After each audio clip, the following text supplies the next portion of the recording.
The man could feel someone gently tapping his body. The rough hand made the man think of the hands of an exhausted parent. It was that warm, "Young master, it is morning." But the voice was very profound. The man felt chills throughout his body and his eyes subconsciously opened. Rather than the bright sunlight coming in through the window to warm the man's eyes, what he saw was an old man standing there with a satisfied expression.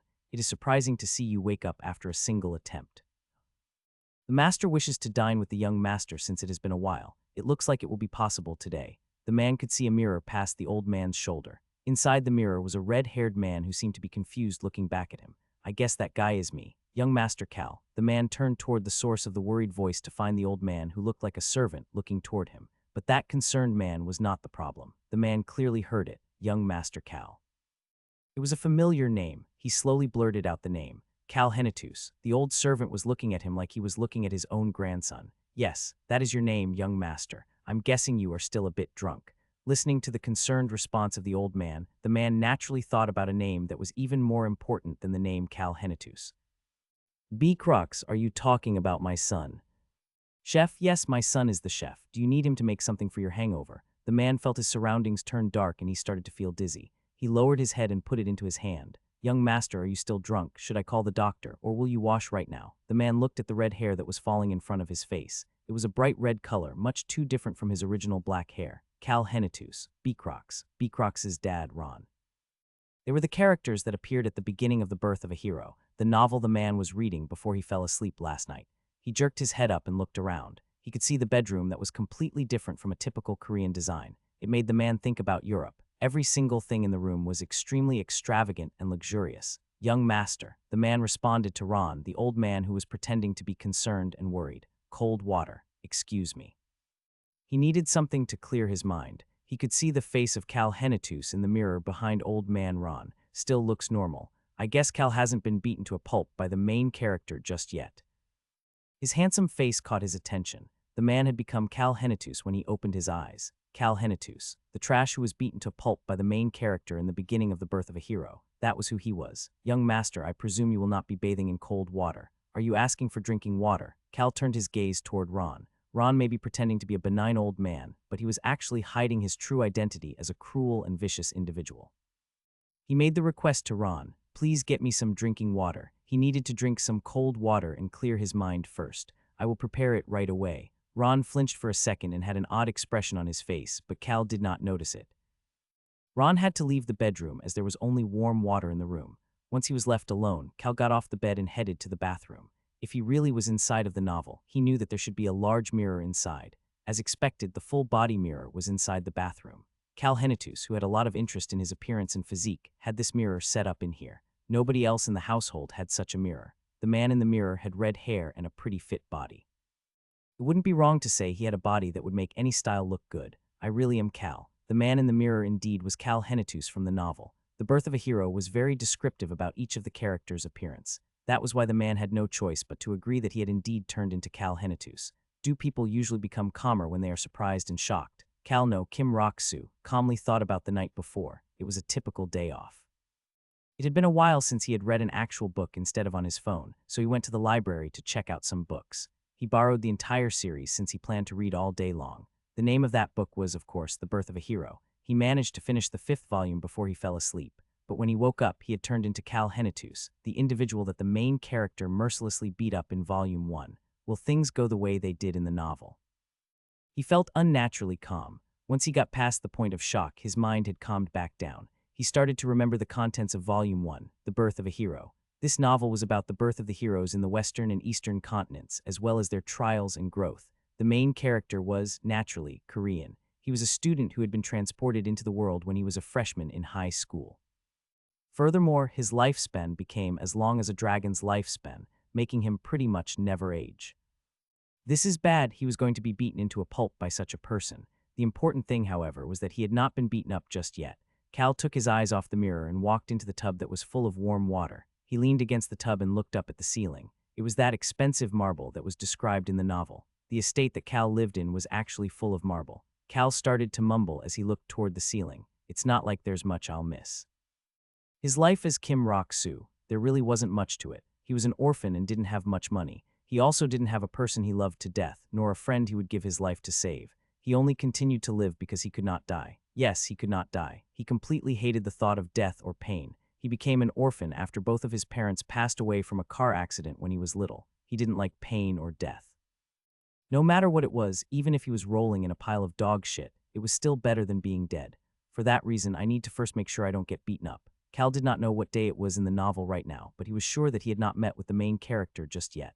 The reason was simple. I don't have the scar on my side. Cal Hennetus, the trash of Count Hennetus's family. A few days before meeting the main character, Cal was drinking and causing a ruckus. He was flinging things around and got stabbed on his side by a broken desk leg, resulting in the scar. What an interesting character. He didn't get the scar from fighting someone else. He got it because he got angry that the alcohol didn't taste good and threw a tantrum. He meets the main character after he gets the scar, and after a short discussion, he gets beaten to a pulp. Cal crossed his arms and started to think. He did not know what happened to Cal after getting beaten to pulp in Volume 1. All he knew was that the main character, Choi Han, has many fateful encounters and overcomes a lot of trials to grow into a hero along with his party members. Thus the era for him to prove that he is a hero will begin. The Roan kingdom that Cal currently lives in, as well as many other locations in the eastern and western continents, will be filled with war. It truly will turn into the time for the heroes to show their full potential. Cal started to frown. Kim Rock-soo, the man who became Cal, his life motto was pretty simple: living long without pain, enjoying the small joys of life, living a peaceful life. As long as I make the story proceed like normal while taking out the fact that I get beaten up, the main character will take care of the rest. For some odd reason, he could recall every single line in the book without any issue. Cal relaxed in the warm water while coming to a final conclusion with his now clear head. It's worth trying. It was worth trying to avoid the continent's war and living peacefully. This trash's situation was much better than when he was Kim Rock-soo. The location of this estate was also in the corner of the western continent, making it an ideal location to avoid the war. In the novel itself, there were many nobles who managed to avoid the influences of war. Even if he could not completely avoid it, he should be able to at least reduce the damages to a minimum. "Young master, are you inside the bathroom?" He could hear Ron's voice coming from outside. Cal thought about Ron's true identity. Ron was an assassin who crossed over from the eastern continent by sea. He pretended to be a benign old man, but the true Ron was a cruel and merciless man. "Yes, I'll be right out." His natural response was to talk informally to the old man. Cal realized what he was doing and made up his mind about what to do in the future. He needed to push that old man to the main character and send him away. That old man could easily kill Cal with a single blow, but treated Cal like a puppy you left alone because you felt bad for it. He was smiling gently, but there was not an ounce of care about Cal on the inside. In the novel, Ron leaves with the main character and his son after Choi Han beats Cal to pulp. Cal put the bathrobe on as he quickly exited the bathroom. Ron was standing there with a smile on his face and a tray with a cup in his hands. "Young master, here you go." Cal picked up the cup and walked past the old man. He did not want to make eye contact with such a dangerous old man. Ron's expression turned odd once again, but Cal had already walked past him. Cal took a drink of the cold water as he started to think. There are too many strong people here. In fact, there were too many of them. No matter where the main character went, there were either strong individuals or individuals with hidden secrets. These individuals were both human and other races. I at least need the strength to protect myself. In order to live long without pain in the continent that will soon be filled with war, you needed a decent level of strength. Of course, you could not be too strong. Then other complicated things will happen. Cal thought about the different fateful encounters that occurred in the beginning parts of the novel, the powers that strengthen the main character and his party members. He was thinking about the ones that would help him live long without pain. There were a couple that came to mind. He just needed to pick one of them. "Young master, we will start to dress you now." The door soon opened and couple servants entered to help Ron dress Cal. Cal did not notice that Ron had a stoic expression unlike his usual self as he looked at the clothes the servants were bringing in. Something simple today. He hated really complicated attires. Simple clothes that let you relax comfortably were the best. "Yes, young master." The servant in charge of the attires quickly pulled out some simple clothes and Cal changed into the simplest of them all. He lightly frowned after finishing getting dressed. Even this simple attire was extremely extravagant and not to his liking. However, the reflection in the mirror was quite handsome. He really is handsome and makes any clothes look good. The face really was the final piece to fashion. He looked in the mirror and fixed his sleeves before turning around to look at Ron. Ron was once again smiling like a gentle old man. "Ron, let's go." "Yes, young master." Cal walked behind Ron. It was nice that he did not need to know the layout of the estate. He just needed to follow Ron wherever he needed to go. All of the servants that Cal saw flinched and bowed respectfully before they seemed to run away. Why are they so scared? Cal never hit people. He just liked to drink and play.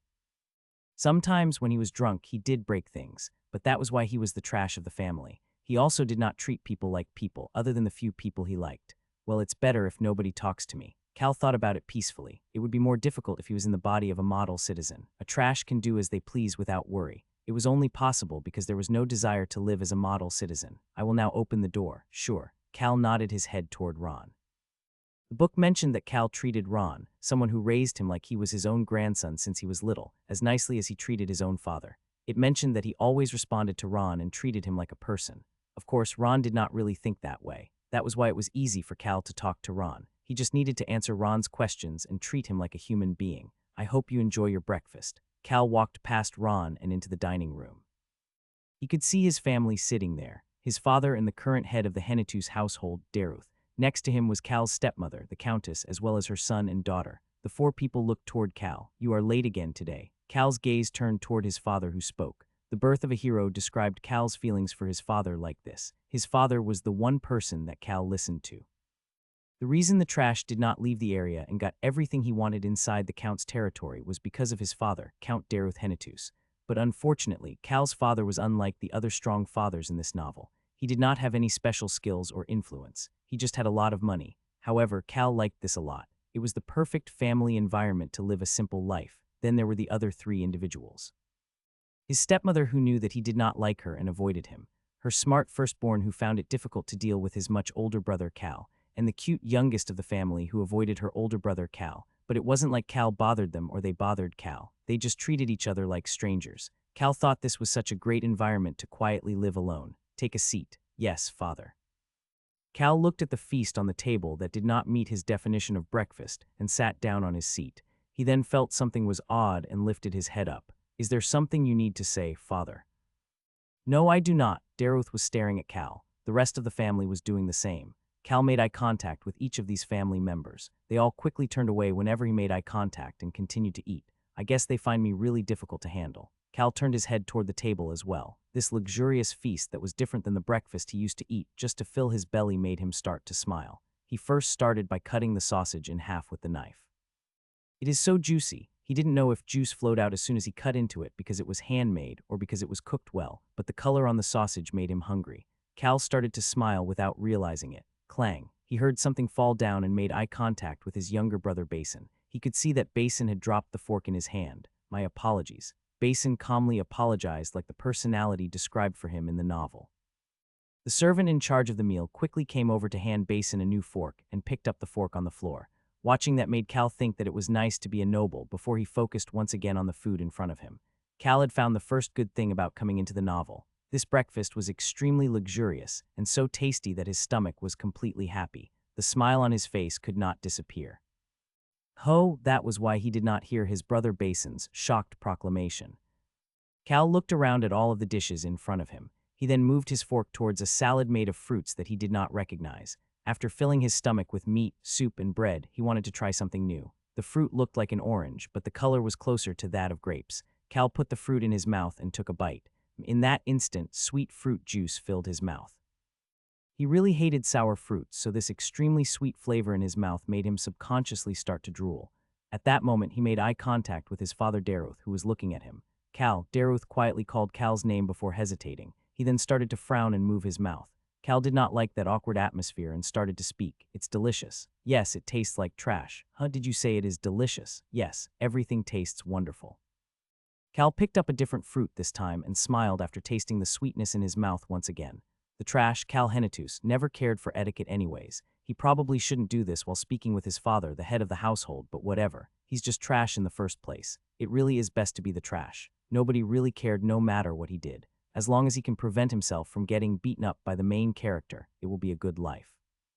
As Cal expected, nobody criticized his lack of manners. In fact, Daruth actually had a smile on his face as he started to nod his head. Yes, it really is delicious. It is nice to see you enjoying food so much. Daruth really seemed like the only person who cared for Cal. He didn't even seem to care about Cal's lack of manners. Well, a truly caring father should probably try to fix this personality of Cal. But this Cal did not care as he was not the real Cal Hennetus. Yes. Please make sure you eat a lot as well, father. Basin let out another ho, and Cal, who heard it this time, turned his gaze back to the dishes. The 15-year-old Basin, the 3 years younger brother of the Cal that he possessed, was difficult to handle. Unlike the trash Cal, Basin was smart, sincere, and very responsible. The people of the family were pushing for Basin to be the next head of household. Kim Rock-soo agreed with this sentiment even after turning into Cal. Rather than having a complicated life being in charge of this territory, I'd rather use my position as the Count's older brother to laze around and live peacefully in a section of the territory. Cal did not try to argue with Basin. He could hear Basin's gasp of shock and knew that Basin was looking down on him, but what could he do about it? Once Basin becomes the head of the household, his personality was one that he would probably not kill Cal, but in order to not get hurt and quietly move to a small village, he needed to not get on Basin's nerves. If that's not possible, I'll just make some money beforehand and go somewhere that the war will not reach. Cal pretended not to hear Basin's gasp and continued to eat. Once the meal was over, his father, Daruth, was the first to get up. He seemed to have been satisfied with breakfast, as his face was filled with a smile. It really was delicious. If breakfast was like this every day, Cal would probably give up some sleep to come eat breakfast all the time. Daruth looked around at the family members who got up after he did, before resting his gaze on his firstborn son, Cal. Cal, is there anything you need? Cal was confused at Daruth's sudden gesture, but he decided to honestly answer. Please give me some money. Sure, I'll give you a lot, Daruth answered without any hesitation. This really was a well-off family. As a territory that mined for marble and grew grapes for wine, they were overflowing with money right now. Great, please give me as much as you can. Cal could feel his two younger siblings looking at him, but there was no need for him to be embarrassed. Wasn't it better to ask for money instead of drinking and causing a ruckus? Furthermore, he needed money to proceed with his plans. That fateful encounter to get himself a strong enough power to keep himself safe. He needed some money in order to cause that fateful encounter to happen. Sure, I'll give you as much as I can. Cal started to smile after being satisfied with his father's response. However, he was at a loss of words after returning to his chamber and receiving the check from the deputy butler, Hans. The check that was issued through a partnership with the Treasury Department and the Magic Department made Cal's heart run wild. So much money. This family didn't seem to only have a bit of money. In fact, they seemed to have a lot of money. The novel did mention that Cal received a large allowance, but it did not mention the exact amount. However, he could realistically understand how large it was based on the amount listed on the check, 10 million gallon. It is about equivalent to 10 million Korean won. If it is like this, Cal could change his plans. Cal's brain started to quickly think about his options. I'll be heading out now, young master. The deputy butler delivered the check and bid goodbye, but Cal did not respond. Deputy butler Hans just treated this as normal and headed toward the door. However, he soon stopped moving. It was because Cal had gotten up from his seat and said something to Ron. Ron, let's go to the study. Hans then became anxious at Cal's words. Ron was the same. Did you say the study? Cal found this odd. This sly old man's voice was shaking a bit. Was there a reason he could not go to the study? Yes, he needed to go to the study to form his plan. There were no desks or even any paper in his chamber. There were a lot of expensive-looking alcohol bottles, though. Excuse me, young master. What is it? Cal looked toward the anxious-looking deputy butler. We have not been able to do our morning cleaning of the study just yet. Is that so?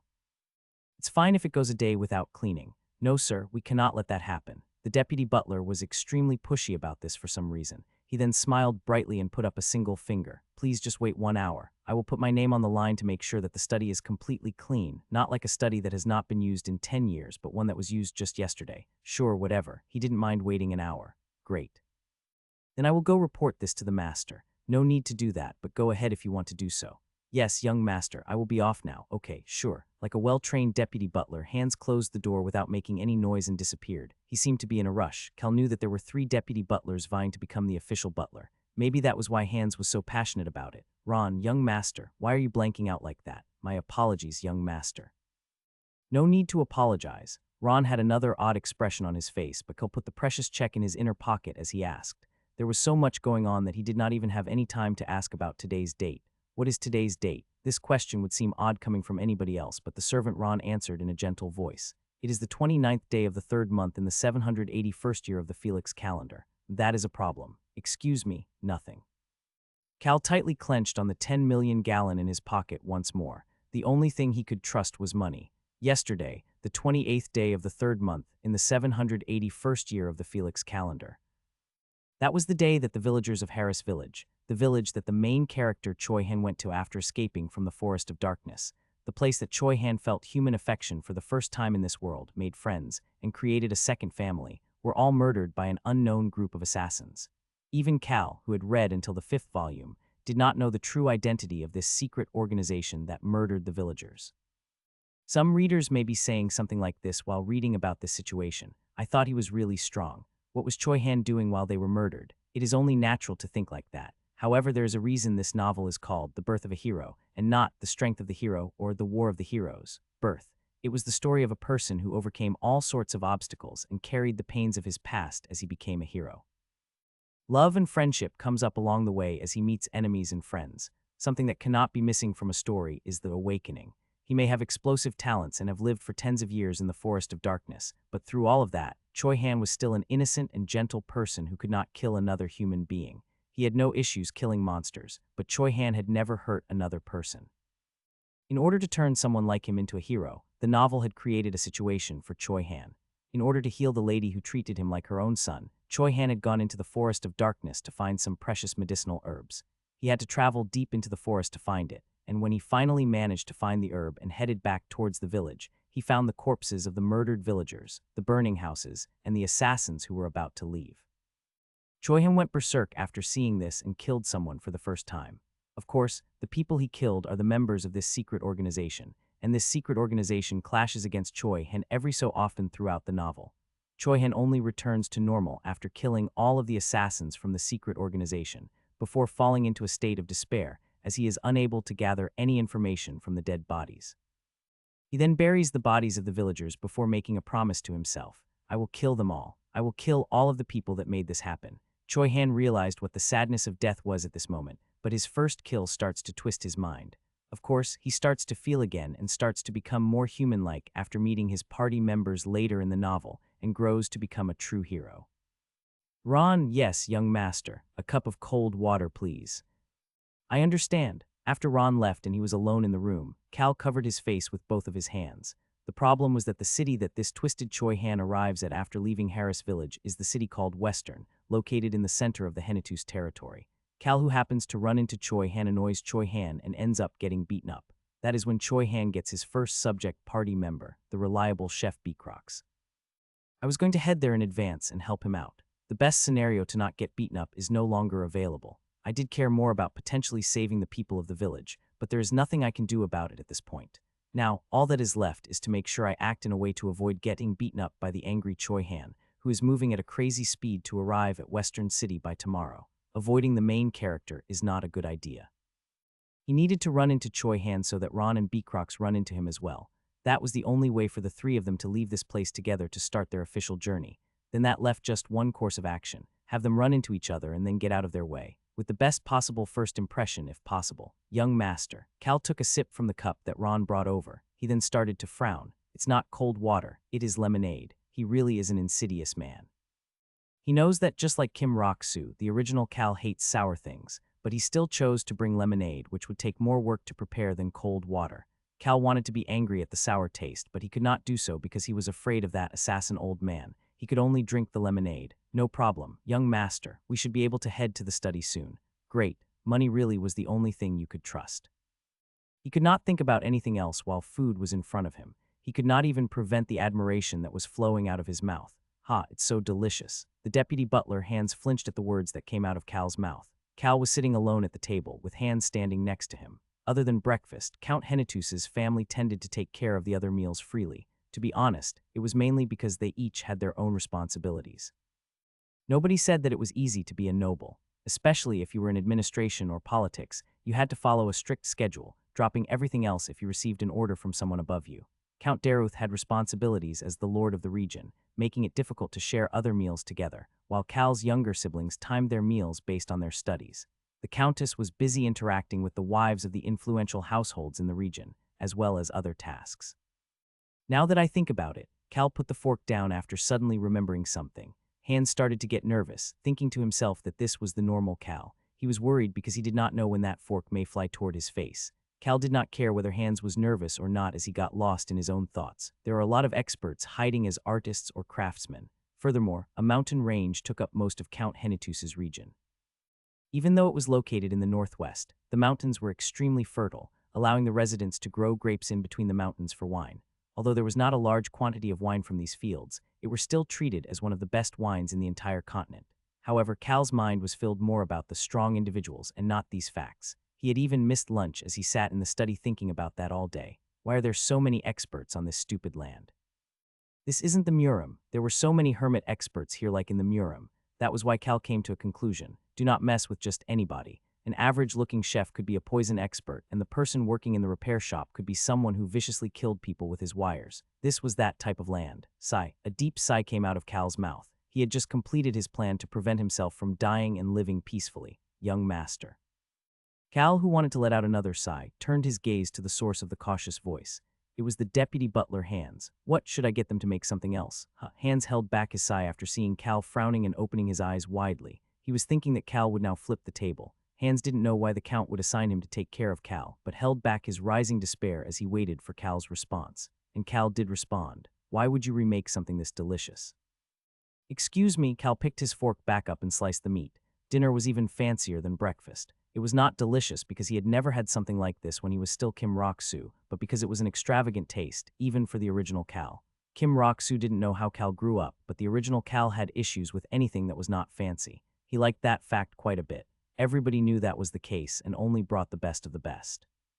Cal put a piece of the well-cooked, but still juicy, piece of steak in his mouth as he asked Hans. His attitude was one that said he did not care about etiquettes at all. Hans, who made this meal? It was second chef Beecrox.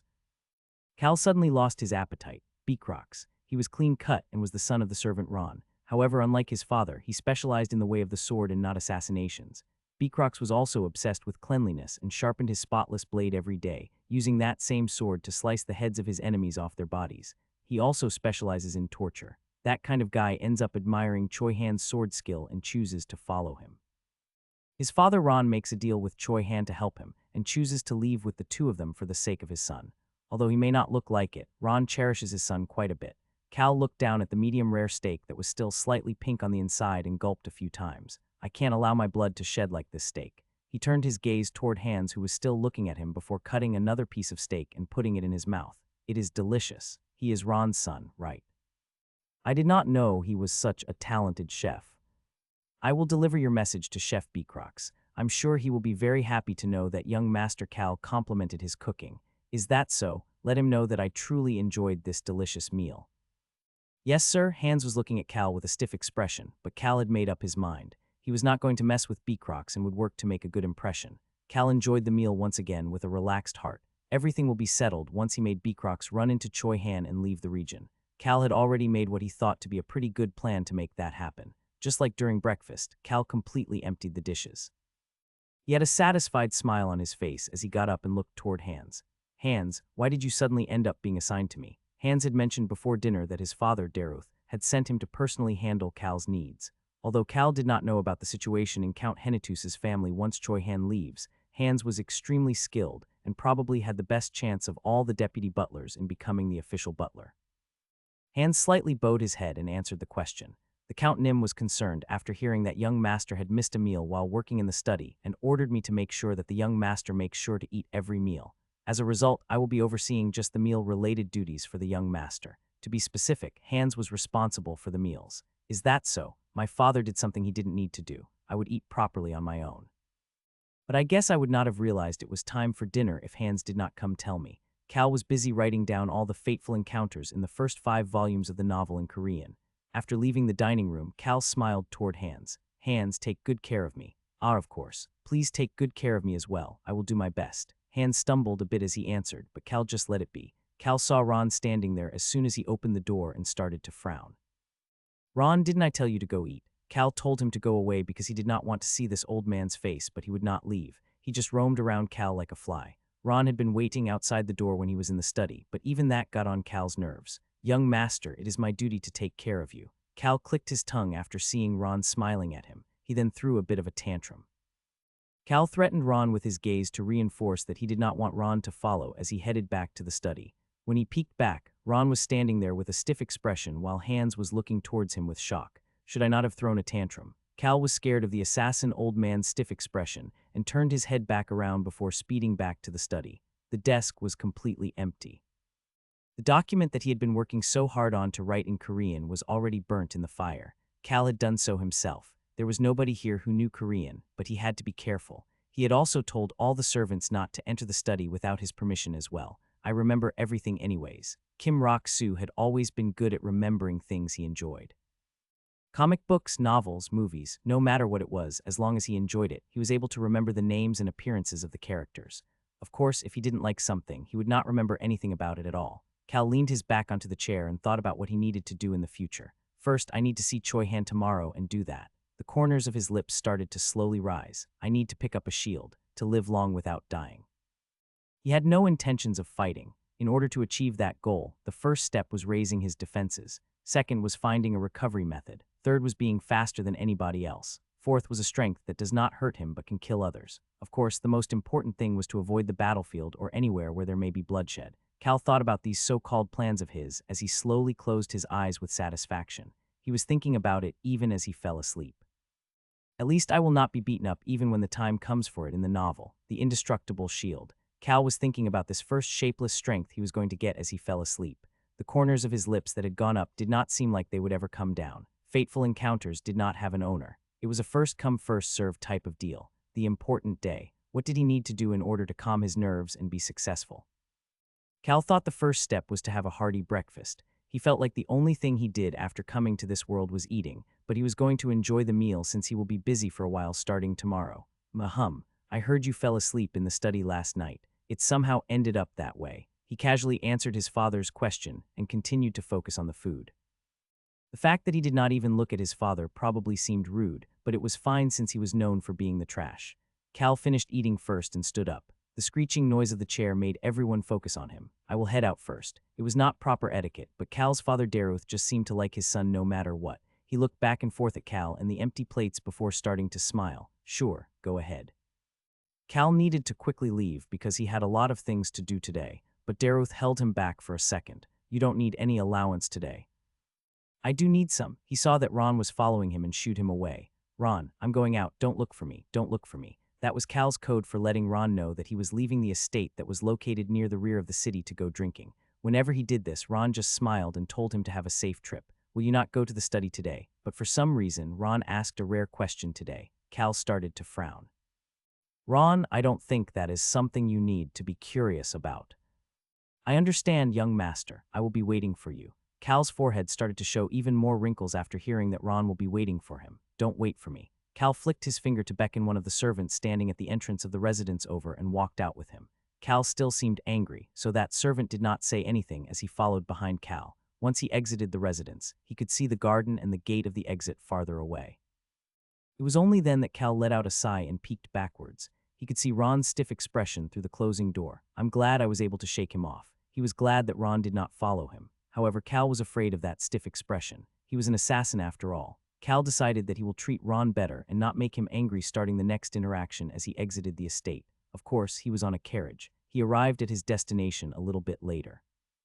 Young master, is this the right place? The driver cautiously asked as he opened the door. He then peeked toward the shop in front of him. The driver's face was clearly filled with confusion. Yes, this is it. Cal, who was wearing clothes that would be fancy to others but was the simplest thing in his closet, walked out of the carriage. Nobody was around them, as they had moved away as soon as they saw the carriage with the Count's crest on it, the fragrance of tea with poetry. It was a tea shop that allowed you to read poems while drinking tea. This clean 3-story building looked to be pretty expensive. It was true that the owner of the shop was very wealthy. In fact, as the bastard son of a concubine of a large merchant guild, he was even wealthier than Cal. The only thing was that he was living here while hiding that identity. If I recall correctly, the owner goes to the capital around Volume 3 to meet Choi Han there. It is there that he claims that he may be a bastard son of a concubine of the Merchant Guild, but that he will become the owner of the Merchant Guild. The man who shouts and swears to Choi Han that he will become the owner of the Merchant Guild. Cal only read the first 5 volumes, and thus did not know if the man ever ended up becoming the owner of that Merchant Guild, but since he was one of the main character's partners, he probably will succeed. Cal looked toward the driver who was sweating like a hog and gave an order. You can leave now. Excuse me, are you going to make me say the same thing twice? No, that do I not need to wait for you, young master? Cal casually answered as he opened the door to the tea shop. Yeah, I'll be here for a while. Gulp. He could hear the driver's gulp behind him, but a much clearer and pleasurable noise filled Cal's ears. Clang. A quiet but clear bell sound announced Cal's entrance into the tea shop. Cal stood at the entrance and looked around the tea shop. It was still early, and there were not many people there. Cal could see that all of them were shocked to see him there. Well, the novel did say there was nobody in this region who did not know about Cal. He was public enemy number one for the merchants because he had a tendency to break everything in their shops. Welcome. However, the owner of this shop warmly welcomed Cal in. Cal looked toward the baby pig-like man who welcomed him in from the counter. He must be the owner, the wealthy bastard Billows. His round face and full body definitely looked like a baby pig like the novel described. His charm was his extremely bright smile. He looks like a piggy bank. Cal took out a gold coin and put it on the counter as he ordered. I plan on staying on the third floor all day today. Billows stared at Cal with a smile on his face. Cal pretended not to notice as he pointed to the bookshelf. Any tea that is not bitter. Do you have novels here too or just poems? Clang. The sound of someone putting their teacup down rang through the shop. Cal just thought of it as someone putting the teacup down hard and looked toward Billows. He preferred novels to poems. Of course, we have a lot of novels as well, young Master Cal. Really? Then send up the most interesting book and a cup of tea. Yes, I understand. Cal's gold coin fell onto Billows's chubby hands. Cal turned away as Billows tried to give him change. I'll drink more tea later, so just keep it. But it is still too much, young master. A gold coin was worth 1 million gallon. Having that coin that was worth 1 million Korean won, Cal did something that he had always wanted to try. I have a lot of money. Consider it as your tip, talking about how rich you are. Who cares if Billows actually has more money than he does? He also knew about many fateful encounters that will earn him a lot of money. Cal tried to look cool as he pointed toward the tables on the first floor with his chin. Well, if it is too much, you can treat everyone here to a cup of tea on me. Golden Bell. He wanted to do something like this once. After he told his father that he needed allowance, he received 3 gold coins which were worth a total of 3 million gallon. Young master still. Enough, just bring my tea. It really was good to be the trash. Cal did not care about being respectful as he headed up to the third floor. He could hear whispers coming from behind him, but he did not need to care because there were already enough rumors about him, the trash of the Count's family, just like I thought. There was nobody else on the third floor right now because it was early in the morning. Cal took a seat in the innermost corner of the third floor. He then looked out the window. This is the right spot, the spot where you could best see the northern gate of Western City. Cal planned to watch Choi Han from this location today. He gets chased away from the gate early in the morning. Choi Han headed in the direction he remembered hearing about from the villagers after he finished burying all of his beloved villagers. He was heading toward Western City. Choi Han had been transported to this world when he was a freshman in high school, but he had lived here for tens of years already. Of course, the fact that most of that life was spent trying to survive in the forest of darkness made him mature in a slightly twisted way, and as such, he was more rational than anybody would expect after such an incident. I need to go report this to the lord at the castle. Harris Village may have been a remote village, but it was still under Count Henitus's jurisdiction. That was why Choi Han headed to Western City, hoping to at least prepare a small funeral for the villagers. He was also planning on looking for information regarding the assassins he had killed when he had lost his calm, as he was unable to ask them any questions. However, sending the dead off properly came before revenge. If you think about it, he really is an affectionate person, but losing all of the first people who showed him love after tens of years in the forest of darkness at once made it impossible for Choi Han's mind to not become twisted. In the novel, that was when Cal messes with Choi Han and touches a nerve. He remembered what the Cal in the novel said to Choi Han. Why should my father care whether or not some useless villagers are dead? This cup of alcohol in my hand is worth more than all of your useless lives combined. Choi Han starts to laugh at Cal's words as he asks back, what an interesting thought. I am very curious to know whether you will change your mind or not. Shall we test it out? That test was beating Cal to a pulp so that he was almost dead. The amazing thing was that Cal never changed his mind even after he was beaten to a pulp. I'm getting the chills. Cal started to rub his arm after seeing the goosebumps that were developing. He quickly took a sip of the tea that Billows had brought for him. He then looked out the window once again, only to get the chills right back. It's that punk. The moment the gates opened for the morning, a young man wearing clothes with black marks everywhere, such that it made it seem like the clothes were burnt in multiple places, approached the gate. It was Choi Han. Cal did not get up from his seat as he observed Choi Han. His speed was admirable, as he ran like a lunatic through a distance that would normally take a carriage a week to travel, but as a result, he looked like a mess. Of course, the events in the village were responsible for a bit of his messy look as well. The guard blocked Choi Han's path as he walked in with his head down, looking completely exhausted. Cal didn't know what they were saying, but he could see Choi Han shake his head at the guard's question. I'm sure they're asking if he has any identification. The guards of Western City were generally gentle, but they were strict when it came to the rules. They replicated their liege, Count Daruth's personality. They kicked him out. As expected, Choi Han walked back out of the gate. He did not even throw a fit. After continuously running for a day, his slightly recovered conscience told him not to kill an innocent man. Choi Han will now wait until nighttime before he stealthily jumps over the city wall to enter. He then runs into Cal, who was busy drinking away. Screech. Since Cal was alone, the sound of the chair being pushed as he stood up sounded pretty loud. He went downstairs and informed Billows, who was at the counter. I'll be back soon. Don't clear my spot.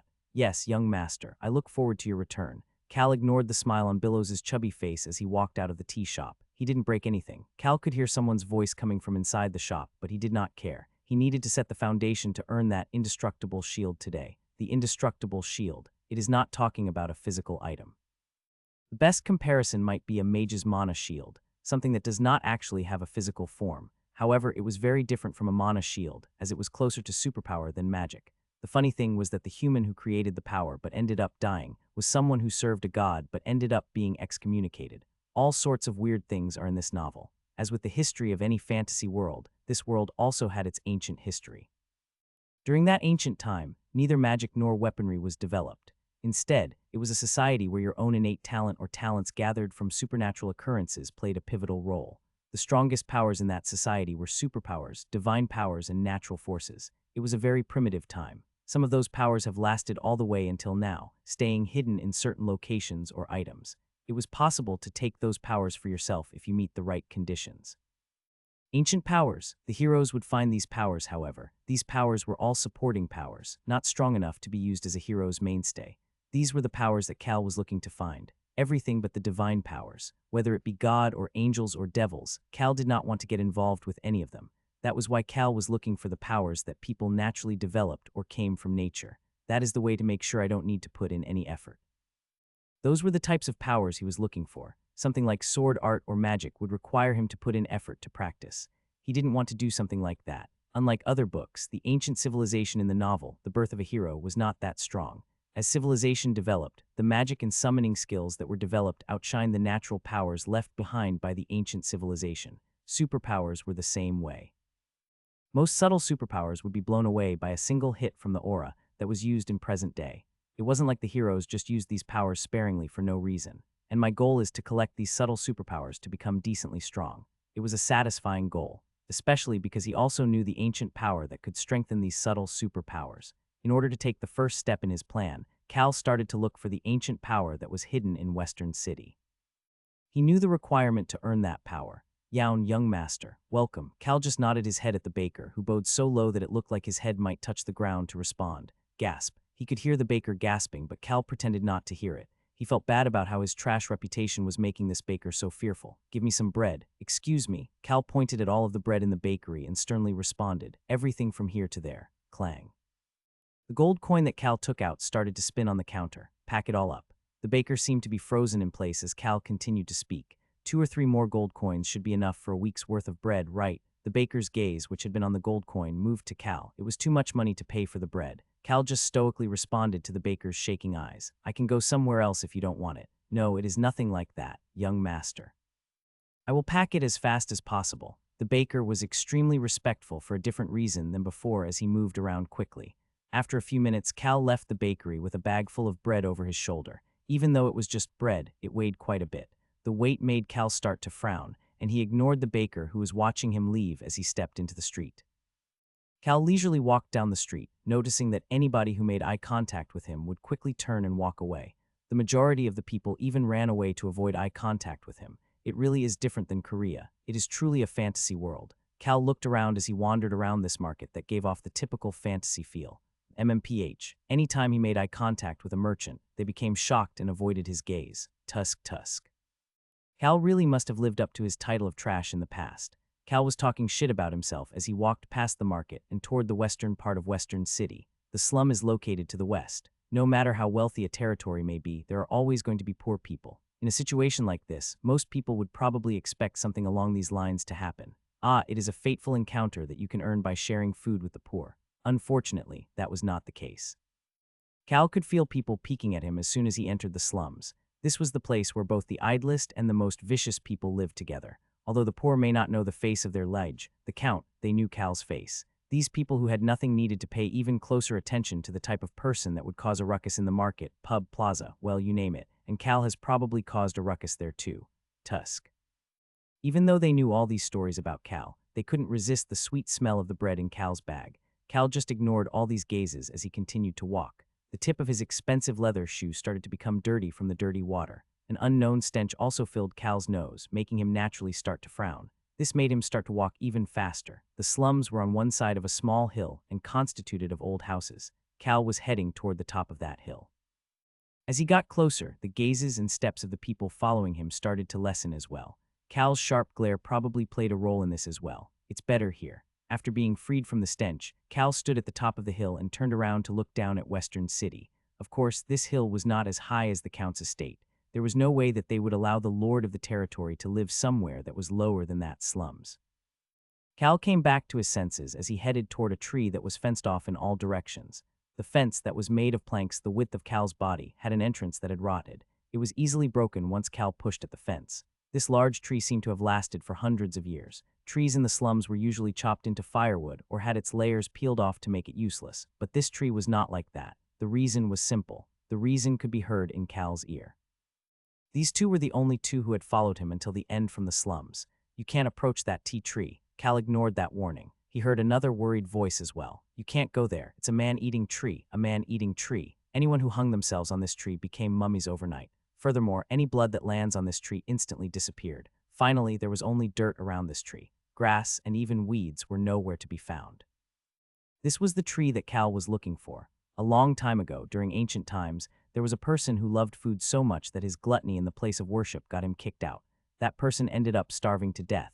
This tree is said to have grown on top of his body, and that person's grudge and strength were both in this tree. The indestructible shield that Cal was looking for was here. How primitive, mysterious, and strange was this? The majority of the ancient powers were mysterious like this. Cal took a bread out of the bag and carefully observed a hole that was the size of an adult's head. He needed to first send away the owner of that voice before starting his work. However, before Cal could even say anything, the voice was even louder this time as they could no longer see Cal from outside the fence because he crouched down. The voice was shaking quite a bit. You're going to die, don't do it. Cal pressed his temples with his fingers. Sigh. The number of people following him decreased the closer he got to the man-eating tree at the top of the hill, however. The owner of that voice continued to follow him. There are always nosy punks no matter where you go. Cal frowned as he turned his head around. When he did, he noticed a girl who seemed to be around 10 years old, holding her younger brother's hand while looking at him. Her eyes were full of concern. Seeing that Cal was frowning and staring at her, the young girl stumbled on her words and started to mumble. It's a man-eating tree. You're going to die, I won't die. Cal took 2 breads out of the bag and threw it toward the little girl. It didn't matter if it rolled on the ground because they were all individually wrapped. Take that and get lost. The young boy instantly grabbed the bread, but the young girl was still hesitating. In the end, Cal needed to use his identity. He stood up and pushed his head outside of the fence. You two don't know about Cal the trash. The young girl's face turned pale. Her younger brother just looked toward Cal before picking up the other bread for his sister and started to tug on her arm. Nuna, The young girl looked back and forth at the tree and Cal even as she was being pulled. You can't die. Cal clicked his tongue at the young girl who continued to say that, before making sure nobody else was around as he sat down underneath the tree. Nobody would be able to see what he was doing unless they came right up to the fence. Let's get started. He started by taking a loaf of bread out of the bag and putting it into that hole. His hands soon disappeared into the darkness underneath the tree, and Cal could feel a cold sensation as the bread in his hand disappeared. He felt like his whole hand might be sucked in and quickly took it out. The darkness in the hole underneath the tree was still the same. If you die with a grudge, you have to resolve that grudge. This man-eating tree wasn't actually a man-eating tree. It was a tree that would eat anything. It was the side effect of the power that was left behind by the person who starved to death. But for such a thing to be related to an ancient strength, it was comical, but made it seem more realistic. I remember it said I need to feed it until the darkness disappears. The darkness in the hole underneath the tree was not the result of shade. It was darkness formed by the grudge. This could not be done with other people. One person had to continue to provide a large amount of food until the darkness disappeared. Once the darkness finally disappears, the light that was hiding underneath would appear. Once he eats that light, the indestructible shield will become Cal's. Eat all you want. Cal put the opening of the bag into the hole and emptied all of the bread into it. In a normal situation, that small hole should have become filled with bread, however. Only the darkness continued to remain once Cal removed the bag. I guess I'll need about 10 more large bags. The darkness in the hole was slightly fainter than before. 10 bags. Only someone like Cal with 3 million gallons as allowance could casually say such a thing. Rumble.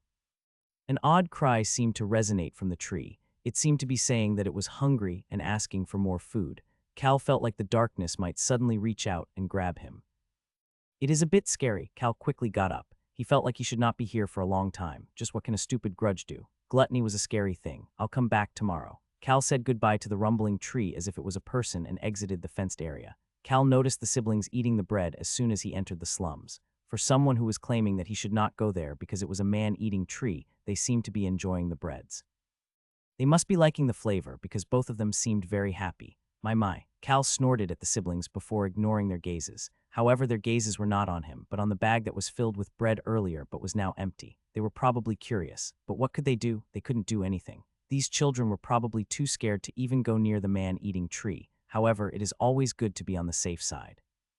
It would be bad if they went up to the tree and put their head into the hole and got eaten. The children of the slums have no fear. It was because they treasured a single grain of rice more than a blade coming their way. Death is always around them, so they do not fear death. They fear being hungry more than death. It was something that was written in the birth of a hero. That was why Cal decided to speak to the pair of siblings. If you want to eat bread again tomorrow, don't say a thing.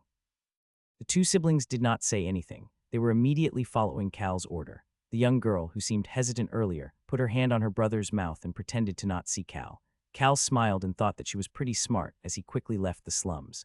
The people in the slums who knew Cal had gone to the top of the hill were looking at him wondering what crazy thing he was doing now, but Cal liked that kind of gaze.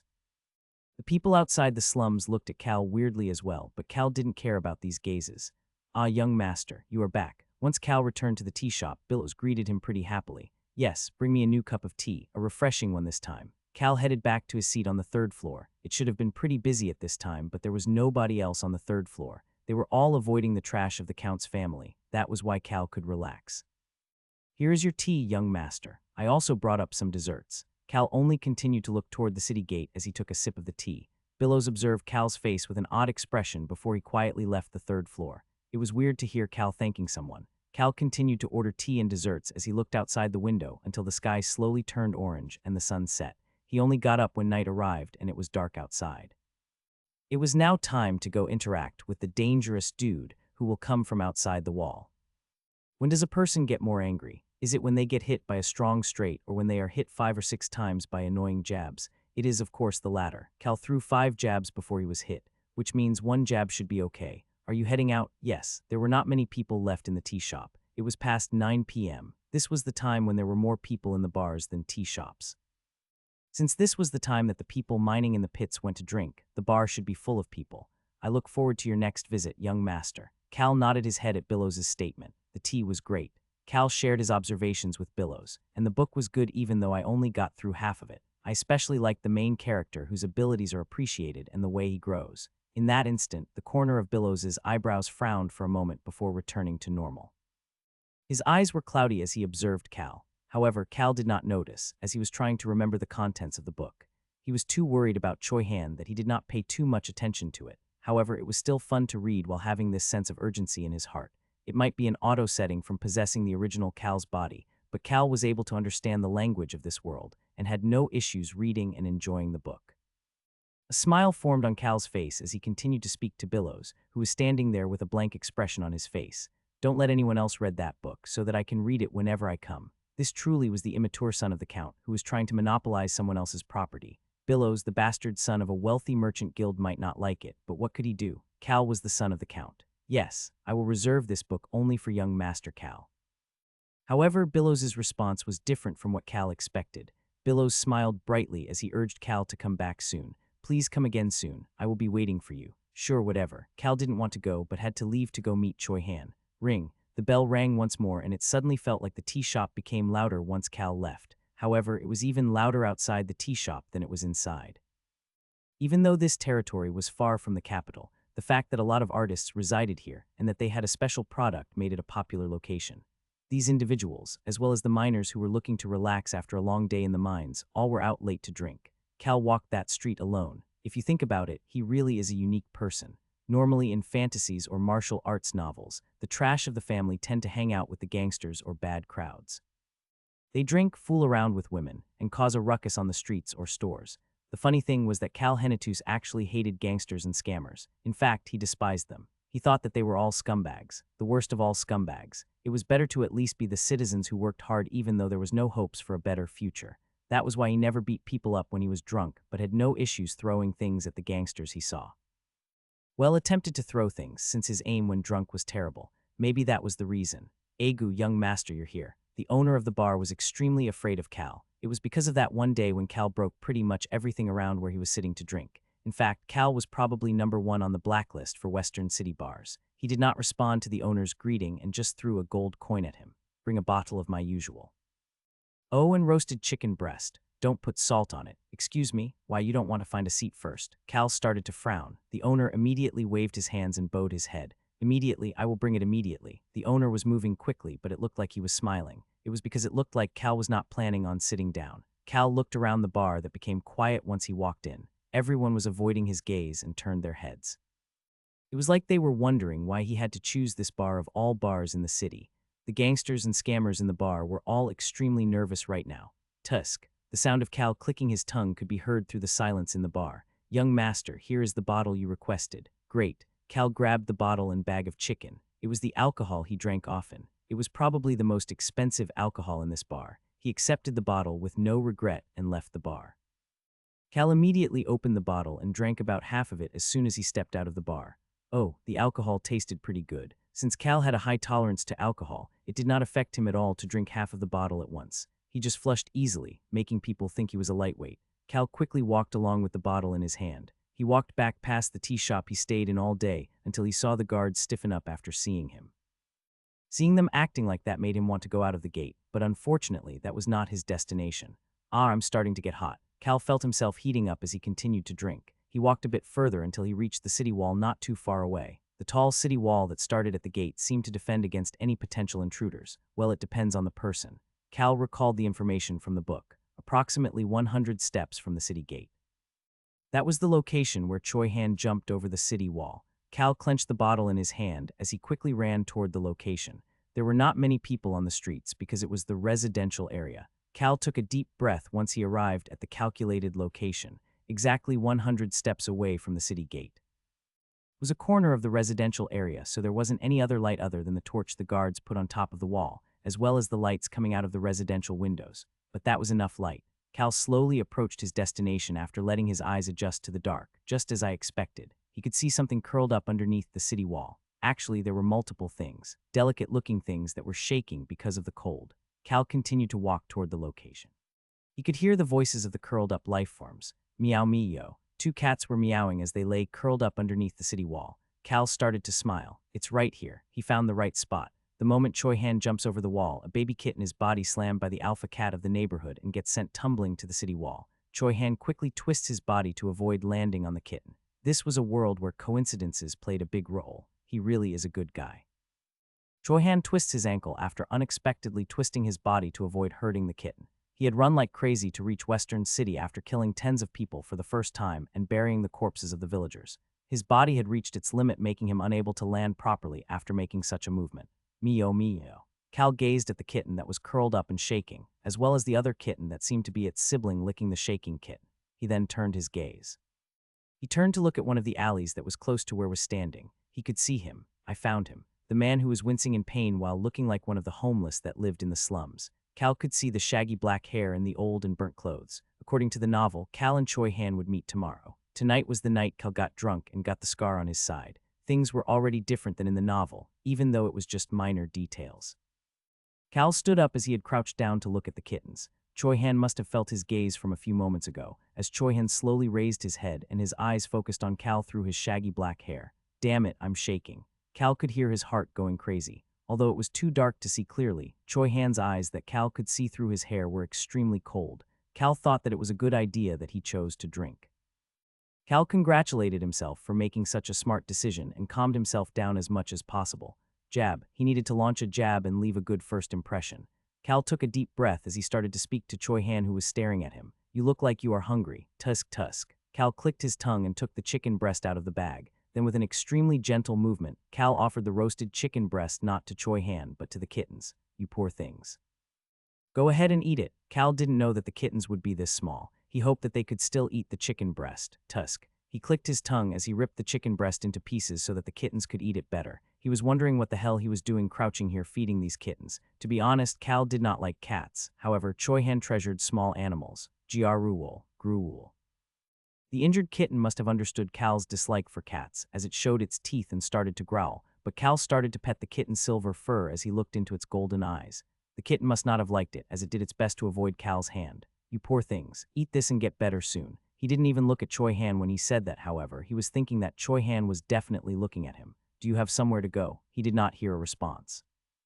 However, Cal continued to speak. The guards would soon come to patrol this area, and he needed to make a move before Choi Han started to limp away to avoid the guards, or a place to stay. Cal petted the growling silver-furred kitten with golden eyes and pushed away the red kitten that was trying to attack him as he asked. The red kitten kept trying to hit Cal for some reason. Its golden eyes, that matched its sibling's eyes, shined brightly even in the darkness, but Cal needed to focus on Choi Han. "Are you hungry?" There still was no response. Cal had expected this. Choi Han was probably observing him right now, but he also probably wanted to rest. Both his body and mind had reached their limit. In addition, he had received a huge shock just the other day. For someone like Choi Han, who had lived on his own without any human contact other than the villagers of that small village, Western City was completely foreign to him. He may have lived for tens of years already, but he was still young. "Are you not going to say anything?" "Why are you talking to me?" Choi Han finally seemed to have decided that Cal was weak. Cal was weak enough that he could easily kill him even though he was at his limits. That was why Choi Han felt that it would be okay to accept Cal's goodwill even though he had no idea why Cal was being nice to him. Cal stood up and walked toward Choi Han. The guards would soon come patrolling through this location. Hey, he could see Choi Han's situation better once he got closer. He was a mess. However, maybe it was because he was the main character, but his eyes were clear. The black hair and black pupils that showed that Choi Han was Korean were actually quite nice to see. That was why Cal smiled as he casually spoke to Choi Han. The best first impression was to be the one who provides delicious food. Choi Han stopped leaning against the wall and pushed his body up. His body was leaning to his left probably because his right ankle was uncomfortable, but Cal did not help him or say anything about him. There was no reason to be any nicer to him than he had already been. Cal told Choi Han to follow him as he headed toward the Count's estate. However, an existence blocked his path. "Me-yo." The red-furred, golden-eyed kitten ran toward Cal and rubbed its cheeks on Cal's shoes. Cal started to frown. He didn't like cats, but this one seemed pretty cute. However, he suddenly felt chills all over his body and turned around. Choi Han was staring at him. "Damn it." Cal awkwardly started to pet the kitten. "It seems like it likes me, but I have to go. See you next time." Cal never understood why people talked to animals. However, Cal, who had now become that person that was speaking to animals, quickly stood back up and walked away from the kitten. Rule. The silver-furred, golden-eyed kitten growled as if it was telling the red-furred kitten to come back while telling Cal to get lost.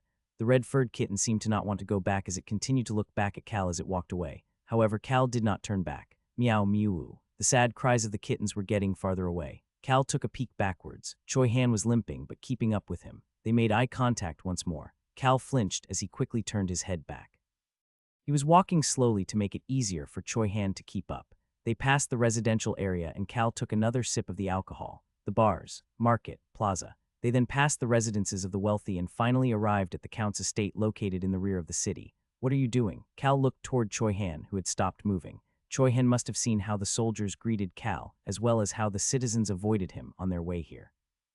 Choi Han was probably questioning whether it really would be easy to kill Cal. Cal asked once more, "Are you not going to come?" As expected, Choi Han resumed walking. His reason for following Cal now was probably to get some information as well as to host the funeral for the villagers of Harris Village. "Why, young master." As soon as Cal stood at the main entrance of the estate, the guards and knights stumbled over their words as they greeted him. Sigh. I wish they would stop with that "why, young master" business. It was odd hearing them stumbling over their words every time. Since he possessed the body of a trash, he was trying his best to act like one. It was easier to be a trash young master than a noble young master. He was trying to make his life as easy as possible. Cal frowned at the guards' stumbling of words while the guards quickly opened the gate. "Please head on in." Cal turned back to look at Choi Han. The rest of them looked at Choi Han as well. They were probably curious about this beggar that followed their young master back. The knights observed Choi Han with suspicion in their eyes. Choi Han should know of Cal's status by now. He continued to limp as he approached Cal. Cal looked calm and turned back as soon as he saw that Choi Han was behind him and entered through the gate. But his heart was going crazy. "I'm sure he's thinking about taking me as a hostage if something dangerous happens." That is probably why he stood right behind me. He was sure that Choi Han would not kill him. However, just thinking about being taken as hostage caused serious mental strain that Cal frowned as he looked at the two knights who were following them. The knights flinched at Cal's clear order. They looked back and forth between Cal and Choi Han before one of the knights approached Choi Han and Cal with a stiff expression on his face. The knights cared about their creed more than anything else. It was fitting of the knights that Daruth treasured. Well, I guess they have to act like this to be good knights. Cal was satisfied at the knight's response to this beggar-like foreigner and left the knight alone to follow them. He just led Choi Han to the entrance of the count's residence. "Young master, you're back." Yes, Ron, this scary old man. He had been waiting for Cal outside the door. Cal didn't expect him to really be waiting. Cal was scared, but thought that it was actually for the better. Ron's gaze turned toward Choi Han, and his benign smile suddenly stiffened. Ron should be at a level where he can estimate Choi Han's strength. Choi Han also stared back at Ron. Cal didn't care what kind of attacks they were sending each other through their eyes and did what he needed to do. He was not done just yet. Cal called out to Choi Han once more and started to walk. The servant, Ron, quickly followed Cal. "Young master, what is going on? I will take care of this guest if you tell me what is needed." "No need." Someone else approached Cal as Ron was speaking. "Young master, you returned after drinking today." It was the deputy butler Hans. "Ah, he was responsible for me." Cal clicked his tongue and ignored Hans's statement. Instead, he lifted up the alcohol bottle and pointed toward Hans. It was at that moment, Hans covered his face with both of his arms as he curled up. Silence filled the air. Tusk. Cal clicked his tongue and Hans looked up with a face completely red from embarrassment as he looked back at Cal. "Put this away." "Yes." Hans received the alcohol bottle from Cal with a blank expression on his face. "I will actually throw it at you next time." Hans turned pale at Cal's words. Cal did not seem to care at all as he continued to walk. With the inclusion of Hans, there were now a total of 4 people following him. Cal peeked every so often to make sure they were following him properly and arrived at his destination. Kitchen 2. Cal pushed the door open as soon as he saw the sign. "Young master." He could hear Hans's confused voice behind him. However, there was a thick smile on Cal's face. The end was near. Now Beacrox and Choi Han will meet. Cal's heart was beating fast. The door easily opened. Cal's expression stiffened at the scene in front of him inside the door. Clang, clang. Second Chef Beacrox was smiling while sharpening his blade. He seemed to be enjoying himself while sharpening his blade all alone in Kitchen 2. However, that smile disappeared as soon as he saw Cal. That was why Cal was scared. It was always scary to deal with lunatics. You never knew what crazy things a lunatic would do. Cal made a move before Beacrox could respond. He put a hand on Choi Han's shoulder and pointed at him. "Give him something to eat." "Excuse me?" Beacrox asked with a stiff expression on his face. The sharp blade in his hand was shining as it reflected the light. Cal calmed his shaking heart as he said it once more. "Give him something to eat. He's hungry." Ho! The knight let out a shocked noise from the back, but Cal did not have the time to pay attention to that right now. He waited for Beacrox's response with anxiety. Finally, Beacrox answered with a stiff expression still on his face. "I will do as you instructed, young master." It was done. Beacrox and Choi Han, and even Ron, someone that he did not expect. The 3 of them were connected now. A bright smile formed on Cal's face. He could finally relax as he gave Beacrox another order with a slightly higher tone. "Also prepare something for me. I'm hungry." Cal thought about the steak from last night's dinner. "Your steak last night was the best. You are a great chef." Tip of Beacrox's knife slightly shook. Something like that steak would be a wonderful meal. Prepare it quickly. Cal turned around without waiting for Beacrox's response. He then left the kitchen and headed towards his chamber. The knight and Hans followed him, and Hans quickly asked, "What should I do about that guest? I guess he is my guest. You take care of it." Since he connected the 3 of them, he didn't want to deal with anything else for today. Beacrox and Ron should be able to tell Choi Han's strength. In the novel, Beacrox originally swears his loyalty to Choi Han because of his strength, so he should pledge his loyalty after figuring out Choi Han's strength this time too. Of course, Cal had some other plans in the case that Beacrox was unable to determine Choi Han's strength. All Cal had to do was make Choi Han beat someone or something up without it being him. Oh, and Beacrox had to be there to watch. Even if it might have some holes, Cal had thought about a lot of different things. Hans. "Stop annoying me and just bring the meal over to my chamber when it's ready." As expected, Ron did not follow him. Cal left the knight and Hans outside his chamber door as he closed the door and laid down on the bed. He was happy. His exhaustion and the alcohol made him fall asleep before the food ever showed up. That was why he did not know that Beacrox's cooking knife slashed toward Choi Han's neck and that Ron's sharp dagger was flung toward Choi Han's heart. Of course, both of their attacks had failed. Well, this was actually a situation that nobody, other than the 3 involved individuals, would know about.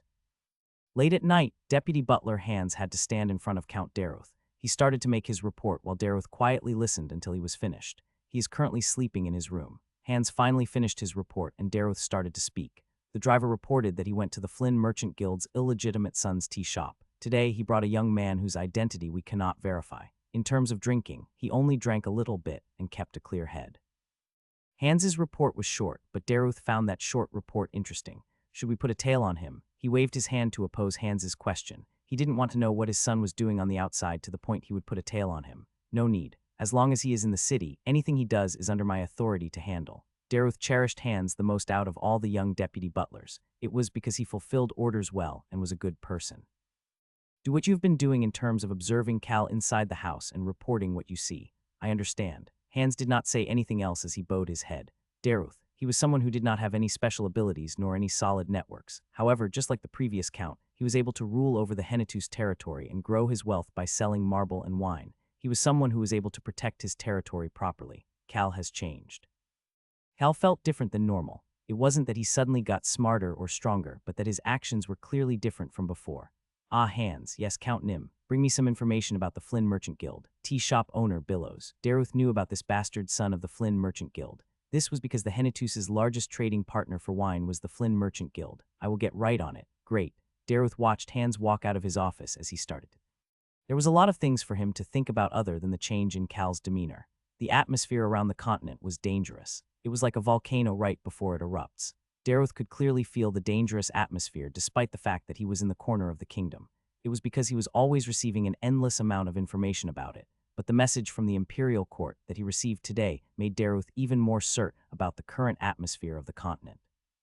The former counts of the Hennetus territory always passed on a single piece of advice to the next in power. There is no need to be recorded in history, just live for peace and happiness. I guess I need to reinforce the city walls. He may not be a good fighter, but Daruth was always thinking about ways to protect himself and his family. There are times when the body is stronger than the mind. Young master, you were sleeping so soundly that I did not wake you up. Cal had slept in. The fact that Ron brought lemonade instead of cold water again made things even worse. However, Cal could not say anything about it. It was because there was a bandage around Ron's neck. Are you hurt? Are you worrying about me? No, it's just annoying to look at. It is nothing much. I was just scratched by a cat's claw. Is a cat another reference to an innocent person? Cal was sure that someone would have had their fated meeting last night. He avoided the gaze of Ron, who was smiling, and headed toward the chamber's window. He needed to move faster because he slept in. Will you be heading out right away? Yes, I'll take care of everything on my own outside. I understand. Oh, young master. Cal let go of the door handle and turned to look at Ron. Ron had an odd smile on his face. What do you think about the lemonade? Great, it's delicious. Ron's voice became an octave lower. Is that so? Yes. What kind of question was that? Since Ron was someone he could not ignore, Cal just answered the question as nicely as possible while opening the door. Slam. He then quickly closed it right back. Ron approached Cal at his calling and whispered with a smile on his face. Young master, were you surprised? Your guest from yesterday is waiting for you outside. Cal was surprised. Cal had seen Choi Han staring at him as soon as he opened the door, which caused him to close the door in shock. His hand headed to the inner pocket of his shirt. The 10 million gallons in his pocket calmed him down. Ron gazed toward Cal as he continued to speak. I didn't have a chance to tell you because you opened the door right away. I told him to wait comfortably in his room, but he insisted that he needed to see you and waited outside the door. Didn't have a chance to tell me my ass. Cal could not say anything to this terrible old man who definitely had the chance but chose not to tell him. Cal moved a step away from Ron as he opened the door again. What's going on? Cal pretended like he never slammed the door as he started to chat with Choi Han. He was paying attention to Choi Han's appearance as he asked. After taking a shower, fixing his hair, and wearing new clothes, a pure and clean feeling was coming from Choi Han. However, it was difficult to think like that after seeing his eyes. Choi Han was still in a twisted state. That was why looking at his eyes made Cal feel a bit scared. Choi Han was also staring back at Cal before finally starting to speak. Pay you back. Huh, I will pay you back for the meal. Choi Han was speaking formally, unlike yesterday. More importantly, Cal started to frown at the words, pay you back, pay me back. Is he trying to make me have a heart attack? Who in their right mind would use Choi Han for manual labor? Cal just wanted Choi Han to get out of the city as soon as possible. Of course, Choi Han would agree to help Cal out if he said it was to pay him back. He was that kind of person. However, Cal didn't have anything he needed from Choi Han. No need. Is there anything else you need? He quickly rejected Choi Han's offer and asked if there was anything else he needed. Choi Han started to observe Cal even more closely. That gaze made Cal think about how Cal got beaten to a pulp in the novel, and his arms started to develop goosebumps. Choi Han started to speak at that point. There is something I would like to request for your help. Cal closed his eyes at the word help. He did not want to get involved with Choi Han. The help that Choi Han would ask about could be nothing other than something regarding Harris Village. The Cal in the novel called the villagers of Harris Village useless and ended up getting beaten up because of it. Cal thought about that as he opened his mouth. Tell Hans your request. He will take care of everything. After opening his eyes again, Cal made eye contact with Choi Han, who was standing there as still as a statue. He is a talented deputy butler. He will be able to help you out with almost any normal request. Cal then put a hand on Ron's shoulder. He could feel Ron flinch, but Cal decided to get both of them out of his sight at the same time. Ron here is pretty useful as well. He will also be able to help you out. Ron, he is my guest. Make sure to take proper care of whatever he needs. Cal also gave Ron an order before moving his hand off of Ron's shoulder. He then heard Choi-Han calling out to him. "But you don't even know who I am." Cal turned around to look. He could see Choi-Han still observing him. The scary feeling emitting from him had disappeared, and Cal could only feel an unexplainable purity coming from Choi-Han. "Why do I need to know who you are? Is there a reason to help someone who does not have as much as I have?" Choi-Han started to frown a bit at Cal's words. It was very faint, but Cal, who had been closely observing Choi-Han, definitely saw it. "Is he annoyed that I said someone who does not have as much as I do?" Cal quickly continued on. "Based on your situation, I doubt you'll ask for something difficult. Well, if it is something difficult, I'm sure Hands will know where to draw the line." He pushed Ron toward Choi-Han as he turned away from the two of them. "Then goodbye. I have a lot of things to do." Cal quickly headed toward his father Daruth's office. He needed to get a large amount of allowance today. He could hear Ron's voice coming from his behind him. "Young master, I will do as you commanded. I don't care whether you do or do not." Ron looked toward Cal, who was moving away from both of them before looking down at the empty cup in his hands. Interesting. That fearless puppy did not like sour things. He still did not like it. However, he now drank it. Ron touched his neck. He had been hurt for the first time in a long time, but something more interesting than the injury kept nagging at him. The fearless puppy was scared of him. Does he know something? Lead the way. Ron turned his gaze toward the source of the voice. He could see Choi-Han looking at him with disgust. This punk seemed to have figured out that he was someone who was killed after their short spar last night. Sure, this punk, who also gave off a similar scent of blood, was pretending to be clean. Ron found it funny that such a twisted punk was acting that way. This punk that they met last night gave off the violent, disgusting, and murderous aura of the Forest of Darkness.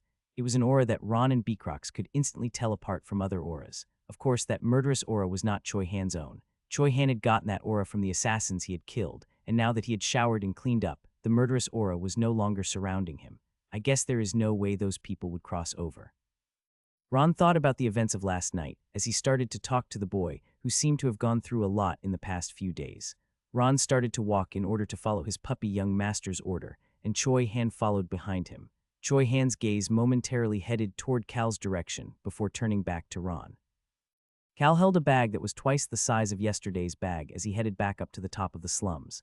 The two siblings were there to greet him once again. The children kept their mouths shut as they looked toward Cal. Cal smiled as he took out two small bags and pushed them toward the children. "Take it." The young girl slowly approached him. Cal frowned as he watched the girl with coarse gray hair approach him. She had a hand on her side as she limped over to him. "Hey." Cal pushed the two bags toward the young boy.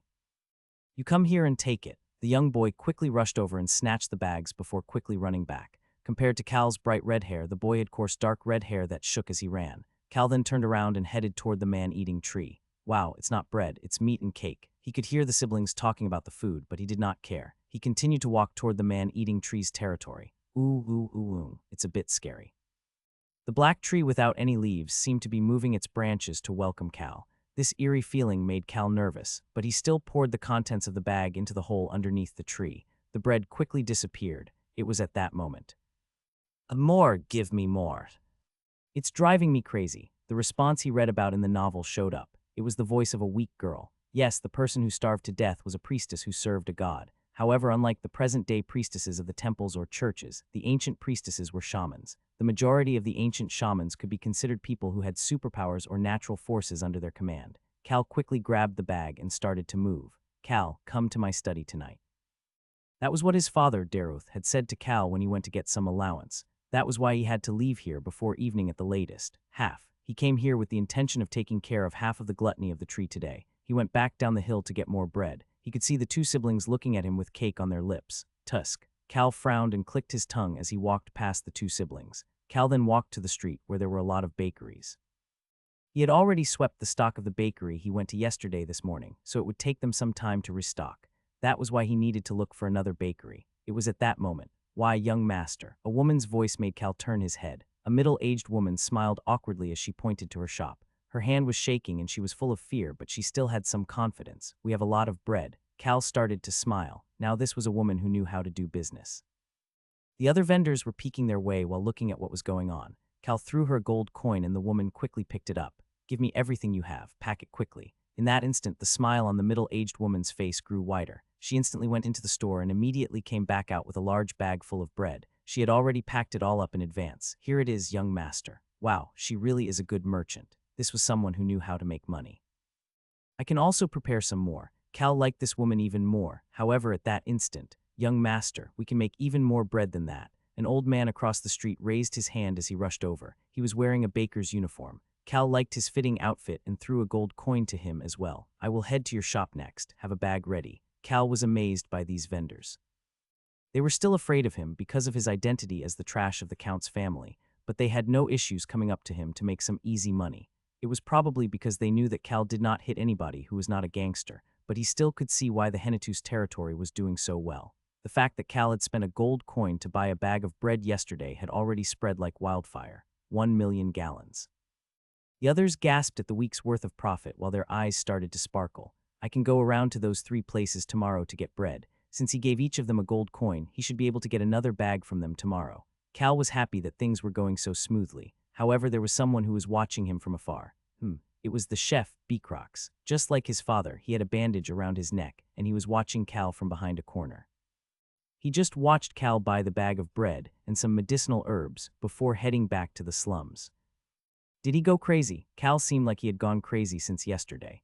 Beacrox had never cared about Cal, even when his father had said that Cal was an interesting kid, but the more he saw, the more he started to agree. It felt like it would be just as fun to watch Cal as it was to watch the black-haired punk. Beacrox's eyes started to sparkle.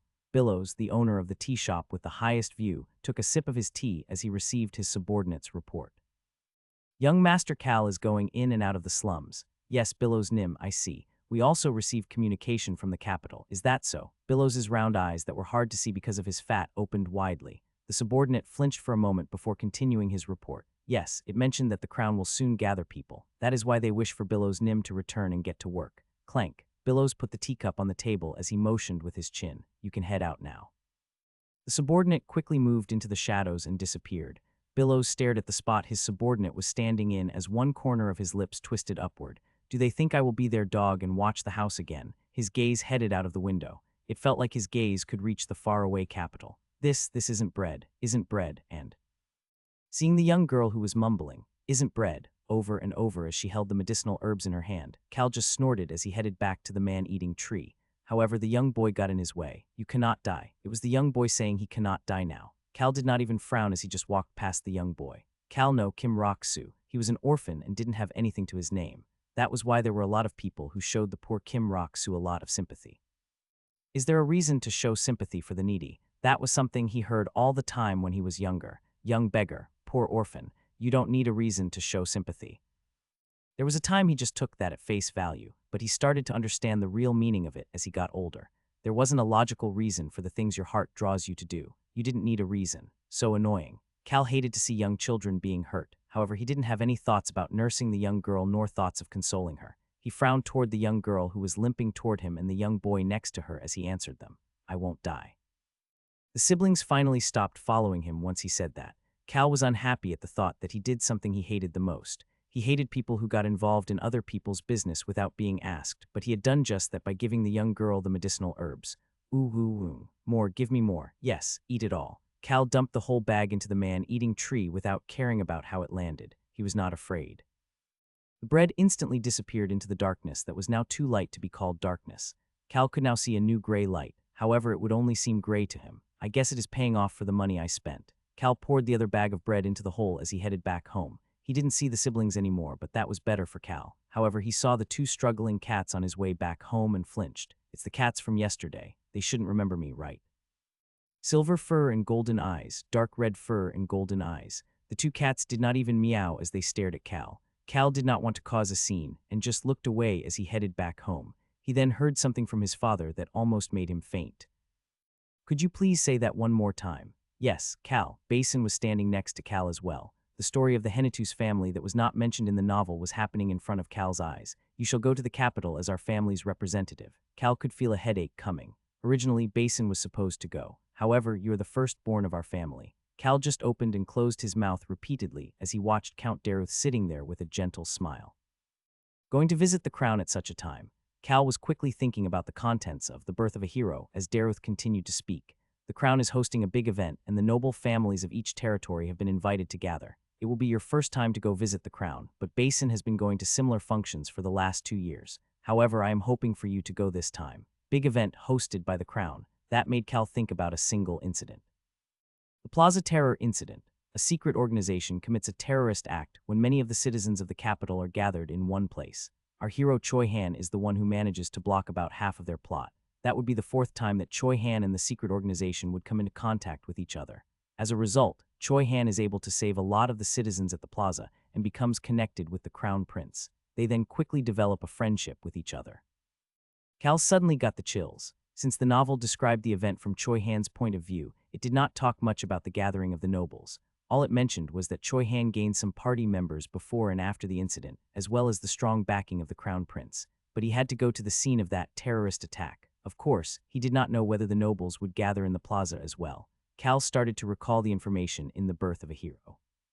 Tons of people were gathered in the plaza. The platform was still empty. It was for the royal family that would soon arrive. Choi Han could see some other people who looked like they held important positions. However, more important to Choi Han was the fact that a lot of citizens, young, old, male, female, were gathered here. Choi Han's heart started to beat faster. He did not want to see a group of innocent people dying ever again.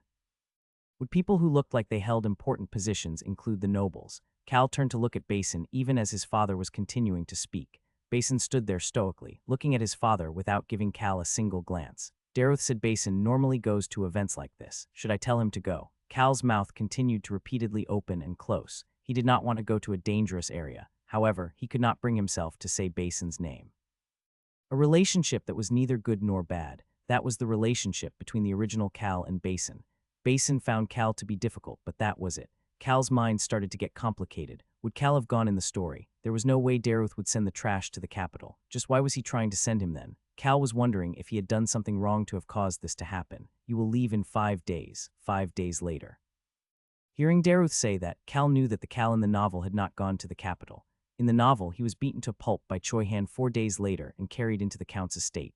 There was no way he could go to the capital in that condition. Cal, before Basin started to do it, you had participated in all of these ceremonies. Think back on those times and have a relaxed journey. Father. Daruth looked toward Cal at his calling. Basin slowly turned to look at his older brother as well. I'm a bit anxious because of this sudden development. I have not gone to any of these since 2 years ago. I don't understand why I would suddenly have to go. Please let me think about it. Daruth agreed and told his 2 sons that they could leave. The siblings quickly left the study. Cal was busy thinking about all sorts of things. If Cal threw a fit and caused a scene, Daruth would probably send Basin, but that would leave a bitter taste in his mouth. It was at that moment, Hyung Nim. Cal could hear his young brother, Basin's voice. Cal turned his head. He could see Basin still stoically walking without looking at him. The 15-year-old Basin always talked like this without ever making eye contact. Hyung Nim, there is no reason you cannot go. Sigh. Cal let out a sigh. Basin did not even look at Cal as he left the study and headed to his own room. Cal stared at Basin for a long time. It's not supposed to go like this. Cal had been pushed out of the successor spot. Cal could not stop acting like trash even when his younger brother flat out acted like he was the family's successor since 2 years ago. He was the joke of the family. That was why there were a lot of reasons he should not go as the family representative to the crown's summon. However, Basin was saying that there were no reasons not to go to the event. Basin was saying that there were enough reasons for Cal to go as the family representative. Things will become complicated like this. Cal stated to frown. He did not like how things were going, but the other problem was, it's worth a shot. He thought it was worth going through the events that were about to come up. The reason was that the chances of Cal coming back without dying or getting hurt were pretty high. It will also make it difficult for me if Basin dies without being able to take the Count position. In order for Cal to live a peaceful life, Basin needed to survive. There was still their youngest sister, Lily, but she was too young. Furthermore, Cal needed to head out of Western City after taking the ancient power located at the man-eating tree in order to take some other ancient powers located outside the Hennetus territory. The scale inside Cal's mind started to tilt. He started to stare at Deputy Butler Hans, who was heading his way. Hans's expression was intense, but not dark. He seemed to be a bit bitter, but his eyes were clear. Young master, the request that your guest has asked for.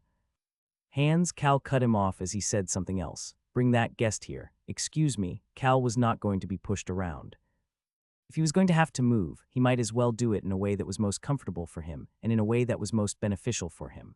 If he doesn't want to come, just tell him this. Based on Hans's expression, Cal was certain that Choi Han's issue was settled properly. In the novel, Count Daruth gave a proper funeral for the villagers and took care of everything even after Choi Han beat Cal to pulp. That shouldn't have changed at all. Payment. Pardon. Tell him to come, because a way for him to pay me back has come up. Deputy Butler Hans immediately ordered another servant to call Choi Han over. Where is he right now? He is with Ron in Chef Beecrox's kitchen.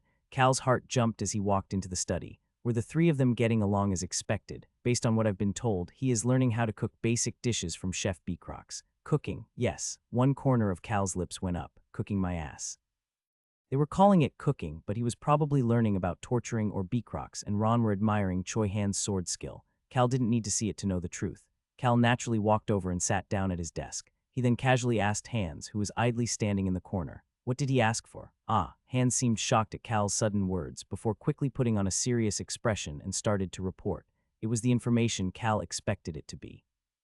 Hans could not hide his sorrow and disappointment while sharing about what happened to Harris Village, and had gone to the Count with Choi Han to deliver the village chief's plaque that Choi Han brought. Father met with him. Yes, the Count immediately ordered for a funeral and will be sending inspectors, knights, and soldiers to investigate. Hans stopped for a moment and hesitated before continuing to speak. However, the guest has indicated he will not be going back with us. Hans recalled meeting the Count with Choi Han, as Choi Han explained the situation to the Count. Choi Han was speaking normally, but the tips of his fingers were shaking. It was then that Hans found out that Choi Han was 17 years old. He was able to keep his life because he happened to be searching for medicinal herbs on his own at the time of the massacre, but he still had to watch his neighbors and friends all being killed at such a young age. Just how much shock would he have received? Will that be okay? That was why Hans had asked Cal, will it be okay for him to not say his final farewell? It is his decision. Cal answered Hans's question and changed the topic. He already knew why Choi Han did not want to return. He had already said his goodbye as he buried them. All that was left was to get his revenge on the people that took their future away. Has Ron been taking care of him? Yes, he has made sure that the guest eats every meal. He has also been very friendly with him.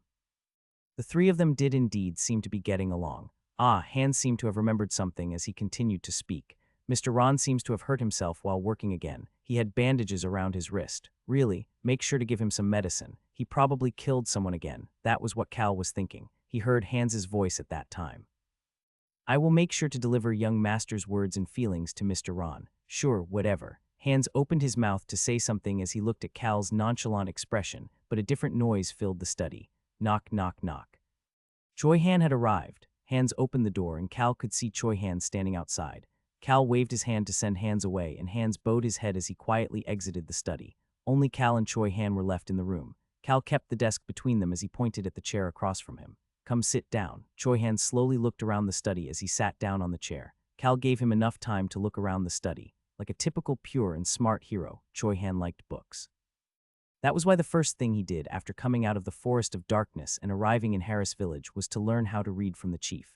After looking around for a long time, Choi Han's gaze finally landed on Cal. What is the payment? Getting right to the point. Cal smiled, looking at how Choi Han didn't beat around the bush. Payment. Choi Han was thorough when it came to debts he owed. Cal Kim Rok-soo realized that he had changed the contents of the beginning of The Birth of a Hero. He could see that even more things would change because of it. That was why he was trying his best to not change too many things, but he had to go to the capital. Then even more things will change. Cal put a piece of paper on the desk as he looked toward Choi Han. There's a way for you to pay back for the meal, but I need to first determine whether you will be capable of doing it. In simple terms, this is an interview. Please go ahead. Choi Han immediately agreed to Cal's talk of checking his qualifications. Cal started to ask, do you know how to protect people? What do you mean? Choi Han flinched for the first time and asked after a moment. Cal's gaze started to turn sharp. He was looking at the piece of paper on the desk and not at Choi Han. Although he had to quickly change the plan, it might bring him more gains than before. He could prevent Choi Han's party from getting the ancient powers while taking the ones that he needs for himself. Those powers were useless to them anyway. Cal kept his gaze on the paper as he continued to speak. Simple.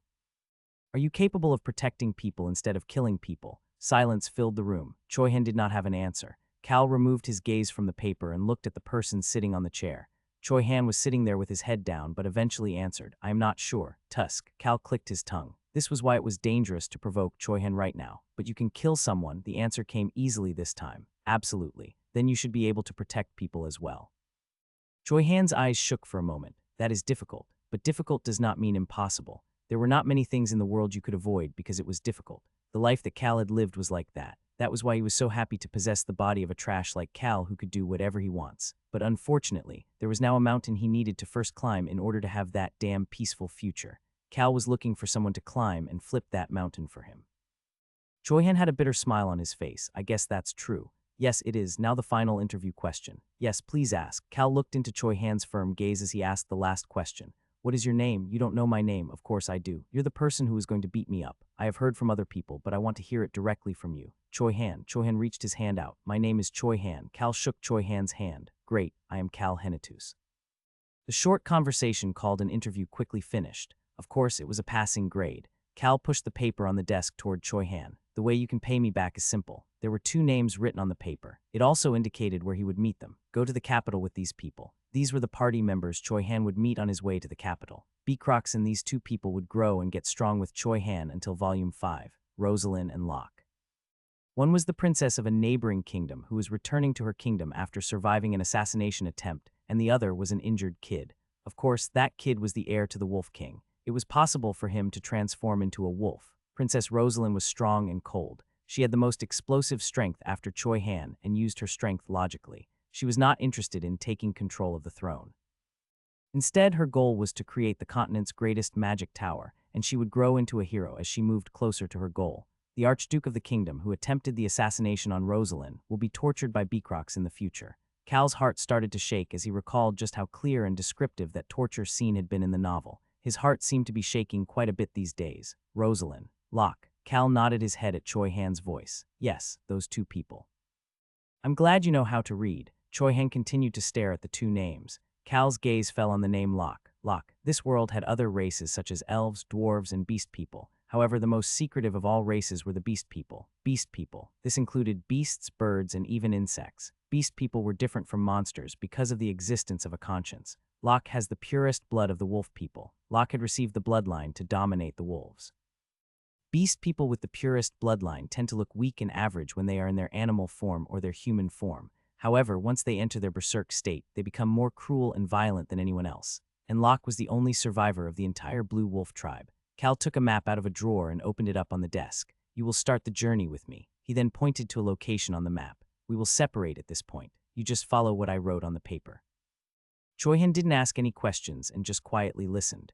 Cal watched Choi-han for a bit. There was a reason Choi-han had to go with him until that specific point. I need to avoid the crazy dragon. The beginning of the birth of a hero. Like any other novel, new villains had to appear after Cal. However, those villains were not easy picking like Cal. The next villain involved a marquis who led one of the noble factions. Throughout the beginning of the novel, he gets in the way of the crown prince and Choi-han. He ends up being ruined around Volume 2, but Choi-han runs into the marquis for the first time on this trip to the capital. That bastard raised the crazy dragon. It definitely was a crazy dragon. It was still just a baby dragon. That black dragon was being tortured by the marquis's future successor in secret. They were training it to obey the marquis's commands. They're crazy too. Dragons are the strongest beings in the world. How do they think they will be able to tame a dragon? It actually does make sense. The Marquis managed to get his hands on a dragon egg through the secret organization and chained it down with mana-restricting chains as soon as it hatched. Cal could not fathom the extent of the strength of that secret organization. But would dragons be called the strongest beings in the world for no reason? This black dragon, that was less than 5 years old, was still a dragon. In the end, the dragon goes crazy and berserk. It may be young, but in the novel, it exploded with enough mana to remove the mana-restricting chains. Since its mana was restricted, the mana it exploded was actually its own life force. After living in a cave and being tortured every day without ever being able to see sunlight, the young dragon cuts into its own life force to find freedom. After managing to escape, the dragon ends up losing its rationality and goes berserk. The village that Choi-han is staying at the time almost ends up in danger because of the berserk dragon, and Choi-han ends up fighting against the black dragon. Choi-han gazed at the small dragon that was less than 1 meter long. It managed to blow up a mountain with that small body and put the villagers in significant danger. However, Choi-han could not easily attack this dragon. The eyes of this dragon that had lost its rationality were in pain and full of sorrow. However, the black dragon's mouth was smiling. Choi-han found that to be extremely sad. Choi-han ends up killing that black dragon and gifting it the freedom called death. Cal had to go to that village. Either Choi-han takes care of it or I prevent it from going crazy and find a way to release it. There was no other choice because it was on his way to the capital. He would need to take an extremely long detour to avoid that village, and that would require a long time and change the flow of the story. He would also be late in arriving at the capital if he took that detour. For being a crazy dragon, it's described as being a really cute dragon. The novel described it as a cute black dragon with short legs. It mentioned that it was even scarier that such a cute existence had gone crazy and caused chaos. Cal decided to stop thinking about the dragon for now, and instead gave Choi Han the rest of the order. Come to the capital with the owners of these two names. That is your way of paying me back. Choi Han asked a question. Just need to protect these two people. If you want to, these two people should be strong enough to not require Choi Han's protection. Especially Princess Rosalind, she wouldn't even budge an inch even if a truckload of cows with the indestructible shield attacked her at the same time. Do as you wish. However, you must definitely come to the capital. You must also meet me there without being injured. You can at least keep yourself safe, right? Cal and Choi Han should have no reason to meet again after that. Choi Han has another negative encounter with the secret organization after getting involved with Locke. Meeting with Locke should allow Choi Han to stop the danger in the capital like in the novel. Why are you not answering? Can you do it? Choi Han's gaze became a bit clearer. Yes, I can do it. He seemed to be speaking in a more respectful tone than before, but Cal just let it be. He relaxed a bit after seeing Choi Han put the paper in his chest pocket. I should have been drinking as I did that. It was really tiring to talk to Choi Han with Cal's body. You can leave now. Cal waved his hand at Choi Han. Choi Han started to walk toward the door after seeing Cal's gesture. Cal leaned his back on the chair and watched Choi Han reach for the door before starting to speak again. In addition, everything we discussed here is a secret. I'm sure I don't need to tell you that. Choi Han did not look back and answered as he opened the door. Of course. Choi Han's voice seemed to indicate that he was smiling, but Cal did not care. Once he was alone, Cal took out a piece of paper and pen and started to write in Korean. After writing for a while, he left the study and headed for his father's office. Father, yes, I need money. Okay, I will tell Hans to give you some. Cal needed a lot of money. Once Cal laid down on the bed with another 10 million gallon check in his chest pocket, Ron approached him and put a bottle on the nightstand as he started to speak. It is warm lemon honey tea. My son made it especially for you, young master. Please have a good night. I am always by your side. Cal's sleepiness went away in an instant. No matter what happened, he needed to make sure the two of them went away with Choi Han. The next day, Cal Henitus headed to the slums as soon as he woke up. Young master, I heard about everything from Deputy Butler Hans. This Ron will do whatever I can with my lacking abilities to make sure you can shine at the capital. Cal's shoulders were starting to shake as he walked out of the Count's estate. He was thinking about the conversation he had with Ron as soon as he woke up this morning. This is going to be your first time outside the Henitus territory, right? I'm very good at hunting rabbits. I will hunt some rabbits for you when we are camping outside. Ron's calm and benign voice echoed in Cal's ears. He felt as if he could still hear Ron's voice echoing like a hallucination throughout the fog outside. Cal was scared of the fact that Ron was explaining to him about how to hunt a rabbit first thing in the morning. You need to be careful when handling a small animal like a rabbit that gets scared easily. Since you don't know when or how it will run, you need to pay attention to the surroundings and kill it in an instant. You also need to remove the innards after catching it. I'm also very good at that. Cal had to turn away as Ron mimicked cutting open a rabbit with his hands. Ron was excited. However, the only thought Cal was having right now was that Ron was toying with him. Cal was just happy that Ron was heading to the capital with him. I can tack on Beecrox as my personal chef. Ron, Beecrox. Cal had already told Hans this morning so that he could bring the father and son duo with him. Of course, Ron was there as well. Hans, I want to take Beecrox as my personal chef for this trip. May I ask why Beecrox? He is extremely busy running kitchen too. I don't know. But I can't eat anything other than Beecrox's cooking. I will be taking him, so you figure out the rest. Hans became anxious, but Ron seemed to be happy to be going with his son. Young master, my son will be very happy. We had a need to go to the capital anyways. I will deliver your exact words to him. Cal relaxed after hearing Ron's words. He was worried that they would say no, but Beecrox should enjoy leaving the Henitus territory and traveling to the capital as well. Cal walked through the foggy western city as he thought about the people he would take with him to the capital. The story was progressing a little differently than the novel, but it wasn't like he could give up on gaining some benefits for himself. Young master, you are here early today. The baker seemed to be pretty relaxed around Cal after seeing him a couple of times. Cal just stoically asked the baker. The bread. The baker smiled as he handed Cal a bag full of bread. Of course, I have it all ready. But is today really the last day? Why, greedy for more money? Yes, I definitely am. Cal started to smile. He liked honest answers like this. Cal patted the shoulder of the baker, who seemed to be a bit more relaxed around him, and headed for the slums. I'll come back when I want to eat it again. The baker longingly watched as Cal disappeared into the fog and then started to pray. He was praying for Cal to come back and spend a ton of money. Cal naturally did not know about the baker's prayer as he walked over to the slums. He then saw the siblings waiting for him. Do these kids not have a home? Cal had come much earlier than usual. However, the siblings were curled up together and waiting for him, as if they had been waiting at the top of the hill all night. The younger brother seemed to be leaning into his older sister's embrace. The siblings were quietly looking up at Cal. Their hair and clothes seemed damp, probably because they stayed here through the foggy morning. Of course, Cal pretended not to notice. Here, take it. The young boy took both of their shares from Cal. Cal waited until the boy picked it up before turning around and heading for the man-eating tree. I'm glad it is foggy. The fog made it difficult to see. Since this hill was the highest point in Western City, other than the Count's estate, the fog was even thicker up here. Nobody else would be able to see what Cal is doing, or more importantly, what Cal receives from the tree. More, give me more, please. Cal poured a bag of bread into the hole while listening to the eerie voice of the grudge-filled soul as usual. The darkness inside the hole was slowly turning from gray to white. Cal started to smile, thinking that all his efforts were not for naught. It was at that moment. More, what? Cal flinched and stepped backwards at the voice that now turned into a shriek. The novel didn't mention something like this. More, I will give you a present if you bring me more. A present. That word made Cal's eyes start to sparkle. Although he didn't expect the soul to go crazy like this, the end was near. Just wait. The black branch started to sway as if nodding at him. It felt like a scene out of a horror movie. Cal shivered as he started to move back through the fog. It was the middle of the morning now, but the sun was not out, and the fog continued to get thicker. It looked like it would start to rain soon. The siblings must have gone somewhere, as he did not see them, but Cal just thought they went to dodge the rain and put the third bag of bread in front of the man-eating tree. This should be the last bunch. The light inside the hole was now as white as the fog surrounding Cal. It should become transparent after I put this last bag of bread in. Cal was full of anticipation as he poured the last bag into the tree. And finally, ooh-wong. A rumbling that was worlds different than the past rumblings poured out from the tree toward Cal. This rumbling, that was only aimed at Cal, did not catch his attention because of the hole that was starting to turn transparent. It should be dark inside the hole because of the shadow of the tree, but such a realistic situation did not occur.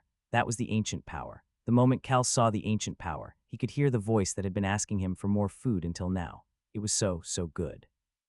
That voice was obnoxious. That soft texture of bread. I especially like the third bag of bread you brought. I guess even food develops as time goes by. There was no such thing as bread back in my days. The wheat itself must grow on a really fertile land. Yes, not all wheat is the same. The voice was evaluating the taste of the bread. A storm caused by the voice started to rush toward Cal. This wasn't in the novel. The spirit that was tied down to the earth, because of its grudge, was resolving that grudge by evaluating the taste of the bread. Cal started to frown further. He was only thinking about the ancient power in The Birth of a Hero. This indestructible shield was the only ancient power that was written about in the novel, but never claimed by anyone. No wonder nobody ended up taking control of it. But then why would the author mention something that could be useful, but was never actually taken by anybody? That was the thought in Cal's head, however. The obnoxious voice continued to chatter away, making him unable to focus.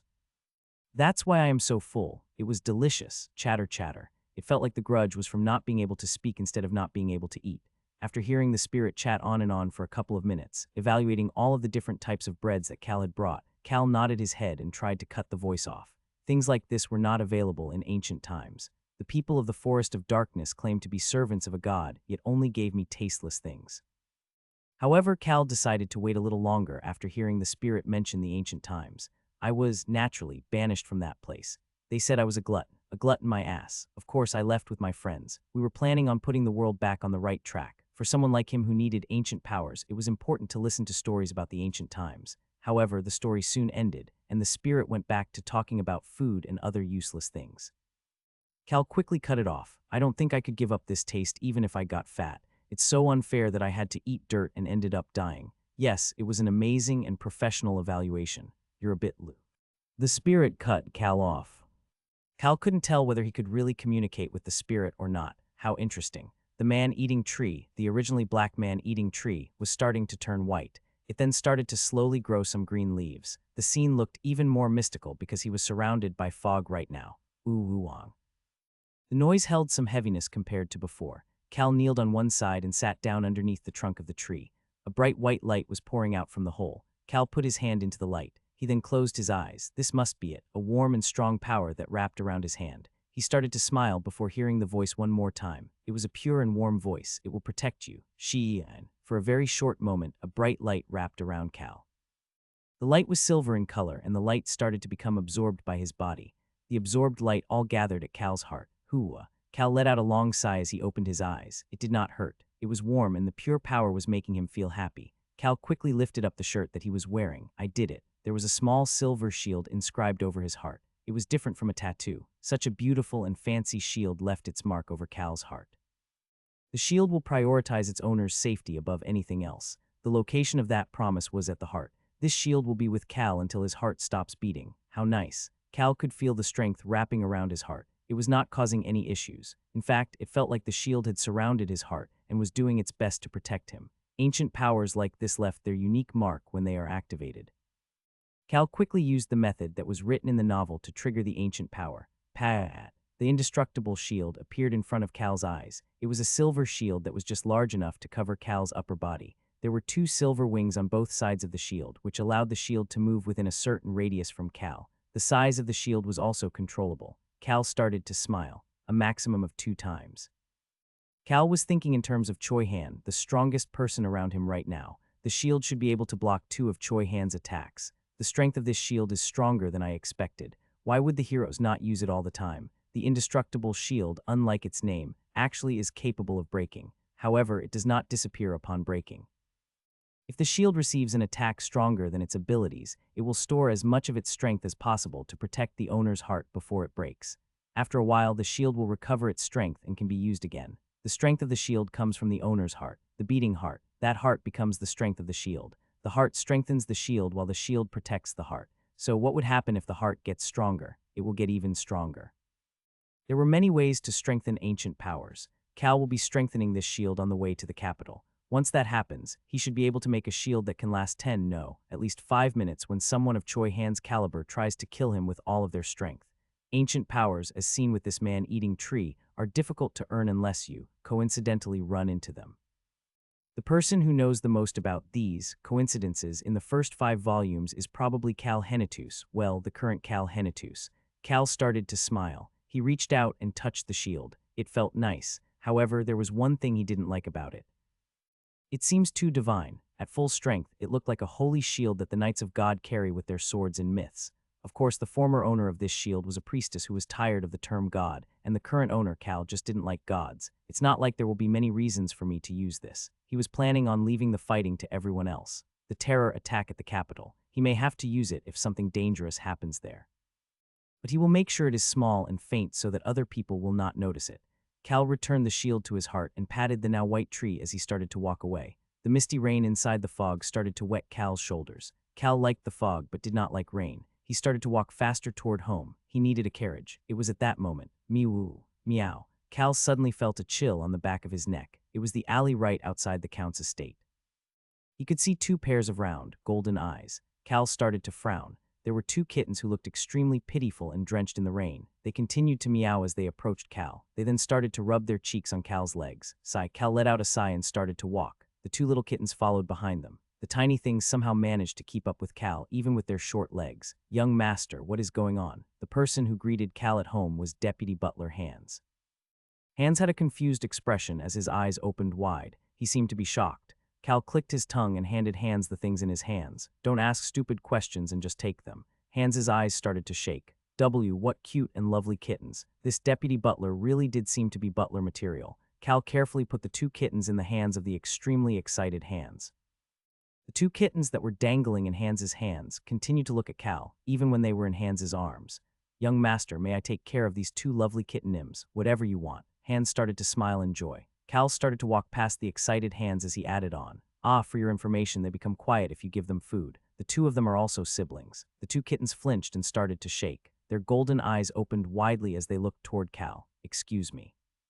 The moment Hans asked in confusion, Cal moved back toward Hans. He then lowered his head and caressed the 2 kittens. He had wondered about it for the last few days, but how could he not know by now? The silver kitten had a faint smell of the medicinal herbs he had given to the girl. When he picked the 2 kittens up earlier, he could also smell the beefsteak and bacon cream pasta that he had given them this morning as well. That made Cal certain.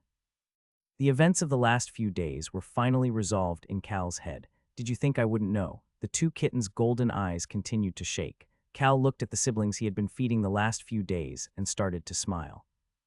Tap, tap, even at the rough patting, the baby kittens could only stiffly stare at Cal. Cal thought about the moment when he first met Choi Han. The injured silver kitten was growling while the red kitten was whining next to it. The silver kitten should be the older sister with gray hair, and the younger brother must be the red kitten. Cal had a bright smile on his face. He looked toward the kittens and started to speak. We'll talk later. The siblings, who seemed to be beast people, avoided his gaze, and Hans confusingly replied, "Are you talking to me, not you?" Hans looked at Cal and the two kittens with an even more confused expression on his face before holding the kittens even tighter. It was a movement that seemed to show that he was trying to avoid a dangerous person. However, he soon had to approach Cal once again. "Are you heading back out?" Yes. It was because Cal changed his coat and was preparing to leave again. "Where will you be going?" "I have a promise to keep and someone to meet." "Young master, you're going to keep a promise." Hans looked to be shocked again as he questioned Cal. "You seem to be getting ruder." "My apologies." The deputy butler's apology was very quick. Is he really the best of the butler candidates? He seemed decent by the way he handled Choi Han's issue. Cal felt like Hans, who was caressing the kittens with a wide grin on his face, was not very reliable. "I'm going to take him to the capital as well." Cal was thinking about this, something that Hans would never expect even in his dreams, no, something that Hans would lament even if he learned about it in his dream, before Cal asked about the person he had not seen for a while. "Where's Ron?" Hans had a satisfied smile on his face at that question. "I heard that Choi Han Nim will be going with you as one of your guards for the beginning part of your journey to the capital. Is that true?" Hans was thinking about Choi Han, who had defeated all of the Count's Knight Brigade members today. He was more skilled than expected, making it easy for him to be Cal's guard as Cal wanted. Of course, neither Hans nor the knights knew that Choi Han had hidden his true power. Mr. Ron found out that Choi Han Nim will be going with you and went out with Choi Han Nim to purchase some clothes and other necessary items for travel. Ah, Chef Beecrox went with them as well. I see. I'm relieved. They seemed to be getting along well. There was a rare, extremely bright smile on Cal's face. The smile was very fitting with his beautiful red hair. Hans started to speak while being happy about Cal's bright smile. "Mr. Ron, Choi Han Nim, and even Beecrox seemed to be excited about serving you." He could see an instantaneous change in Cal's face as he said that. Why would Cal suddenly look like he lost his appetite? Hans could not figure it out. Both individuals headed outside the main gates once again.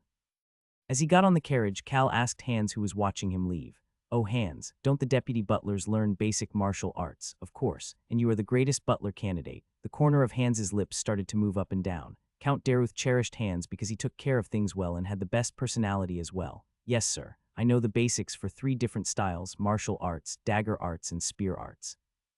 A good butler needed to learn a couple different basic fighting styles, just in case something happened, and the family members needed to run away. Amazing. I guess I am a bit amazing. Cal could not hold back his smile watching Hans shrug his shoulders while his lips continued to flicker. The two kittens could only shake their head as they watched Hans and the sly smile on Cal's face. "I'm leaving now."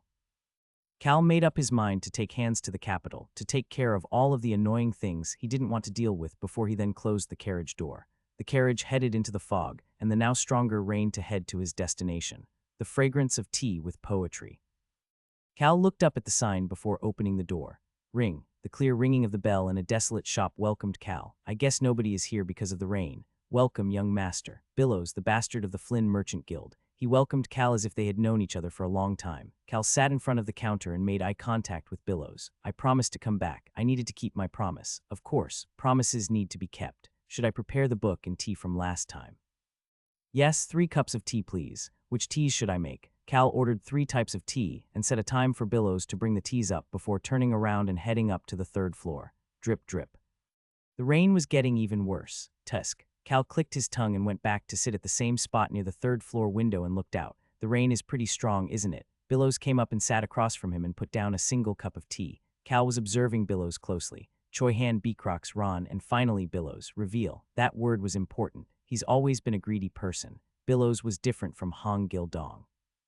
He was not sad that he could not call his father, father, or his brother, brother.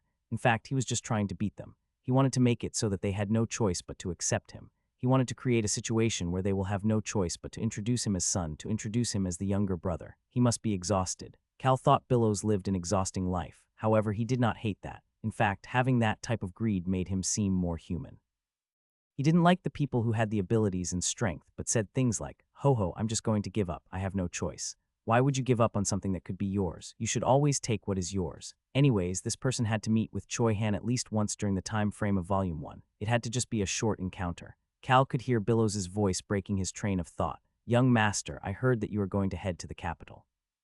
Are you going to keep sitting there? Don't you have work to do?" Seeing Cal pretending to be annoyed made Billows smile. He did not even try to hide it. This really was a very, very interesting young master. However, Billows could tell that he had a pretty sharp mind. I will be heading to the capital as well. I guess I will be following after you. And Cal already knew about it. In order for Billows and Choi Han to have an encounter in Volume 3, Billows needed to head for the capital soon as well.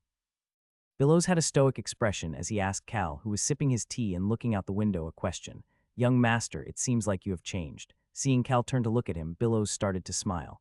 Cal motioned with his chin for Billows to continue. You seem different than your nickname. Which one? Trash. Billows could see the corners of Cal's lips starting to go up. He definitely was different. This Cal was not the Trash that he knew about.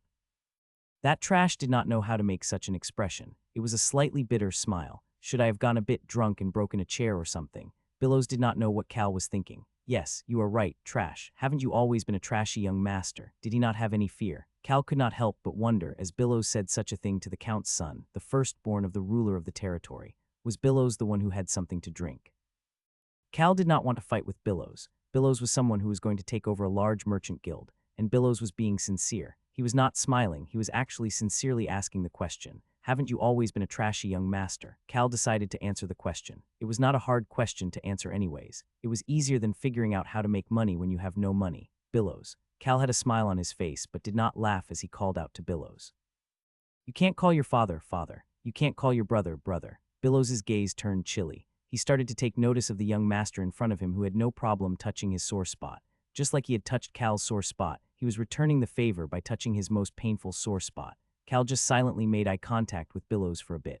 The rain started to pour even harder outside. Cal broke the silence and started to smile as he asked, Are you going to keep being the bastard? Are you satisfied with that? Billows could feel Cal's sharp gaze on him. I know you're not. Cal leaned back on the chair and continued on with an expression that seemed to be thinking about the past. I've acted like trash for about 10 years, ever since I started when I was 8 years old. Wow, now that I think about it, Cal Henitus has been doing trashy things since he was 8 years old. He started drinking when he was 15. What a guy. Cal thought about the past of the original Cal that was present in his mind and started to smile. That smile looked scary to Billows. At that moment, a small noise cut through the rain to reach Cal and Billows. Squeak, squeak. It was the sound of someone coming up the stairs. Cal looked past Billows' shoulder to the entrance of the 3rd floor. He could see someone's head, black hair. It was Choi Han. Behind him was Ron. Cal had told a servant to tell Choi Han to come to this tea shop later in the day. Cal moved his gaze away from the two of them and started to speak to finish his conversation with Billows. Choi Han and Ron finished coming up the stairs and looked toward Cal as he started to speak. Billows. Billows' stoic face felt pretty chilly. It's okay to throw away something you've been doing for around 10 years. Cal's eyes started to look more alive as he continued. I can't live as trash forever. Of course, Cal would still spend all the money he wants and do whatever pleases him, even if he wasn't trash. He was going to live peacefully and enjoy life as the son of a rich noble. Although that was different than the direction of Billows' life, what mattered was that both of them were not going to continue living the way they had been living. Aren't you the same? The corner of Billows' lips started to slowly move upward. He then bowed and started to snicker. After silently snickering for a bit, Billows raised his head up and looked toward Cal. I am indeed tired of it. Billows was laughing as he said he was tired of it. See, I told you. Cal shrugged his shoulders and motioned for Choi Han and Ron to come over. At that moment, Billows got up from the seat and started to speak. Young master, what? I will see you at the capital. Cal started to frown. It would be complicated if they met at the capital right away. Why bother? Cal motioned for Billows to go away and Billows respectfully bowed before leaving.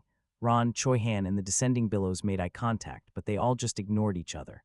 Good. Cal welcomed that scene. Choi Han and Billows just barely ran into each other. It was just like in the book. Cal started to smile at the other two people with satisfaction. Ron, I knew you would come with him. According to Hans, Beecrox went with you too, but I presume he went back to the kitchen. He has a strong sense of responsibility for that kitchen. Young master, are you close with that person? Cal shrugged his shoulders at the unexpected question from Ron. No. I see. Cal pushed it aside as nothing important, but Ron definitely heard it. He heard Cal say that he cannot keep living as a trash. Cal stopped looking at Ron, whose response trailed off, and made eye contact with Choi Han. I guess you can't trust the rumors. What the hell is he saying? Cal ignored Choi Han's words. At that moment, Billows brought up the other 2 cups of tea that Cal had ordered earlier. Should I give these cups to these 2 gentlemen? Yes. Cal started to smile again. I ordered them in advance. Cal personally picked up the teacups and put one in front of each person. In front of Choi Han was the tea he just randomly ordered from the menu. As for Ron, I specially ordered this for you since it seems like you like it a lot. Why else would you bring it for me every day? It was warm lemon tea. Cal could see Ron looking odd and felt the biggest satisfaction he had felt all day. But behind that satisfaction, Cal suddenly felt chills on the back of his neck. It was because Ron drank the lemon tea without any complaints. Clack. Why did the sound of the teacup being placed on the table feel so loud? Thankfully, it was not just Cal being paranoid. Choi Han, who had been quietly enjoying his tea, started to frown. Why don't you enjoy your tea a little more quietly? Ron held back his laughter after seeing Choi Han take a peek at Cal before speaking in a more respectful tone to him. Today, he had found a decently useful sword for Choi Han. It was a sword made by the same blacksmith as the one who made Beecrox's cooking knife. Want to try it out? I will not fight against someone who is trying to cut someone else with a cooking knife. His son Beecrox kept nagging Choi Han to fight him with that sword. It was because Beecrox learned a bit about Choi Han's strength from that short bout last time and wanted to find out more. However, Choi Han continued to reject him. Ho, what a funny punk.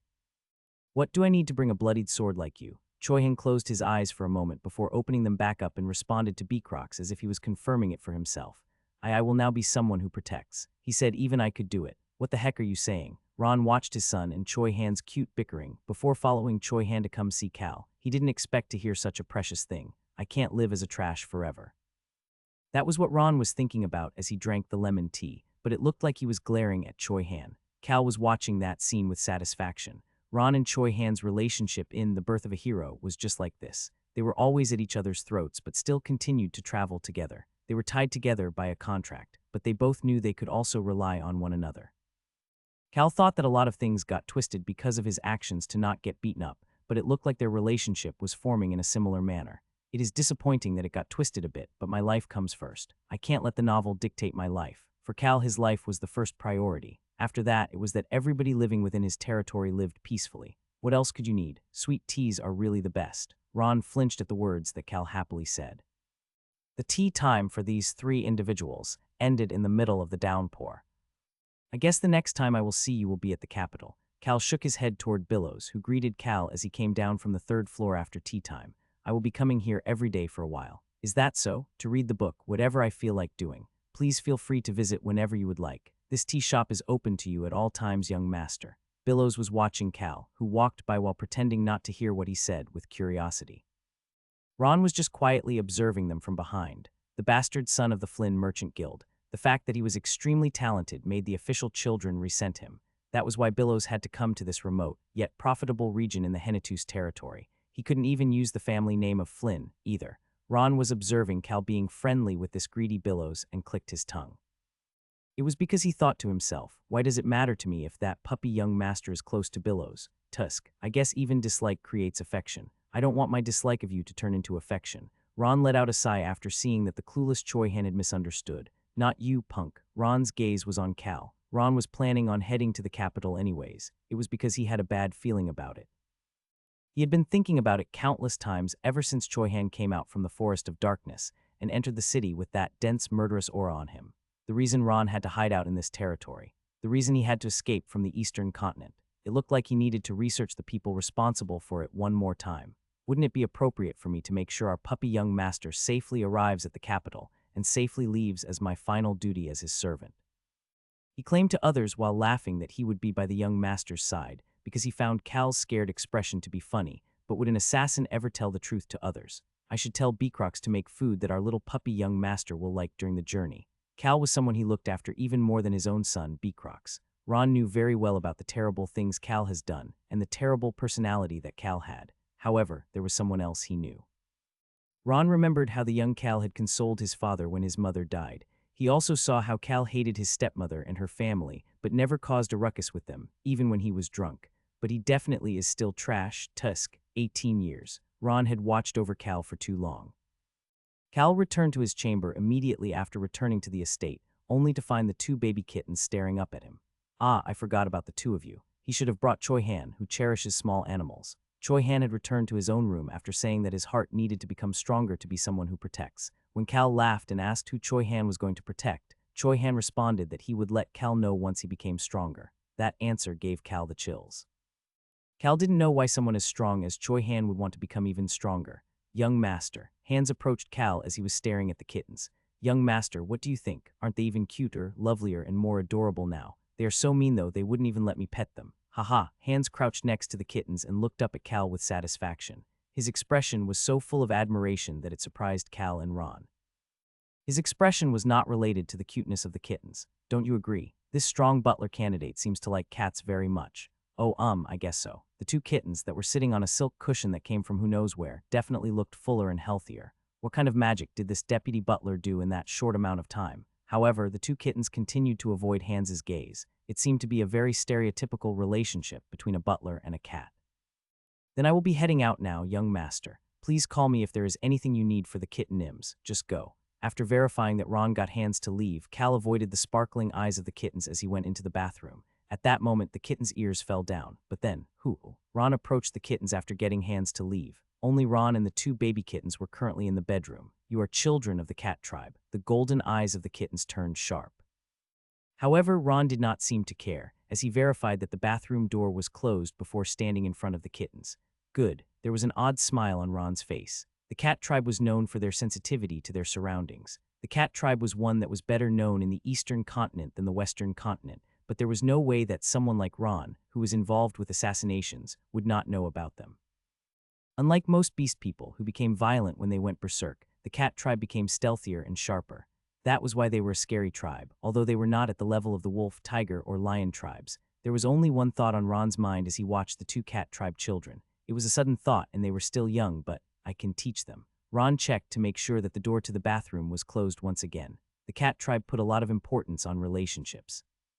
If they trust someone once, they will never betray them. They were suspicious by nature, but like the wolf tribe, they valued interpersonal relationships. Children of such a tribe came looking for Cal on their own accord. Ron thought it would be nice to give his puppy young master a farewell present. Ron moved a bit closer to the cat tribe children. He then reached out to caress the head of the slightly larger silver kitten. Slap. The silver kitten slapped his hand away and quickly moved away to the corner of the room along with the red kitten. Ron's eyes turned curious. These cat tribe children seemed to have already figured him out. It made sense since they needed to quickly recognize people like him, people who were close with death, in order to live for a long time. Even if cats do have 9 lives, they needed to treasure them. The cat tribe was known for their long lives as well as their stealthy night movement. In this regard, they were stealthier than anyone else. Ron started to smile. One child is fog and the other one is poison. The silver one was fog and the red one was blood or poison. Even if they did not become killers, they had the right foundations to become shadows. The silver kitten turned its head away as Ron said that, while the red kitten snorted. The two siblings had no desire to become killers who gave off such a thick scent of death. The two kittens scoffed at Ron, as if they knew about his identity as an assassin already. Once Cal came out of the bathroom, they were still sticking very close to each other as they looked up at Cal. Stop looking at me. They immediately stopped looking at him once he said that. Ron, go get me my meal from Beecrocs. Yes, young master. Ron left and Cal sat down on the couch and looked toward the two kittens. He then spoke to the two kittens who were whining in a corner far away from him. You two are part of the cat tribe, aren't you? The two kittens nodded their heads without making eye contact with Cal. Are you planning on following me? There were no responses to this question. Instead, the red kitten slowly walked over and rubbed its cheek on Cal's leg, while the silver kitten approached Cal soon after and started to tap Cal's foot with her front paw. Cal already had a plan for these two siblings. He nodded his head and made up his mind about the kittens. Then make yourselves useful. The kittens immediately responded. Meow, meow, answer in human language. The pupils of the silver kitten, the older sister named On, started to sparkle as she spoke. I want to eat meat, I'm still hungry. The red kitten, the younger brother Hong, tapped Cal's leg as he added on, I want to eat cake. Cal responded to both of them. I will give you a lot of meat and cake so you know what to do, right? Be useful, be useful. The kittens immediately replied, and that was how the two siblings, who were kicked out of the Fog Cat tribe, became a part of Count Hennetus's household. 4 days later, Cal joined his family for breakfast for the first time in a while. Count Daruth looked at his son, who was wearing extremely simple clothes, and started to smile. I guess you're leaving today. Today was the day that Cal would leave the Hennetus territory and head toward the capital. It doesn't look like you are nervous. Cal smiled instead of responding to his father's statement. Cal's complexion had gotten much better in the last few days. It had no choice but to get better, since I didn't get beaten to pulp. It was raining in the Hennetus territory until yesterday. If the story went as it did in the novel, Cal would have been beaten to pulp on a rainy day. Of course, Cal was not beaten up yesterday. He could also sleep well now. This was because he could feel the indestructible shield always surrounding his heart, knowing that he could manage to survive, even if he did something wrong to someone like Ron or Beecrocs, made it easier for him to sleep at night. Father, Cal looked at the breakfast spread that was fancier than ever before as he asked, it looks like the number of people in the envoy has grown again. I asked you to reduce the number. He had asked his father to decrease the number of servants accompanying him to help with his needs. He said that Hans and Ron were enough. Of course, Hans turned pale at first, however. He started to pack right away after hearing that the kittens will be traveling with them as well. About that. For some reason, Daruth stopped his sentence without finishing. At that moment, someone else's voice interjected itself into their conversation. That was my decision. It was the Count's wife, Violin. Her hair was perfectly formed in a bun, without a single stray hair, as she was looking down at her plate. She looked so similar to her son, Basin. Even the way they both did not make eye contact with Cal and had a stoic expression was the same. We can't have someone from our family looking poor and terrible just because you want to go with such a small envoy. It was an extremely stoic voice. Violin then lifted up her gaze to look in Cal's direction before continuing on.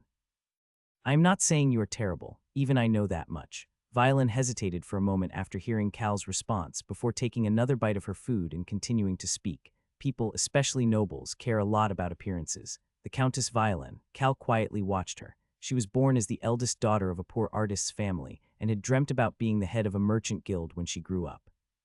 She was influenced by the luxury items being sold to the nobles and came to the Hennetus territory. When she got here, she fell in love with the art of sculpting. Eventually, she met Count Daruth and fell in love, living as the director for the territory's cultural business operations. In Kim Rock-Su's opinion, she had a lot of pride for herself and her life, which was why she had a lot of pride for this family as well.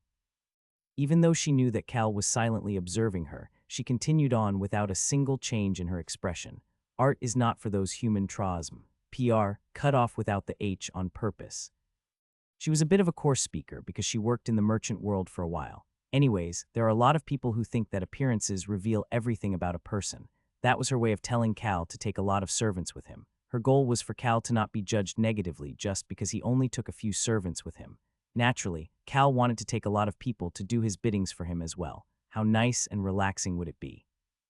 He was finding it difficult to get changed without a servant now. Kim Rock-Su had been in this world as Cal for only about a week, but he already could not let go of that easy life. However, a few days into Cal's future was a crazy black dragon. If he cannot release this crazy dragon in advance, it might go wild and kill a lot of people. Although Cal didn't care about what happened to other people, he still did not want to see people dying in front of his eyes. Furthermore, he also didn't want to take responsibility for those people who will be injured because of the dragon. Responsibility was a heavy burden, and for someone like Kim Rock-Su, who had taken responsibility for his own life since he was a young boy, he knew that responsibility related to people and people's lives was the scariest and heaviest burden. That was why he started to speak.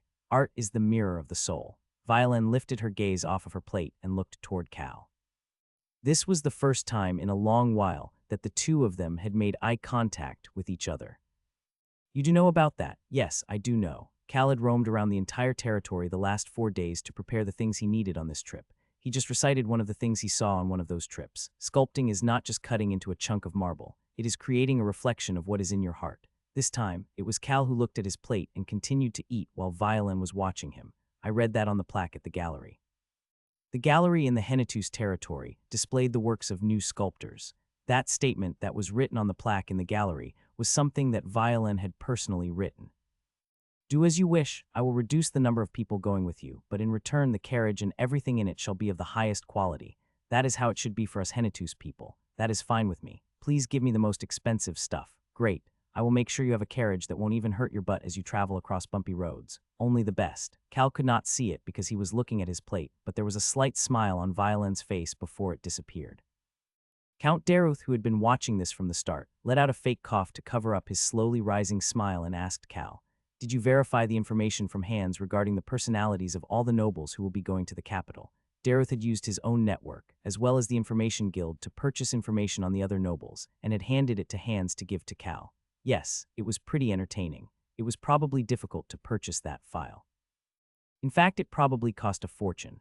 Although it only had about 3 or 4 lines about each person, it was precious and expensive to purchase information on nobles. There are some petty ones, some stupid ones, some smart and scary ones, even some who are desperate for power. Looks like all sorts of people are coming this time. Of course, there were also some stupidly nice people, villains, and trash as well. You read the file I sent you. Ahem. Anyways, do as you please. But Cal, yes, father. I heard a strange rumor. Cal's shoulders flinched just ever so slightly. Apparently the man-eating tree, that black tree, has changed. It is now a white tree with beautiful blue leaves. There are even grass growing in that spot where nothing used to grow. The place that had changed the most in the last 4 days was none other than the top of the hill in the slums. It was a location where only the black tree had resided, however. That tree turned white with blue leaves after Cal had resolved its grudge, and it was now a beautiful tree that looked almost divine. Isn't it an interesting rumor? It is. What an interesting rumor. Cal had no intentions of revealing his ancient power right now, so he simply pretended to have no knowledge of it. There was no way that Count Daruth did not know about the fact that he went to the slums. However, he would not have any knowledge of the ancient power. He would just suspect that something happened with Cal and the man-eating tree. Yes, but it isn't that big of a deal. However, you need to pay attention to rumors no matter what you do. There's nothing scarier than human eyes and mouths. However, anything that happens inside the territory is fine for members of our household. I will keep that in mind. Cal felt like he really could live a peaceful life, as long as he remained in their territory. How great would it be to quickly come back from the capital and live the life of a couch potato? The luxurious breakfast that was made for Cal, who was leaving for the capital, finally came to an end. He received goodbyes from the Count and Countess, who couldn't watch him leave because they had work to do, and then made eye contact with his siblings, who were awkwardly standing there. What? His younger brother, Basin, just shook his head at Cal's question. His younger sister, Lily, slowly approached him. 7 years old, this youngest sibling of his was 11 years apart from him. Please have a safe trip. Lily vigorously nodded her head. Yes, she then quietly looked at Cal. Cal just casually asked in response to her gaze, should I buy you a present while on my trip? Really, as I thought. She wanted a present. Cal nodded his head as he watched the surprised, amazed, and happy expression all taking turns showing up on Lily's face. Yes, what would you like? A sword. What? Please buy me a sword. A 7-year-old wants a sword. Seeing the shock on Cal's face, Basin started to speak. Hyung Nim, Lily's dream these days is to become a swordsman. Is that so? Cal seriously looked toward Lily. The people of this household all had long arms, long legs, and a good physique. Lily was only 7 years old, but she was tall for her age and could easily become a good swordsman if she put in the effort. I guess it would suit her. Lily's eyes started to sparkle. I will buy you an expensive one. Lily started to smile as she lowered her head in embarrassment instead of responding. Cal did not see this as he looked toward his 15-year-old younger brother who was looking at him. You want something too? A fountain pen. Got it. The breakfast came to an end once he got the list of presents from his siblings. Cal's expression was odd as he stood in front of the carriage that would take him to the capital. How odd. He had an odd expression as he asked the person standing next to him, why is it that their seat is better than my seat? Cal was looking at the expensive and soft cushion next to him, as well as the 2 kittens sitting on the cushion. Young master, shouldn't our precious cats travel comfortably on this trip? They are so small and precious. Hans answered as he put the special treats he prepared for the cats in the carriage as well. Cal and Ron both had blank expressions on their faces. It's because he has not seen them create fog and fill it with poison. Cal called on and Hong to an empty corner of the garden 3 days ago. What can you do? In response to his question, On created fog while in her cat form, while Hong used a bit of his blood to spread poison into the air. Of course, An was able to control the poisonous fog to prevent Cal from dying. Furthermore, the poison Hong could spread was only at the level of paralysis right now. You two are quite useful. An and Hong proudly answered back after hearing Cal's praise. We were able to run away because of our poisonous fog. We are quite useful. Starting from that day, An and Hong were able to eat delicious food all day long. Naturally, Hans was happy to provide for them. Young master, I will be sitting with the driver up top. Okay. Ron jumped up next to the driver, and Cal was about to board as well when Choi Han approached him. Cal Nim. Choi Han said that he did not want to call Cal young master, instead choosing to call him Cal Nim. What? Is it okay for me to not be in the same carriage protecting you? Cal's expression turned like he had eaten some bitter persimmon. Is there a reason to do that? That was what Cal's expression was saying, and Choi Han didn't say anything else, instead just nodding his head. Cal started to squint his eyes while watching Choi Han walk away. It's really weird. Choi Han's eyes were still not very clear. His mind still seemed to be full of anger and thoughts of revenge. When Cal mentioned yesterday that they had sent people to Harris Village, he could see the anger in Choi Han's eyes, but he felt a little different than before. He wasn't in complete despair like in the novel, thinking something along the lines of, the world does not want me to be happy. How could they kill all of my loved ones? That was why it was weird. He recovered pretty quickly. He seemed to be at the stage in the novel when he was traveling with Beecrox, Rosalind, and Locke with a sword in his heart but a calm demeanor on the outside. He let it be since it wasn't bad, but Cal had an oddly bitter feeling in his mouth. It was at that moment. I don't think this is your spot. The leader of the envoy, the vice captain of the territory's night brigade, approached Choi Han and started to speak. The vice captain looked at Choi Han from head to toe before smirking, like he was looking down at Choi Han. I knew we would have at least one person like this. Cal clicked his tongue. Choi Han had hidden his abilities to that of an average level. The problem was that Choi Han was the first person Cal brought to the Count's estate as a guest, and the fact that Count Daruth treated him like an important guest. Adding on the fact that he was going as part of Cal's guards, this time made some people start to dislike and oppose him. They didn't annoy him visibly because he was still Cal's guest, but there were a lot of things they were secretly doing to annoy Choi Han. Young master, I do not think Choi Han Nim is getting along with the other knights who will be going with us to the capital. Is that so? Yes, I think the vice captain is responsible for it. I got it, Hans. You can stop worrying about it. Cal thought about Hans's report and felt bad not for Choi Han but for the vice captain. Soon enough, he'll realize that his eyes were not just at the ground, but completely underground. It'll be fine as long as he doesn't do anything to get beaten up. Cal did not choose to try to resolve their issues. The vice captain will not be able to sleep properly once he sees Choi Han's real skills. How could he sleep when he is extremely scared? Young master, shall we leave now? The vice captain asked Cal, and Cal closed the carriage door as he answered. Yes, let's go. 15 soldiers, 5 knights, and 1 special guard. Cal's envoy, which consisted of this protection squad and then some other people, finally started to head toward the capital. Of course, as with most fantasy world travels, it was not a very uneventful trip. Nobody dared to touch Cal's carriage in the Hennetus territory. The carriage did not have the flag that represented the family, but the carriage itself had the golden turtle, the symbol of the Hennetus family, drawn on it. It was representative of the Hennetus family's love for wealth and longevity. However, as soon as they left the Hennetus territory, they ran into a situation. As expected, they really do show up. While they were rushing through a mountain range, tens of people suddenly showed up in the valley. Pay the toll if you want to cross this mountain. Take out everything you have. If we find anything after you claim to have taken everything out, it will be 1 slap for every 1 bronze we find. Yes, it was the bandits. There were bound to be bandits in a fantasy story, but the fact that there were tens of them was surprising. They probably relied on their numbers to attack this carriage, which only had 5 knights. Cal looked toward the Kitnon, who was yawning, and asked, "You think they can't see the symbol on my carriage?" "I guess so. Idiots, beginners." Cal nodded his head at Hong's assessment. He was not afraid of bandits. Why would he be? Knock, knock. The knocking came from the small window by the driver's seat before the window slightly opened, and Ron looked inside. "Young master, it looks like we will need to take a break." There seemed to be quite a lot of rabbits here. Rabbits. Cal shook for a moment. Ron went, "Ah," before smiling and added on, "Ah, this rabbit is different from the rabbit I was going to catch for you, young master. Of course, these rabbits will not be caught by me but by other people." Cal was being protected by someone who was scarier than the bandits. He listened to the sound of the bandits' screams coming from outside the carriage as he started to calculate the time. About a day and a half. In about a day and a half, they would arrive around the area where the Black Dragon was being tortured.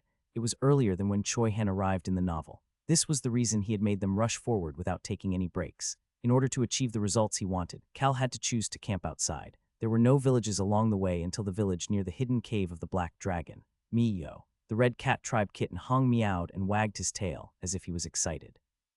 It was because of the delicious smell filling the area. The joy of the day comes from eating a delicious dinner. That was what Cal was thinking. A warm dinner was the signal to end the long and tiring day and the start of a relaxing night. Tonight's main course was a soup with rabbit meat. Damn it, it was not Ron's doing. Cal turned his gaze to the side. Choi Han, the person who had caught the rabbits, was happily eating his soup. Miyo. Tap, tap. On and Hong were tapping on his leg, asking him to give it to them if he didn't want it. Hans had a wide smile on his face as he cautiously approached the 2 children. "Would our precious kitten Nims like to eat the jerky that I prepared for you? It is very healthy, without any salt or preservatives." Naturally, On and Hong ignored Hans. Hans, who did not know they were part of the cat tribe, found that sass to be cute as well and continued to linger around them. Contrary to the fact that they had their first battle, it was a very relaxed and peaceful environment. However, the atmosphere around the knights seemed to be a bit odd. They kept peeking toward Choi Han, who was eating his soup next to Cal. The vice captain seemed to be full of agony. Tusk. Cal clicked his tongue. Cal's party had to fight off tens of bandits today. The one to handle most of those bandits was naturally Choi Han. He did not kill the bandits. However, he had no issues cutting off a limb or leaving them a deep scar. Not only that, he did it in an unbelievable speed too. "Young master, the battle is over." The vice captain had reported this to Cal with a shocked expression on his face. He had not expected it to end so quickly. The bandits were ones who were pushed out of power in a different area nearby. The bandits they had thought were stupid were at their limits and felt that they could handle 5 knights because of their numbers. Unfortunately, their first target ended up being Cal's carriage with Choi Han. The reason the vice captain's face was completely pale was not because of the strength of the bandits. Choi Han approached next to the vice captain and added on. It was a light battle, not even enough for a warm-up. Cal could see the vice captain slightly flinch after hearing Choi Han's words. He could also see Choi Han smirking while looking at the vice captain flinch. He really isn't the type to let people do as they please with him. There was no way that someone like Choi Han, who had no issues beating up the Count's son, would be nice and let people just continue to mess with him. Do you have no appetite? Cal seemed to be frustrated as Ron approached him with his usual benign smile. He looked back and forth between the rabbit soup and Ron before suddenly realizing something. This old man enjoyed making fun of him. Yes, none at all. Choi Han responded to that statement. Are you feeling unwell? No, nothing like that. I would have no issues if you caught anything other than rabbits. Cal looked toward Choi Han and waved his hand to tell Choi Han to not mind him. However, Choi Han continued to look toward Cal with a serious gaze. What are you looking at? Was that your first time experiencing a battle? Cal just casually responded back to Choi Han, who asked with a serious expression. What battle? You mean with the bandits earlier? Yes, of course. I've never seen so many bandits before. I see. Choi Han nodded his head and quietly mumbled to himself. Must have been your first time facing potential death. One of the soldiers let out a gasp. Cal let out a loud gasp as if he was completely shocked. First time facing potential death, my ass. Do you know how nervous I've been the last few days because of you? That wasn't even it. Ron's smile as Choi Han brought back the rabbits, the sight of Beacroc sharpening his cooking knife. Cal was also nervous because of them. Cal started to think about all of the nervous moments he has had since they left the Hennetus territory. Now I really have no appetite. He had lost all of his appetite. Clang. The spoon in Cal's hand just fell onto the soup bowl. That was why he didn't realize that the soldiers were looking at him with an understanding gaze, or that Choi Han had stopped paying attention to everyone around him as he nostalgically thought about the past. Cal Nim. What? Cal was thinking about how he didn't need to be so nervous anymore because he managed to avoid getting beaten up and also got the indestructible shield, when Choi Han's voice snapped him back to reality. Why does he keep talking to me? The first time is always difficult to handle. What are you talking about? As Cal stoically asked back, Choi Han had a slight smile on his face before he asked in a stoic expression. The gaze in his eyes was extremely serious. Cal Nim, do you not study any martial arts? No need. Shouldn't you at least have the strength to protect yourself? There was concern in that seriousness. Cal wondered why Choi Han was suddenly becoming so serious, but decided to answer the question anyway. I have plenty of ways already. Cal took his gaze off of Choi Han and looked around. 15 soldiers who were stronger than him, and 5 knights who would do well no matter where they went. There were only a few servants aside from them, but Ron, Beacrocs, the 2 kittens, and even Deputy Butler Hands were much stronger than himself. Cal made eye contact with each of the people before turning back to Choi Han to ask, You can see them too, right? This is the protection for a wealthy count's son. Cal started to smile. He knew that they would all protect him. Of course, he wasn't sure about Ron or Beacrocs, but they would at least prevent him from getting killed by someone. And they are not the only protection. Cal decided to be a little more honest to Choi Han, who was sitting there looking at him. He patted his heart as he answered, I trust my heart. I will live, of course. The indestructible shield surrounding his heart will protect him. Well, as long as he avoided people like Choi Han, that is. Choi Han looked toward Cal with shaky eyes. Mio. Meow. What are you doing? On and Hong approached Cal and started to push on his legs with their small paws. The claws on their paws hurt, making Cal frown, but the cat tribe siblings stopped eating and started to rub their cheeks on Cal's leg. Clack. Choi Han put down his empty soup bowl and stood up from his seat. I'll be practicing with my sword now, right after eating. I feel like I need to get stronger. Scary punk. Are you trying to get strong enough to blow the whole earth away? Cal turned away in disgust. At that time, Beacrocs approached him with a new dish. Please enjoy. Cal looked at the plate that was filled with the highest quality spices and highest quality beefsteak and started to smile. Bitter food and drinks like lemonade are best to restore your appetite. This was the first time Ron had handed him a lemonade since their interaction at the tea shop. Cal just ignored the lemonade because he was excited about the steak. If everyone has finished eating, we will start our evening training session soon. Cal could hear the vice captain's loud voice and started to think. The vice captain must have been motivated by Choi Han. Cal looked at the fired-up knights and soldiers as he chowed down on the steak and even the rabbit soup as well. The rabbit soup was pretty good once he tried it. Of course, he adamantly declined the jerky the kittens offered him. There was no seasoning on it, so he wouldn't even touch it. 3 days. Cal calculated as they entered the village. The Black Dragon will cause a mana explosion in 3 days. They were now in a Viscount's territory that was right next to the Hennetus territory. A villa belonging to the Viscount was built in the mountain on the right side of this village a few years ago. Naturally, while it was labeled as the Viscount's villa on the outside, in reality, it belonged to Marquis Stan, the person responsible for making the Black Dragon go crazy. The Viscount of this territory was nothing more than a dog of the Marquis, and in the mountain behind the villa hides the cave with the Black Dragon. The Black Dragon causes a mana explosion and sends the cave and the mountain flying. Cal looked at the small peak to the right of the mountain he crossed and clicked his tongue. Venian of Marquis Stan's family. Cal was thinking about the Marquis' second son. He was a crazy psycho who crippled his own older brother to rise to the position of heir. That psycho visits the villa every so often to torture the black dragon for fun. Tusk. Hans flinched at Cal clicking his tongue and quickly brought Choi Han over and started to speak. Young master, I will take Choi Han Nim and quickly look for an inn. Please wait a moment. The carriage was currently stopped outside of the village entrance. Whatever, we will be right back. Cal nodded his head at Hans's statement while observing Choi Han. He had a nostalgic look in his eyes. Just why would Choi Han fight with an existence that caused a mana explosion? It was because he could not throw this small and quiet village away. Harris Village. This village was similar to the village that taught him about both love and hate. That was why he made a move to save the lives of these village people that he did not even know. Cal started to frown as he called Choi Han over. Choi Han. Yes, hurry back. A small gasp came out of Choi Han's mouth. This 17-year-old boy who had lived for tens of years started to have an innocent smile on his face as he nodded his head. Yes, sir, I will be right back. Cal motioned as if he was annoyed, but Choi Han bowed before quickly starting to walk toward the village with Hans. Cal, who preferred this focused Choi Han to the one who had a blank expression, continued to watch him before suddenly starting to frown. He could see a carriage quickly heading in their direction. I have a bad feeling about this. Cal felt like someone with extremely sweaty hands was handing him a poisoned apple. It was a really bitter feeling. The cause of that bitter feeling was soon to be revealed.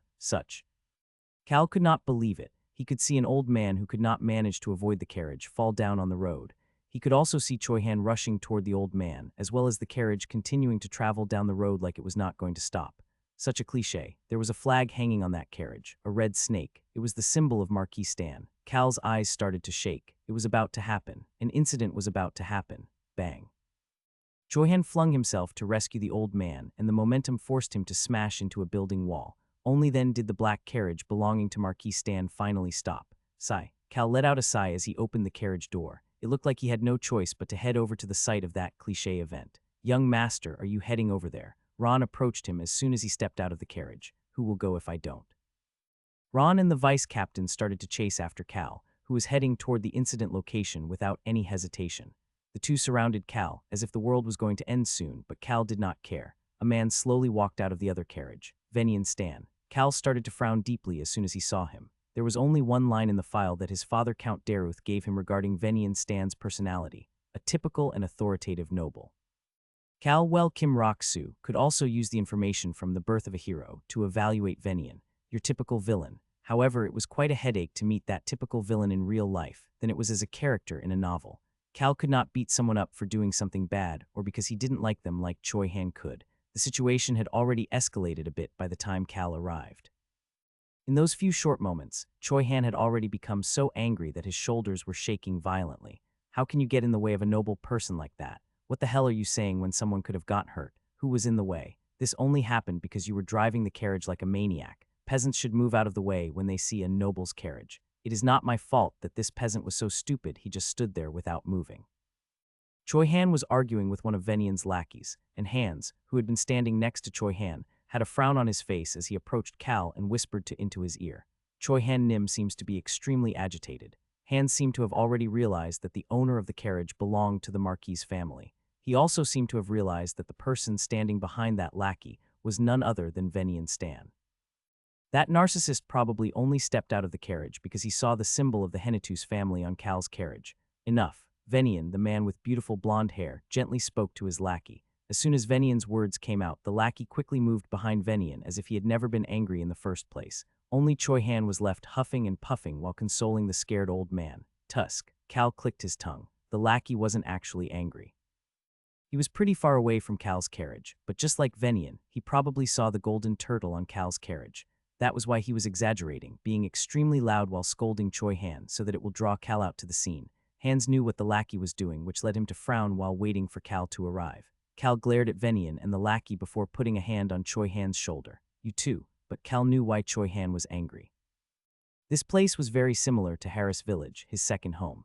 He was angry at the fact that these people put someone else's life in danger but didn't show even an iota of remorse or any signs of apologizing. They could have used another road but decided not to do so and could have hurt someone. How can I just let this be? Choi Han. Cal put some pressure to push down on Choi Han's shoulder. Calm down. Choi Han's black pupils looked directly at Cal. Cal could see the angry Choi Han, no, to be specific, the Choi Han that was being held down by the memories of Harris Village, starting to calm down. After verifying that Choi Han was calming down, Cal turned his gaze to look at Venian Stan. Beautiful blonde hair and a slight smile on his lips. Perfectly ironed attire without a single wrinkle. Boots without a single scuff mark. However, the thing that caught Cal's attention was the small amount of red at the tip of Venian's white dress shirt. Some blood must have landed on him while he was enjoying watching the black dragon being tortured. A crazy bastard. This Venian Stan was someone who enjoyed his meal while watching the torturer whip the black dragon until it was covered with blood. Nice to meet you. Are you someone from Count Henetus's household? Yes. Nice to meet you, young Master Venian Stan. As expected, the other party knew of Cal. Venian was not someone who had an easy life in reaching the heir position. The problem was that he was quite a bit rude. Venian Stan was the type that could gently smile at you, but you still feel nothing but disgust for him. I have not had any reason to come to this area and have only heard stories, but I heard there was someone in the Count's family who was a free spirit and did not seem like a noble. Venian smiled as he observed Cal. It was a very annoying look, as if he was trying to start something. I heard that young Master Basin Henetus had been taking part in all of the gatherings of the nobles since last year. Why ask something you already know about? Cal was not talented in these kinds of small talk. That was why he smiled brightly and respectfully answered. Yes, I am indeed that trash. The moment that word personally came out of Cal's mouth, Venian's lackey flinched. One of the trashiest of all of the trash, probably. The corner of Venian's mouth started to twist up. His expression seemed to say that he had never seen such a crazy person before, but Cal did not care. Marquis Stan was someone who was strong enough to lead a faction, but Venian could not do as he pleased with other nobles until he was officially proclaimed as the future successor of the Marquis title. A Marquis would normally officially proclaim a child as their successor in order to provide protection to that child, as well as have that child start building their network at an early age. However, Marquis Stan had not done that yet. There are still 3 other children. Venian had 2 younger sisters and 1 younger brother. The Marquis enjoyed watching the competition between the siblings. Venian enjoyed watching the black dragon being tortured in order to distress from the competition with his siblings. The Marquis considered the competition between his children to be like an exciting sport. Naturally, the crippled eldest son was the result of this competition. It was a completely crazy household. Our Henetus family is an extremely great family in comparison. You're a very interesting person. Venian just casually responded to Cal's statement. The wealthy count who resided in the outskirts of the northeast without being a part of any faction, who would try to develop a relationship with that family. If anything, people would just be greedy to take that land as their own. However, Venian didn't like Cal as a person. The trash eldest son and a pretty smart younger son. Knowing about Cal and Basin's relationship made Venian think of his own older brother when looking at Cal. However, Venian kept up the act of a proper noble and handed the reins of this incident to Cal. An unexpected obstacle has made me waste time, but I guess it was a pretty good thing since I got to make your acquaintance, young Master Cal. An unexpected obstacle. Venian was referring to the old man. He was disappointed at the fact that his time was wasted because of this old man and wanted to finish this on a happy note. But it looks like you need to teach your subordinate to clearly distinguish between the people who have the right to travel across this road and this earth, as well as the people who have the right to make them stop. As a well-known Marquis' unofficial successor, this was the most he could due to the trash of a Count's family. His tone was saying that, although they were both young masters, their statuses were completely different. Of course, Cal was quietly listening, but he wasn't the type to pay attention to a dog's yapping. Venian finished what he had to say and looked toward the most uncomfortable-looking person in the group. Plop. The old man kneeled on the ground once Venian looked in his direction and bowed his head. My apologies. The hands of the old man, who was bowing so low that his head could touch the ground, were shaking. Choi Han's hands were shaking as he watched the old man apologize. Each territory's residents would be shaped by the personality of the reigning noble. With the Viscount of this territory being one of Marquis Stan's dogs, they were also very authoritative and looked down on the commoners. The corners of Venian's lips started to go up. He was satisfied. After observing Venian, Cal called out to him, "Young Master Venian." Once Venian turned his head, Cal asked him a question. "Are you done?" "I am." Cal crouched down. His expensive clothes started to touch the ground. He then looked toward the shaking hands of the old man. "It'll be dangerous if this continues."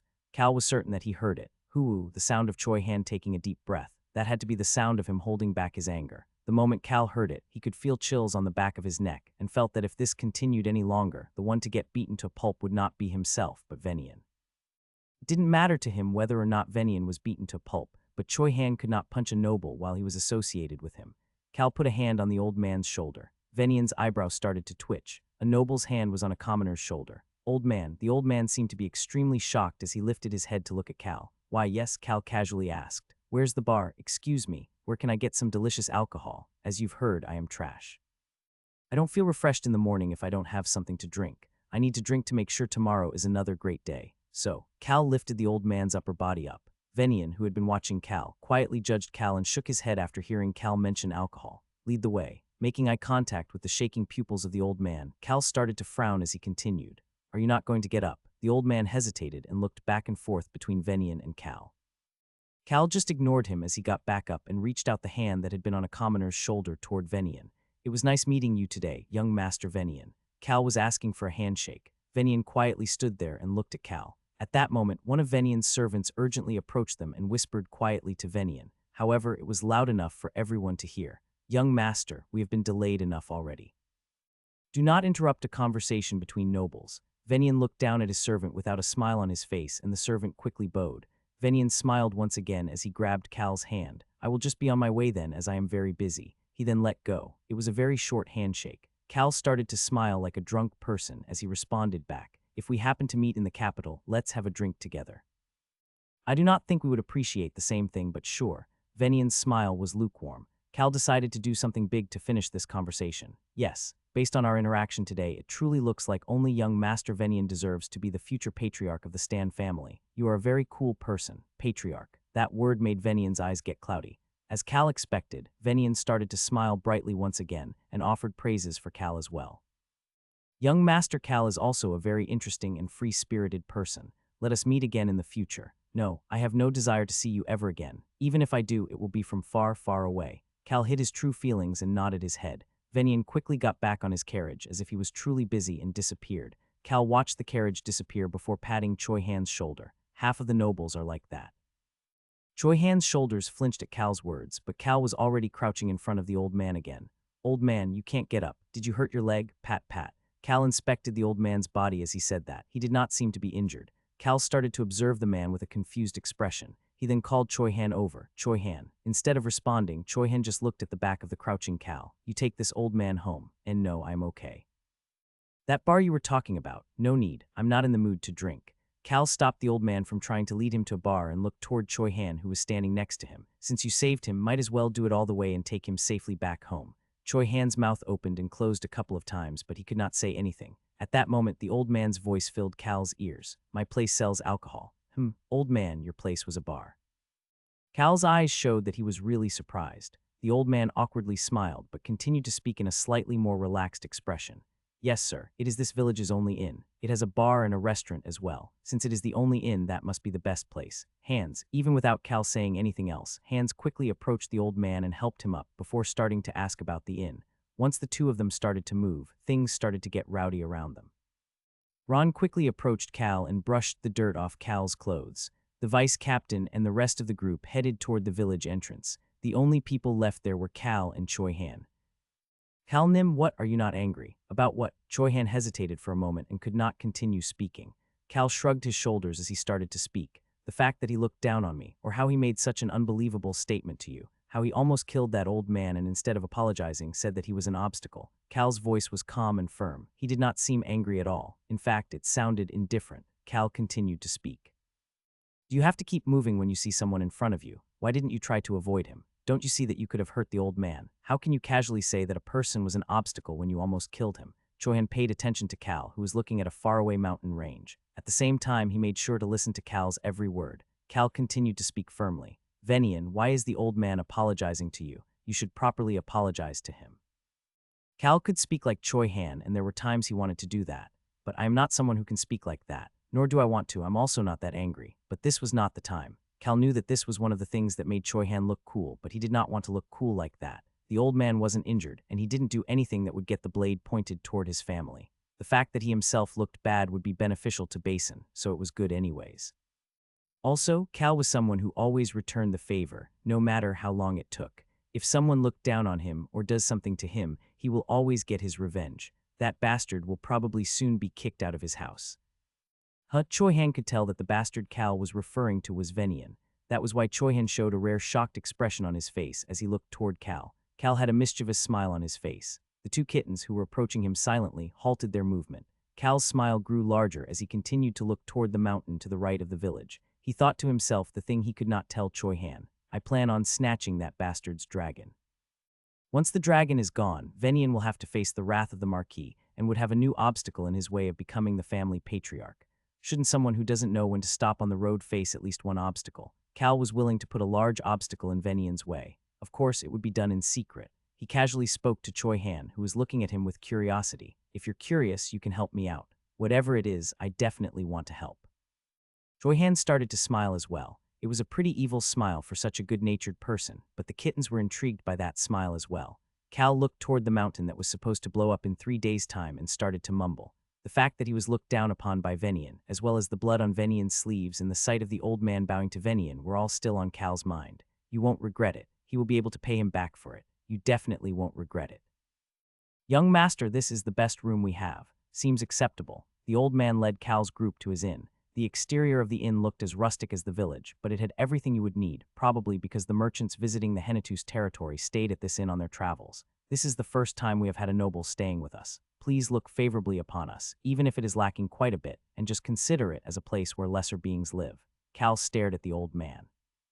He seemed more comfortable than when talking to Venian Stan, but he still seemed scared at the fact that a noble would be staying at his inn. It was fine for him to have a little bit of anxiety, but too much was uncomfortable for Cal as well. It's no good like this. Cal patted the old man's shoulder and tried to calm him down. Old man, relax. I don't like people who put themselves down like that. This is the place that people who come and go from our territory stay to rest. There is no way such a place will be lacking. The old man's pupils started to shake. He wet his upper lip with his tongue before finally starting to speak after a bit of hesitation. Young master, are there a lot of good people like you in the Hennetus territory? What the hell are you talking about? Excuse me, I am the biggest trash in our territory. Almost anybody you find will have a better personality than me. Ah, the old man let out a gasp.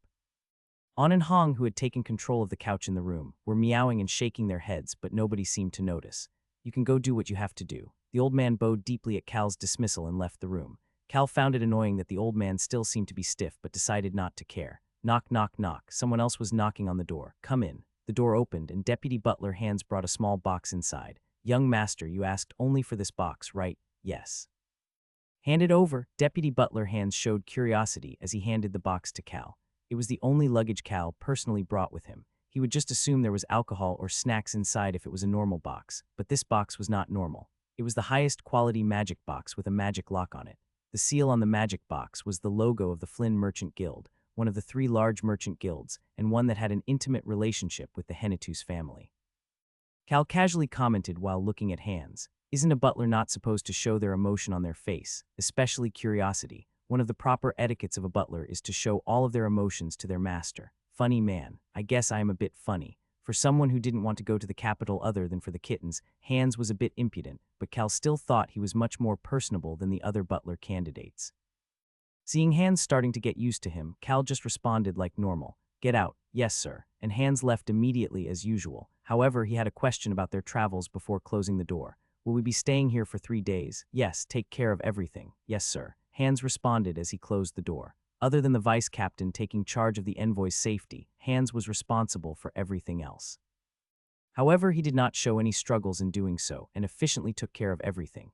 He seems like a good butler. The silver kitten On said that as she approached Cal. Cal nodded his head. Then the red kitten Hong followed behind. It doesn't seem that hard for him either. Cal agreed with that statement as well. Ron was one thing, but other than Ron, Hands was the one who had the least difficulty dealing with Cal. He was scared of Cal, but did not find him to be difficult.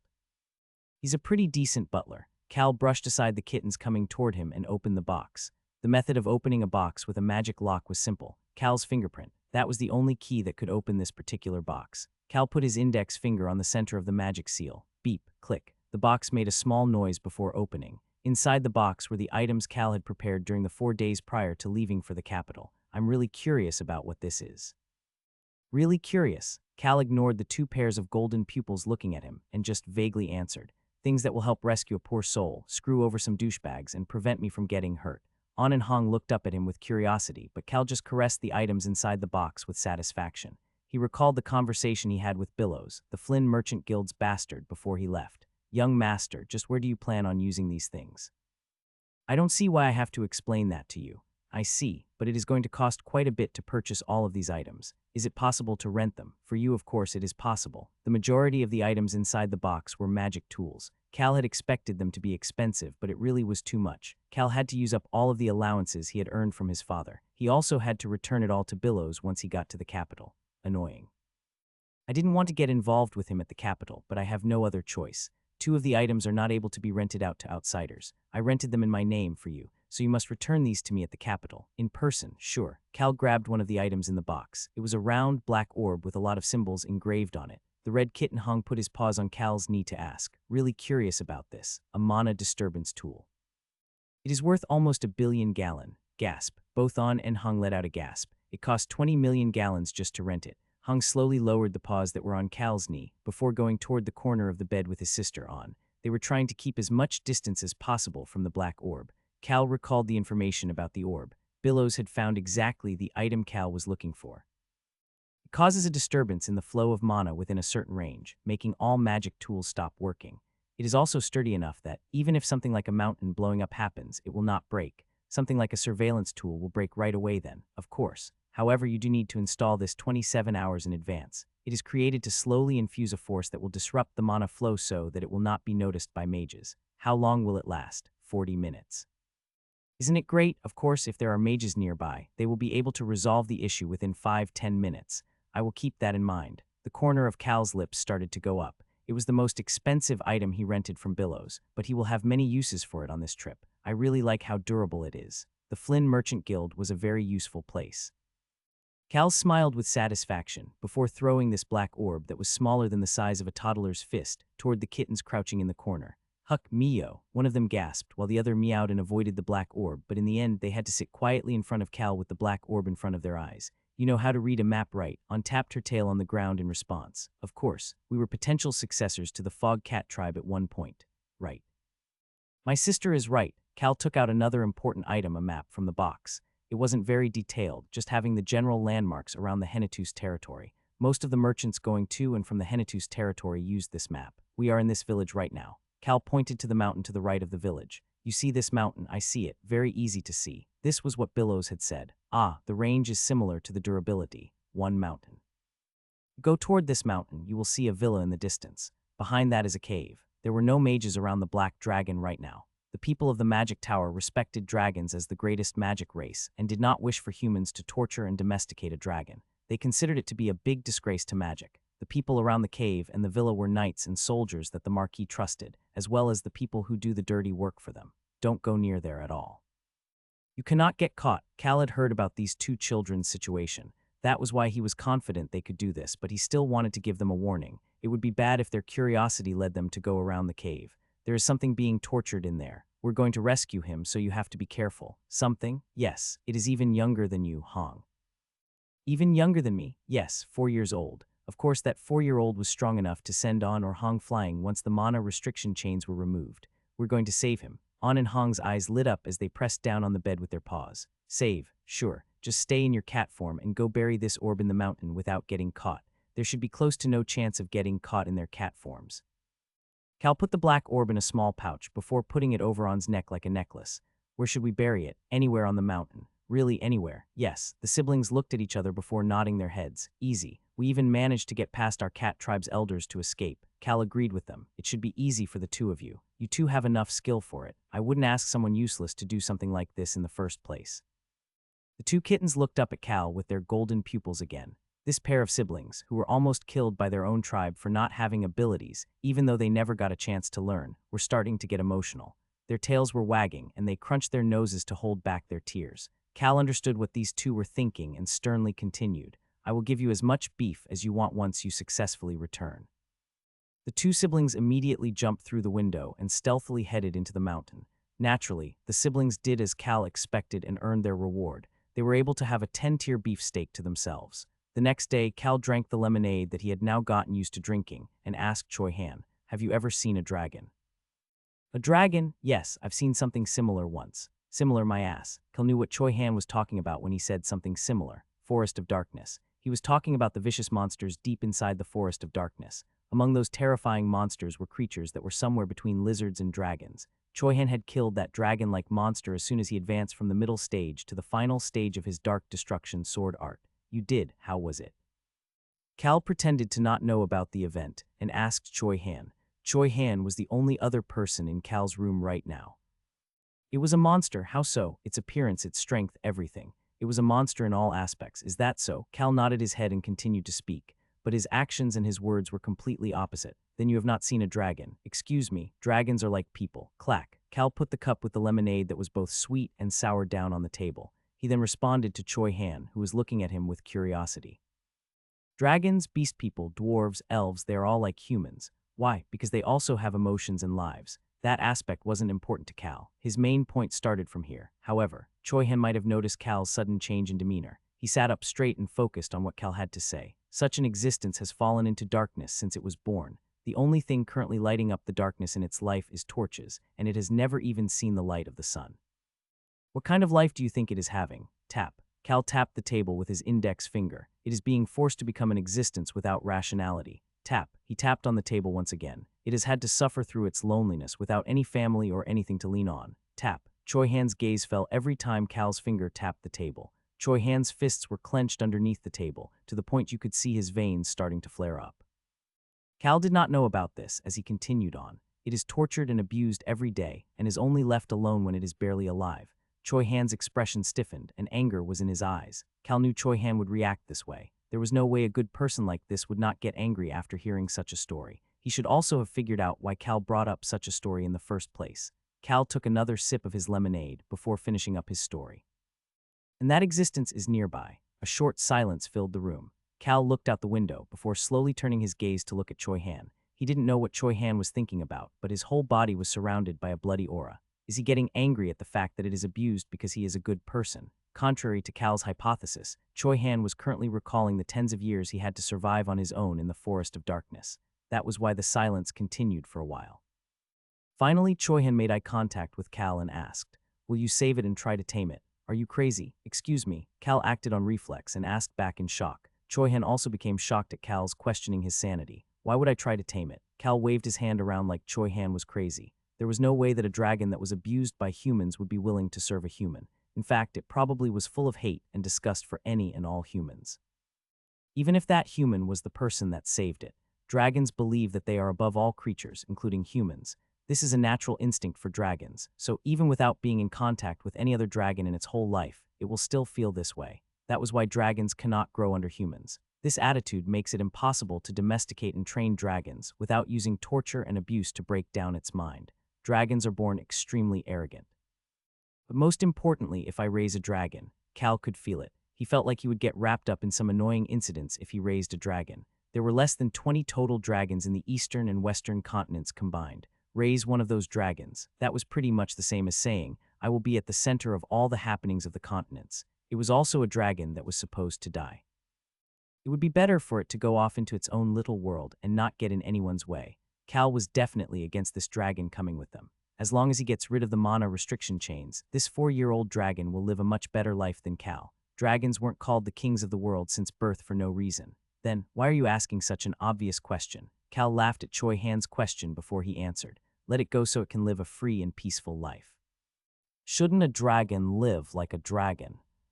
I see. Choi Han's clenched fists slowly started to relax. Then will we be saving that dragon? Yes, so I need your help. Anything. I really will do anything to help. Cal was worried that Choi Han would escalate the situation and shook his head. No need to go overboard. I have no plans to kill anybody if possible either. We will do it as quietly as possible. Cal Nim, you really. Choi Han started to speak with admiration, but Cal looked at the clock before cutting him off and saying what he needed to say. Go tell Ron to prepare some alcohol on the first floor. Our diff what? Cal was prepared to drink first. He started drinking even though it was the middle of the day. Choi Han just sat there with confusion on his face while looking around. Everybody other than himself looked peaceful. In the middle of that peaceful environment was Cal Henitus, drinking bottle after bottle. The growing flush on his face made anybody who was watching him know that he was drunk.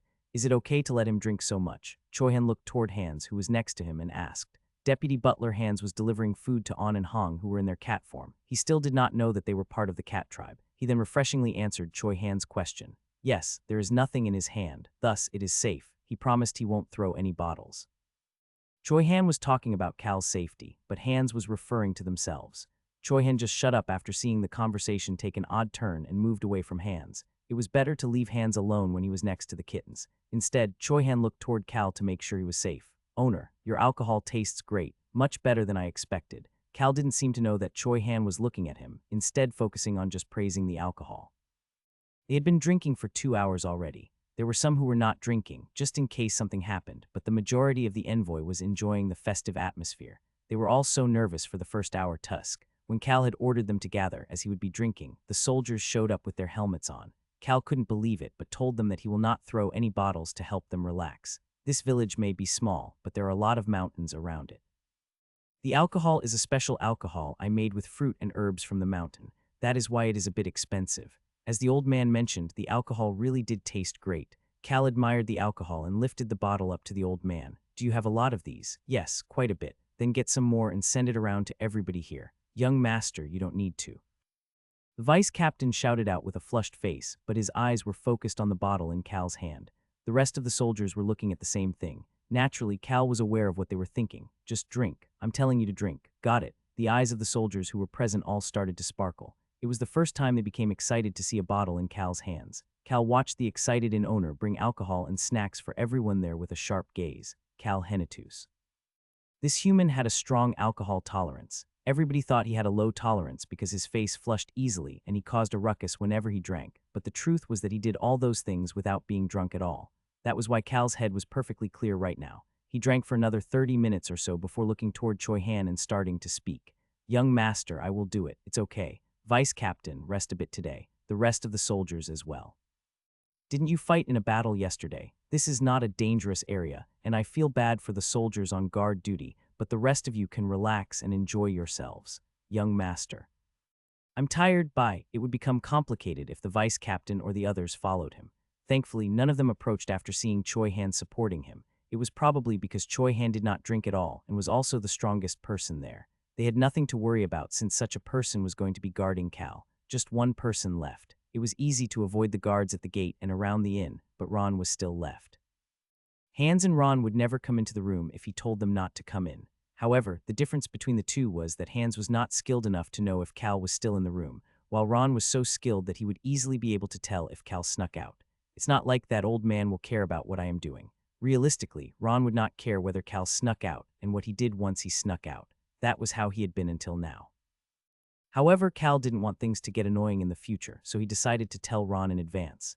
Seeing Ron follow behind Choi-Han, Cal quickly informed Ron, "Ron, I'm going to go out to play. It's a secret." Got it. This old man liked to drink, but did not drink a single drop tonight. Instead, he was just staring at Cal all night. He really was a scary person. This benign smile that Ron was giving him right now was even scarier. I understand. I will be waiting for you. Don't wait for me, my ass. As expected, Ron agreed without saying anything else. Cal continued to be supported by Choi-Han as he went into his room. I'm going to be resting. Hans, Ron, don't come in to wake me up unless it is an emergency. You know how I get when someone messes with my sleep, right? In the past, a servant received a barrage of swearing when they had to wake Cal up in Ron's place.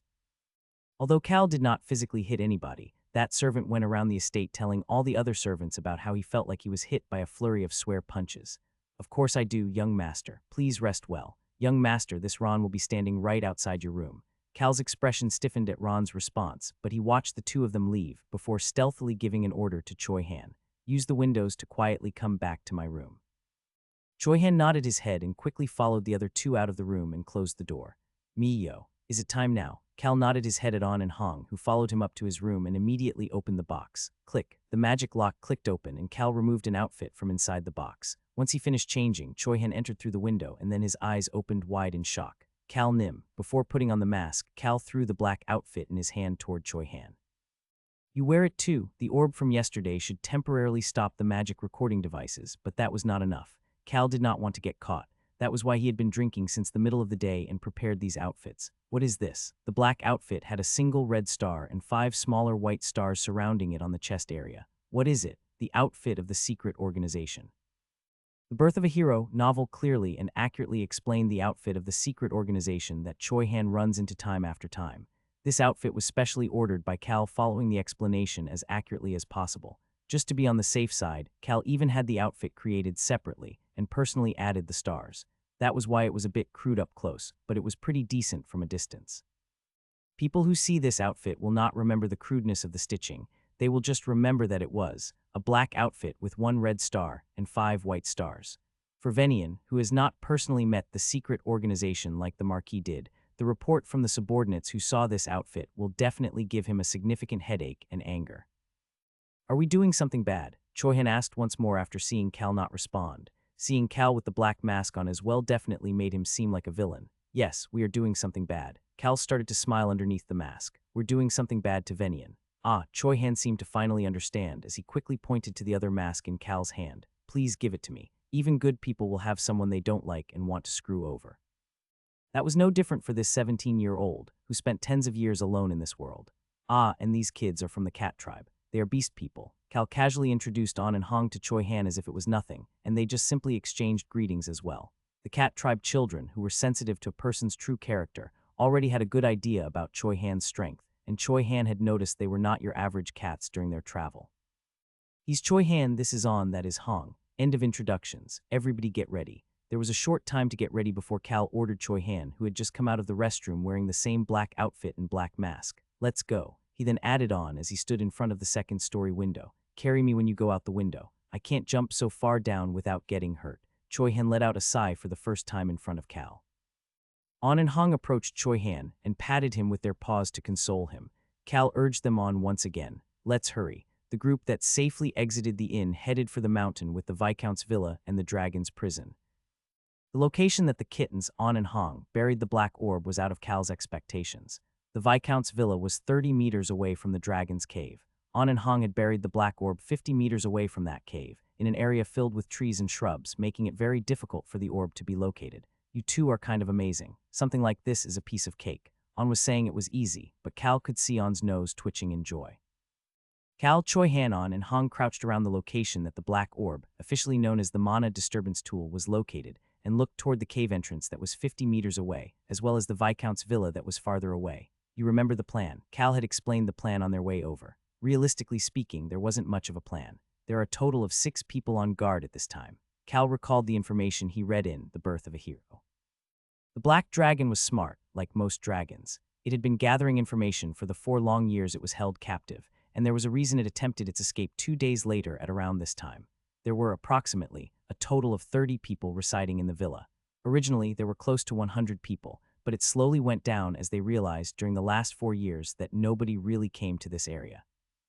Of course, among the 30 people, there were 3 high-leveled knights at the vice-captain's level, as well as 7 mid-leveled knights.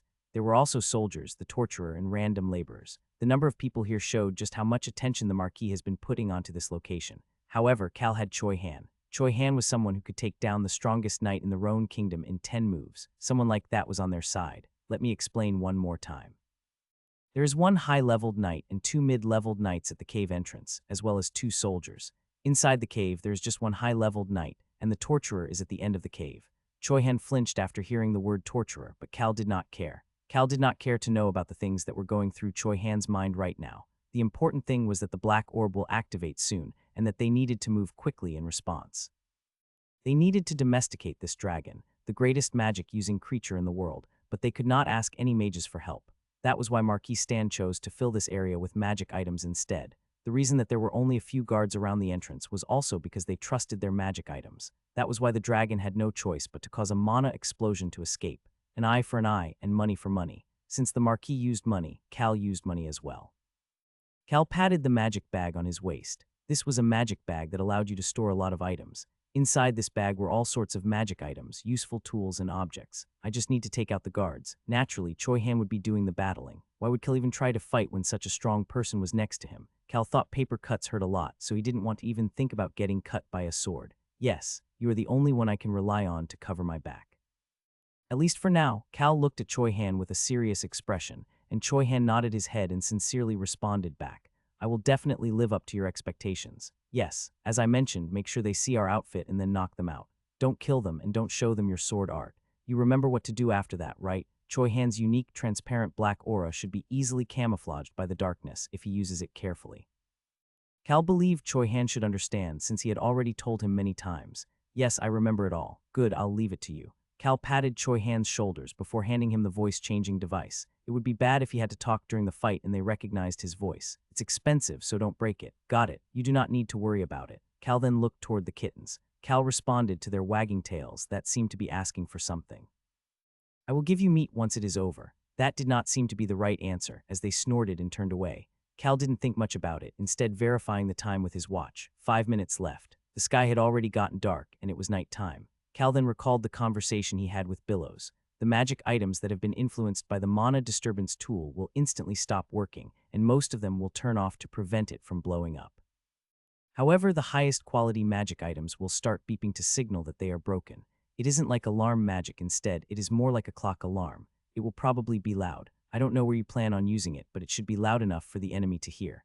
Billows started to smirk and continued on. However, if there are a lot of magic items in the area, it will probably get chaotic with all of the alarms going off at the same time. Chaotic was enough for Cal. Get ready. The kittens also covered themselves with charcoal to cover the color of their furs. They then left Cal's side and disappeared into the darkness, such that Cal could no longer see them. The two of them would not be showing themselves in front of the enemies today. However, Cal knew that they would follow the plan and be around him. Choi Han folded up the handkerchief he was using to clean his blade and put it in his pocket. Once all of the preparations were finished, Cal stood up. Ring. Something started to vibrate right underneath where Cal had been sitting. The black orb had started to activate. Click, click. The seconds hand of Cal's watch slowly approached the set time. And finally, the last click. Let's go. At Cal's order, Choi Han followed the plan and ran ahead quickly, while On started to create fog in the area. Cal was at the center of the fog, making it difficult to see him. At the same time, ring. The black orb finally activated. I guess they aren't all highest quality magic items. Some of the magic items started to ring loudly to sound their status. Cal followed behind Choi Han with the fog surrounding him and headed toward the cave. Starting now, it was a battle against time. Choi Han was already fighting against the knights in front of the cave. Scary bastard. In that short amount of time, the soldiers already had injuries on their arms and legs and were knocked out on the floor. Who are you? How dare you come to this place? Choi Han easily dodged the attack of the high-leveled knight. He then took a step forward and made a deep cut on the side of the knight. He then avoided the blood spurting out of the cut and used his elbow to attack the knight's back, followed by the back of the knight's neck. The knight fainted instantly. Shit, what the hell is going on? The high-leveled knight inside the cave soon showed up as well. Poison. Cal spoke through the voice-changing device. Fog surrounding him started to expand, and Hong started to stealthily move around and spread the poison to paralyze the enemy. The fainted individuals would not be able to move for a while, even if they did wake up. Cal then made eye contact with the high-leveled knight and said one word, cover. Choi Han instantly stood in front of Cal and darted toward the cave entrance. Cal followed behind him, blocked them. At the high-leveled knight's shout, two mid-leveled knights immediately charged toward Choi Han. Their swords started to glow, showing that the knights had inputted their aura into their swords. However, those two swords were instantly cut down. Clang, clang. The upper half of both swords fell down to the ground. What the? Is he a swordmaster? Both shock and despair was in the voice of the high-leveled knight. The only thing that could cut through an aura-filled sword was a swordmaster's aura blade. After instantly cutting through the enemy weapons using his aura, which was camouflaged in the darkness, Choi Han used his sword and scabbard to attack a mid-leveled knight's neck and stomach at the same time. Goo, he just needs one hit per person. Cal could not hide his amazement as he crouched behind Choi Han and continued to move. At that moment, they could hear some ruckus from far behind them. Intruders. It was coming from the villa. Cal turned his gaze back forward. The mid-leveled knights staggered before falling down. Cal made eye contact with them. They had been poisoned by Hong's paralysis poison. Poison. Assassin. Choi Han made them faint before quickly rushing toward the charging high-leveled knight and swinging his sword. Cal used that opening to go through the cave entrance. Even while he was doing that, he made sure the mid-leveled knights who called him an assassin saw the 6 stars on his outfit before fainting. Where did these people come from, so loud?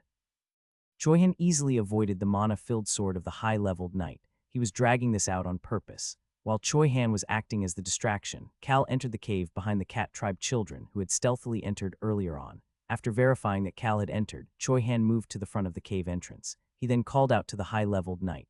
Come. Of course, his gaze was not looking at the knight, but all of the enemies coming from the villa with torches. I leave it to you. Choi Han could hear Cal's changed, yet still calm voice behind him and started to smile. However, he quickly focused on releasing only some of his strength. Dark Destruction Sword Art. This sword art consisted of 2 components, darkness and destruction. Of the 2, the force of destruction started to surround Choi Han. Nobody can get past this spot. He was someone who always kept his word. While Choi Han was protecting the entrance, there was someone else protecting something in a different manner in the cave.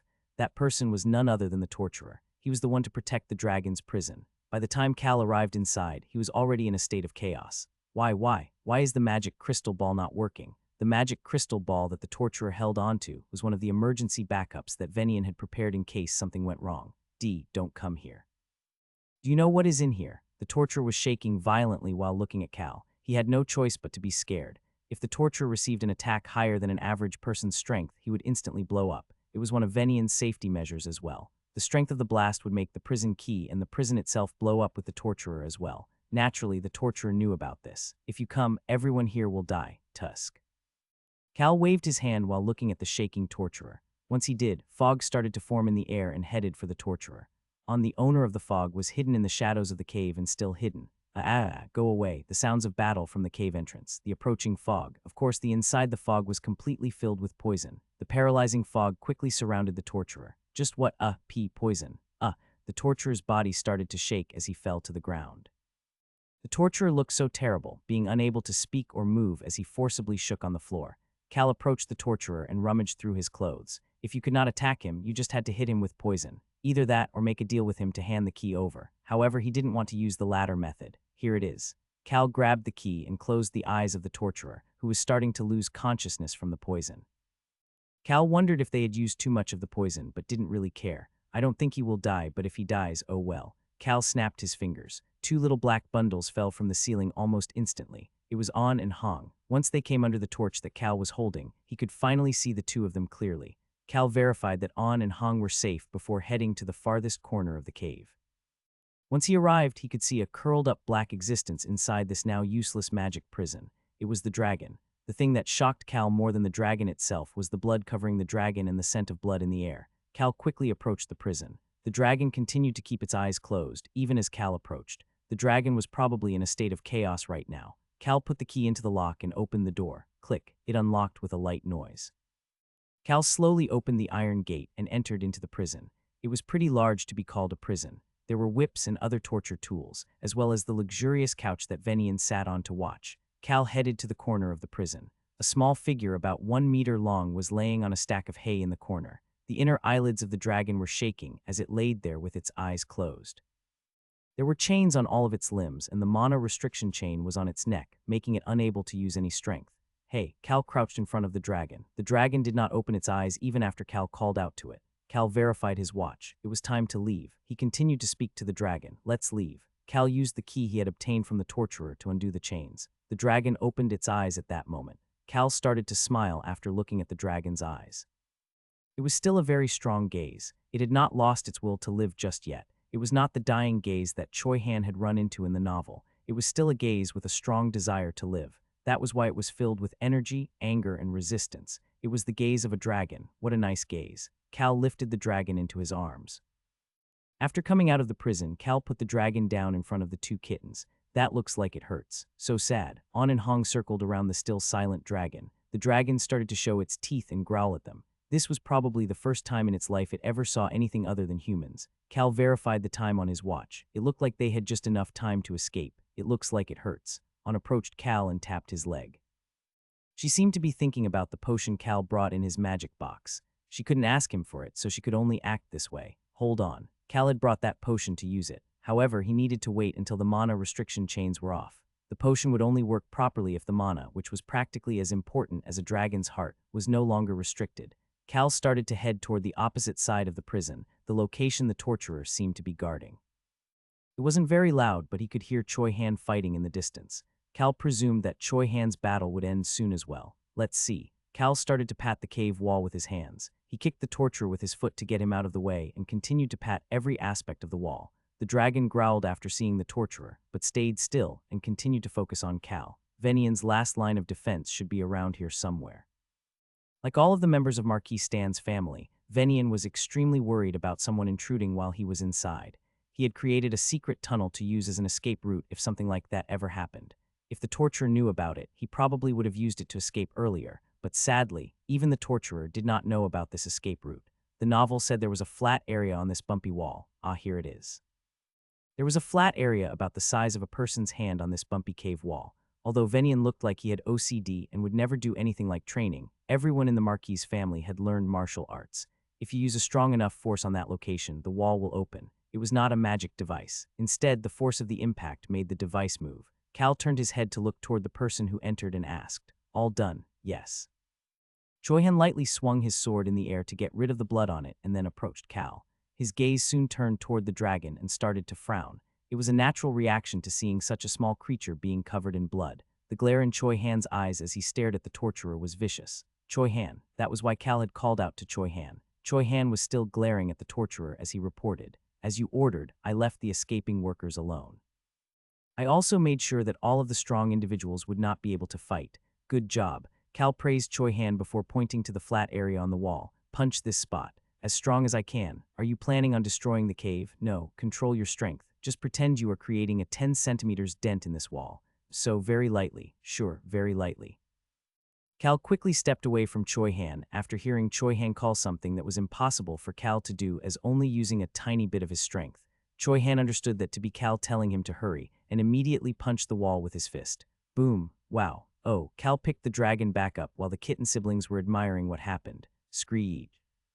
A chilling screeching noise came out of the wall, and an area the size of an adult male appeared to one side of the cave wall. Choi Han quickly picked up the torch. "Let's go." At Cal's command, the kittens got on Choi Han's back as Choi Han stepped into the tunnel first. Cal followed behind him. The dragon remained quiet in Cal's arms, with only the sound of its breathing coming out of it. However, the eyes that were staring at Cal were still extremely vicious. Rather than any gratitude for saving him, it seemed to be filled with thoughts of terror about being tortured by someone else, as well as anger and resentment toward humans. "Stop staring at me like that." Cal casually talked to the dragon in his arms. I'm a bit out of breath." Cal was out of breath as he tried to keep up with Choi Han, who seemed to have no issues running. Should I have made Choi Han carry the dragon? The 1-meter-long dragon was pretty heavy.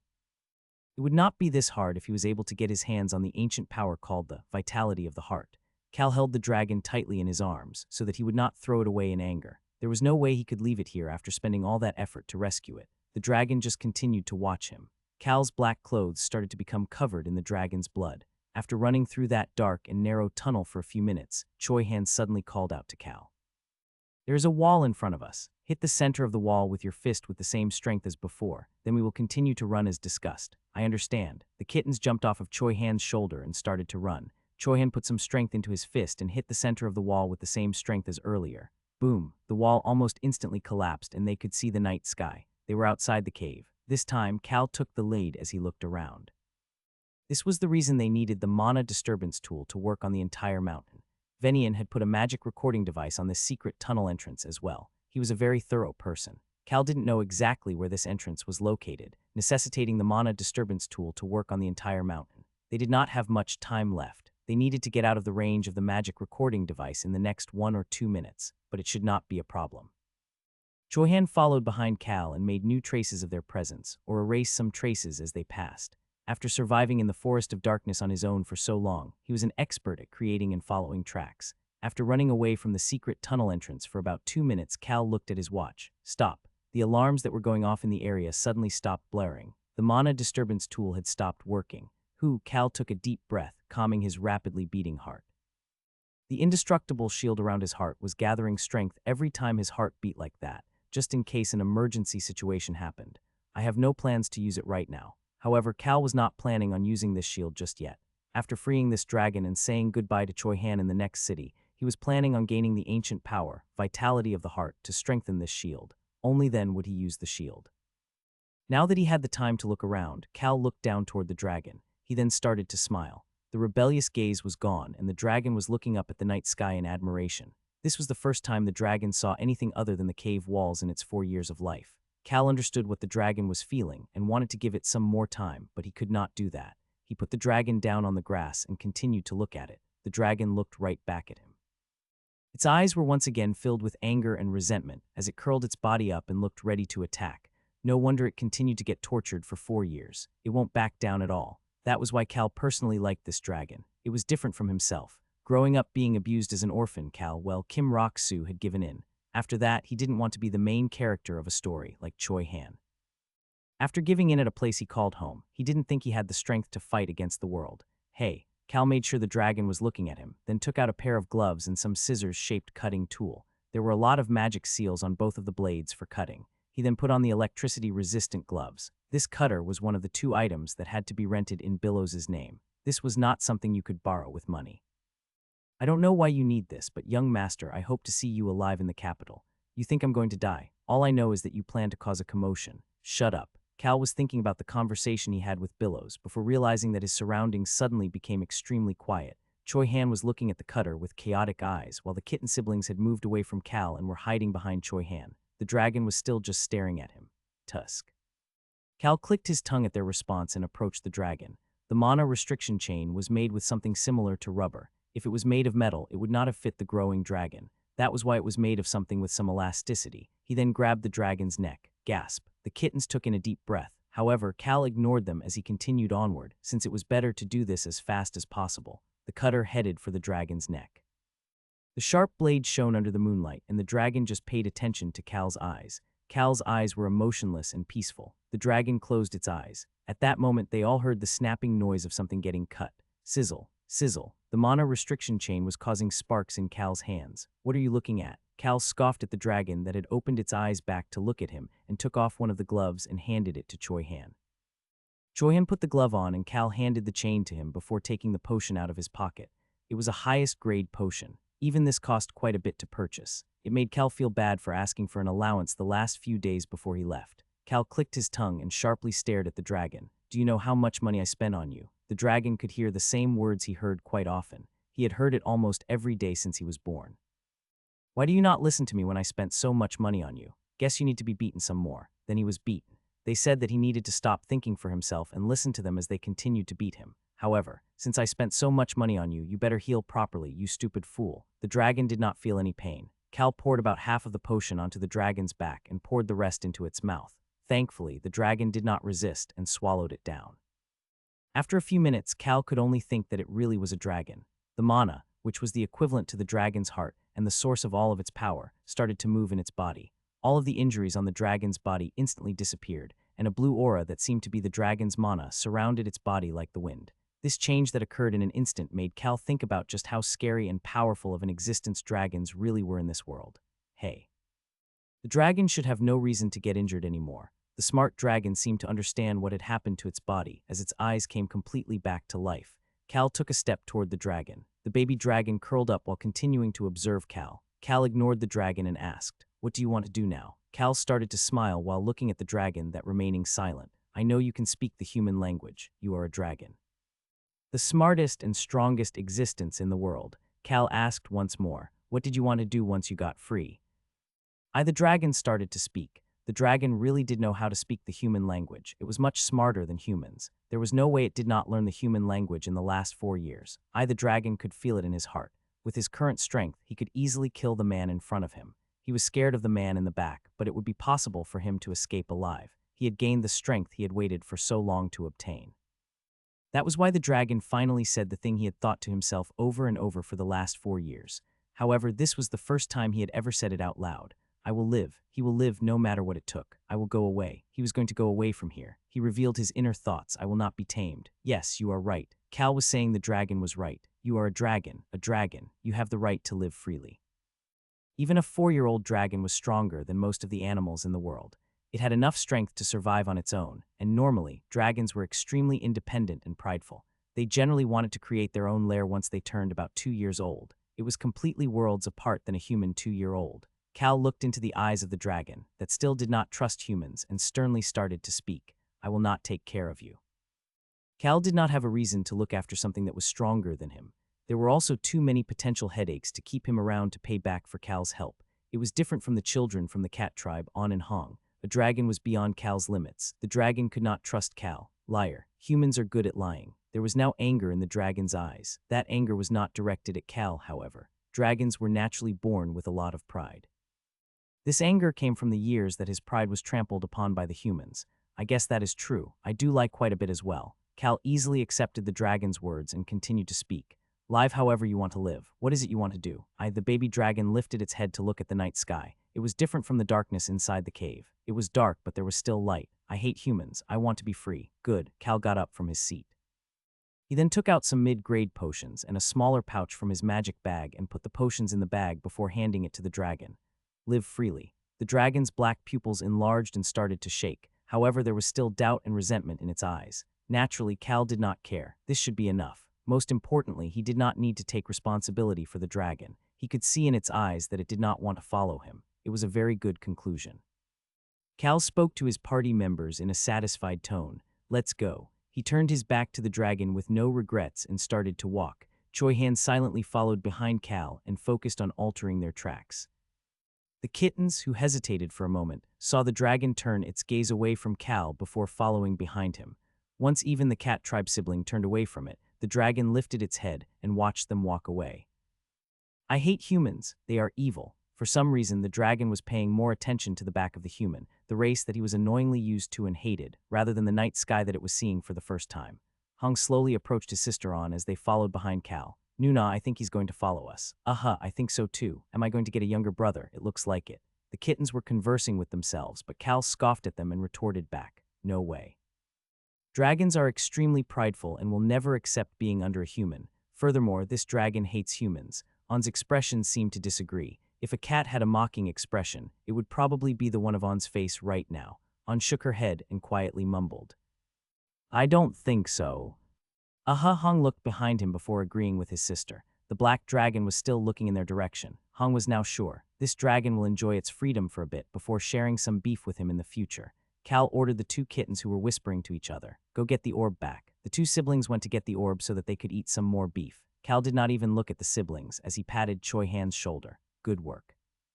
Today should have been the first time Choi Han ever saved anything. There was that battle with the bandits earlier, but that was more protecting than saving. Of course, the actual events changed from saving the village people from the dragon in the novel to saving the dragon that he actually had killed in the novel, but the important thing here was that he saved someone, Cal Nim. What? Choi Han was silent for a while after calling out to Cal's name, before he finally started to speak once again. What if the dragon decided that living as it wants was to follow you, Cal Nim? That will never happen. What if, just hypothetically speaking? Hypothetical. Cal thought about it for a while before lightly responding. I don't think about what-ifs or the past. But for some reason, Cal suddenly got the chills and looked behind himself for the first time since walking away from the dragon. Thankfully, the black dragon was not visible. Cal sighed in relief before returning to the inn and falling asleep. That was why he did not know that the dragon used magic for the first time to become invisible and sat at his window for a long time before leaving. The dragon was tightly clutching the bag of potions that Cal had given him. The next day, Cal had to deal with Choi Han's questions from early in the morning. Cal Nim, there is a city coming up in a few days. Is that the middle point? It was almost time for Choi Han to finish making up his payment that Cal had talked about. It also meant that Cal was getting closer to receiving another ancient power for himself. Originally, in the novel, the eldest son of Marquis Stan's family, the one who was pushed out by Venian, would find this ancient power in about a month. It was his last glimmer of hope, but unfortunately, it ended up being a power that he could not use. Cal just casually nodded toward Choi Han on this early morning and picked up the glass of cold water that Ron had prepared for him. Cal recalled what Ron had said earlier, as he felt the cold water flow through his body. Young master, it is not good to take such a long night walk. This Ron was very worried about you. It made his mind clear up, even without the cold water for some reason. Cal carefully put the water back down and started to speak to Choi Han. You took care of everything properly. Yes, Cal Nim. After Choi Han had brought Cal back to the inn, he immediately went back to erase their tracks and create a new set of fake tracks heading toward the west. Yo. Cal looked toward the kittens that were eating jerky and yawning, and started to explain to Choi Han about the city that they would soon reach. The name of the next city is Puzzle City. That is the middle point in our journey. Once you get out of the Hennetus territory that is surrounded by mountains, all the roads are well paved from this small city in the Viscount's territory to the capital. That's the reason that the Hennetus territory has been safe until now, even if it is a bit annoying for the merchants. Even if you have a lot of goods to sell, it would be difficult for merchants to travel to buy those goods if the roads were rough. However, the merchants pushed through this inconvenience because the roads were paved as soon as they left the Hennetus territory. Furthermore, these paved roads allowed for the influential powers in the eastern half of the Rhone kingdom to gather frequently. That was why people in the capital were able to discuss many of the issues in the east, even though there were no nobles with a higher nobility than the rank of marquis in the east. It took a while to get this far because our territory has a lot of mountains, but it will not take very long from here. Puzzle City was not the middle point in terms of distance, but in terms of time. but Cal Nim, what? I went to check the Viscount's villa on my way back. And looking at Cal's stoic expression, Choi-han had a slightly bitter expression as he responded. They all seemed to be in a state of chaos. There were also soldiers and knights leaving the village. I'm sure they went to report. After regaining their consciousness, they probably sent people to Venian and investigated the area around the cave. However, that did not seem to be the end of Choi-han's report. However, just say it. Cal started to frown and bluntly retorted to Choi-han. Choi-han still seemed to have a bitter expression and slowly started to speak. A part of the exit route we took from the cave was blown up. Even the trees, grass, ground, and everything around it was a mess. Plop. The kittens dropped the jerkies that were in their mouths. However, Cal was still relaxed. I'm sure the dragon did it. Choi-han just stood there silently. Cal saw that and started to smile as he stood up from his seat. Even if it is only 4 years old, the dragon was still extremely smart. It knew someone may come to the escape route and probably decided to blow it up. Since dragons are also very sensitive to mana, it probably destroyed everything around it to destroy the magic tools in the area as well. It's good enough that it didn't kill all of the fainted people. It's probably holding back because it is still young and still has some fear. I see. I did feel a strong amount of mana there. Don't look down on the dragon just because it is small. You'll regret it. Dragons were said to be large animals that were extremely petty. Cal praised himself once again for leaving the dragon instead of bringing it with him, before asking Choi-han a question. You can get out now. Are you going to be sleeping until we leave? No, I need to go help Beacrox out. Who, Beacrox? Cal gasped in shock and quickly asked. Oh, I guess you're close now. At that moment, Cal saw Choi-han have a stoic expression for the first time. Choi-han answered very sternly. No, we are not close at all. I see. Okay then. Cal responded back with a similar expression on his face, and Choi-han silently bowed before heading out of the room. Cal gave Choi-han an order as he was opening the door to leave. Tell Hans to prepare some drinks on your way out. Excuse me. Choi-han's eyes opened widely in shock as he looked back at Cal. He looked back and forth at the relaxed Cal and the clock that showed 700 a.m. Cal refreshingly answered Choi-han's silent question. Haven't you ever heard of a hangover drink? Choi-han left without saying anything else, but Cal did not care. Even An and Hong were looking at him and seemed to be asking if he really was going to start drinking this early, but he also ignored them and looked into the mirror. What a wonderful expression. His face seemed to be extremely tired and still slightly drunk. Cal nodded in satisfaction before heading down to the first floor, as I expected. 700 was early, but the day was not yet over for some people. The vice captain was standing there, looking like he had never even drunk last night and was having a serious conversation with someone. Cal could see a stiff Choi-han nearby. It was because the person speaking with the vice captain was one of the knights that Choi-han had defeated yesterday. It was only normal to stiffen up. Cal approached Choi-han and kicked Choi-han's foot. Why are you stiffening up like that? Choi-han flinched for a moment at Cal's stealthy whisper, before smiling awkwardly and quietly responding back. I thought I had used enough strength to make them unable to fight for about a day, but they are up and moving much earlier than I expected. I guess I thought the human body was much weaker than it actually is. I guess I can use more strength against humans in the future. Cal turned his gaze away from Choi-han. Choi-han really fit the model of a normal main character who would happily destroy anything in his path toward justice. There was also other existences who were outside of Cal's expectations. An and Hong had followed him downstairs. The kittens had smirks on their face as they wagged their tails and peeked at the knight. Anybody could see that they were enjoying this situation. Am I the biggest coward here? As Cal was thinking about that and sat down at his table, the inn owner brought a bottle of alcohol to him. Young master, I prepared the same alcohol you drank last night. Old man, there is something that keeps coming to my mind whenever I see you. Yes, Cal smiled at the nervous old man and continued to speak. I think you are a really smart vendor. It's a compliment. This is perfect for a hangover drink. Pong. The alcohol bottle opened with a refreshing sound, and Cal immediately poured a cup and downed it. His face almost instantly started to turn red. Cal purposefully made his eyes only half opened and looked toward the vice captain. The vice captain was still talking to the other knight. Yesterday, we had a party to relax after a long journey until here. Everybody was drinking and relaxing. Nobody left the inn. But I still don't understand why someone from the Viscount's estate would be curious about that. The knight from the Marquis's estate seems to have introduced himself as someone from the Viscount's estate. The knight smiled at the vice captain's suspicious gaze, but the knight still answered back with a serious expression. There was a thief that broke into the Viscount's villa yesterday. A couple other knights and I were on guard, but we lost a few items to the thief. After hearing that people from Count Hennetus's estate were here in the village, we came to see if the thief had stolen from the Count as well. Thief my ass. Well, I guess a dragon thief is a thief as well. Cal took a gulp directly from the bottle while thinking about that. At that moment, he made eye contact with the knight who was at the Viscount's villa yesterday. What are you looking at? The knight immediately bowed and turned his gaze away. The vice captain looked toward Cal awkwardly, before letting out a fake cough and then confidently and loudly answering, "Ahem, our young master is drinking because his day turns out better if he drinks in the morning. Furthermore, it is a hangover drink. He is the type of person who drinks to cure his hangover caused from drinking too much the night before." Cal glared at the vice captain because he could not tell whether the vice captain was mocking him or coming up with an excuse for him before taking another drink. "I see. What an interesting young master." The knight responded to the vice captain's words positively before respectfully bowing toward Cal. "I guess this should lessen their suspicion of us." Cal felt like they should no longer have any reason to be suspected by the Marquis's knight who came to the inn so early in the morning. The dragon happened to disappear while Cal's envoy was here, and they were leaving the morning after, but there weren't many reasons to suspect them. Venian's remaining subordinates here will think about the 6-starred outfits that the attackers were wearing, the ones that seemed to represent a certain organization, as well as the tracks that were leading to the west. Most importantly, however, is that they would never think that someone like Cal, who was called trash, would be able to do something like that. "Then I wish you a safe journey as you continue on today." In addition, there was no way they could hold the eldest son of a count from leaving when they didn't have the Marquis, Venian, or even the Viscount with them, especially when that noble was heading to the capital under the order of the crown. Who would think that a noble that is drinking on his way to a summons from the crown would be normal? It really was good to be trash. Cal continued to drink with satisfaction. "I'm sure Venian would not suspect us, even after finding out what happened." Venian and Marquis Stan were probably the people who knew better than anyone else that there was absolutely no relationship between Count Hennetus and the secret organization.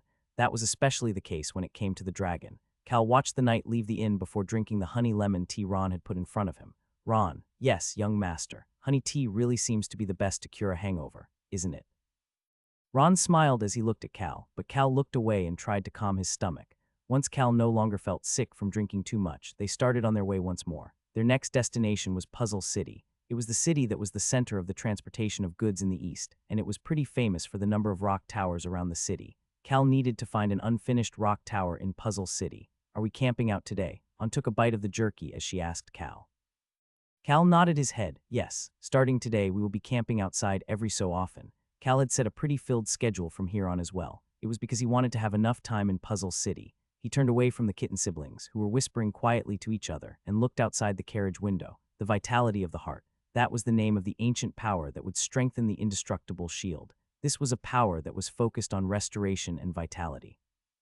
That was why the eldest son was looking for it. Taylor, the eldest son of the Marquis, who had lost his position as heir. He was the only good person in the Marquis's family, but the lower half of his body had become paralyzed because of Venian's schemes. Taylor had rummaged through all sorts of texts to find a power that would cure him.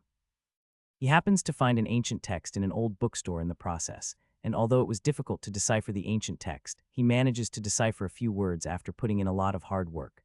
Restoration, rock tower. Those two things became clues for Taylor, who immediately headed to Puzzle City, which could also be called Rock Tower City. He was probably at Puzzle City right now. In the novel, he would find the ancient power in about a month from now, but it was useless. The vitality of the heart was unable to restore an already injured body. It only was able to restore any injuries received after earning the power.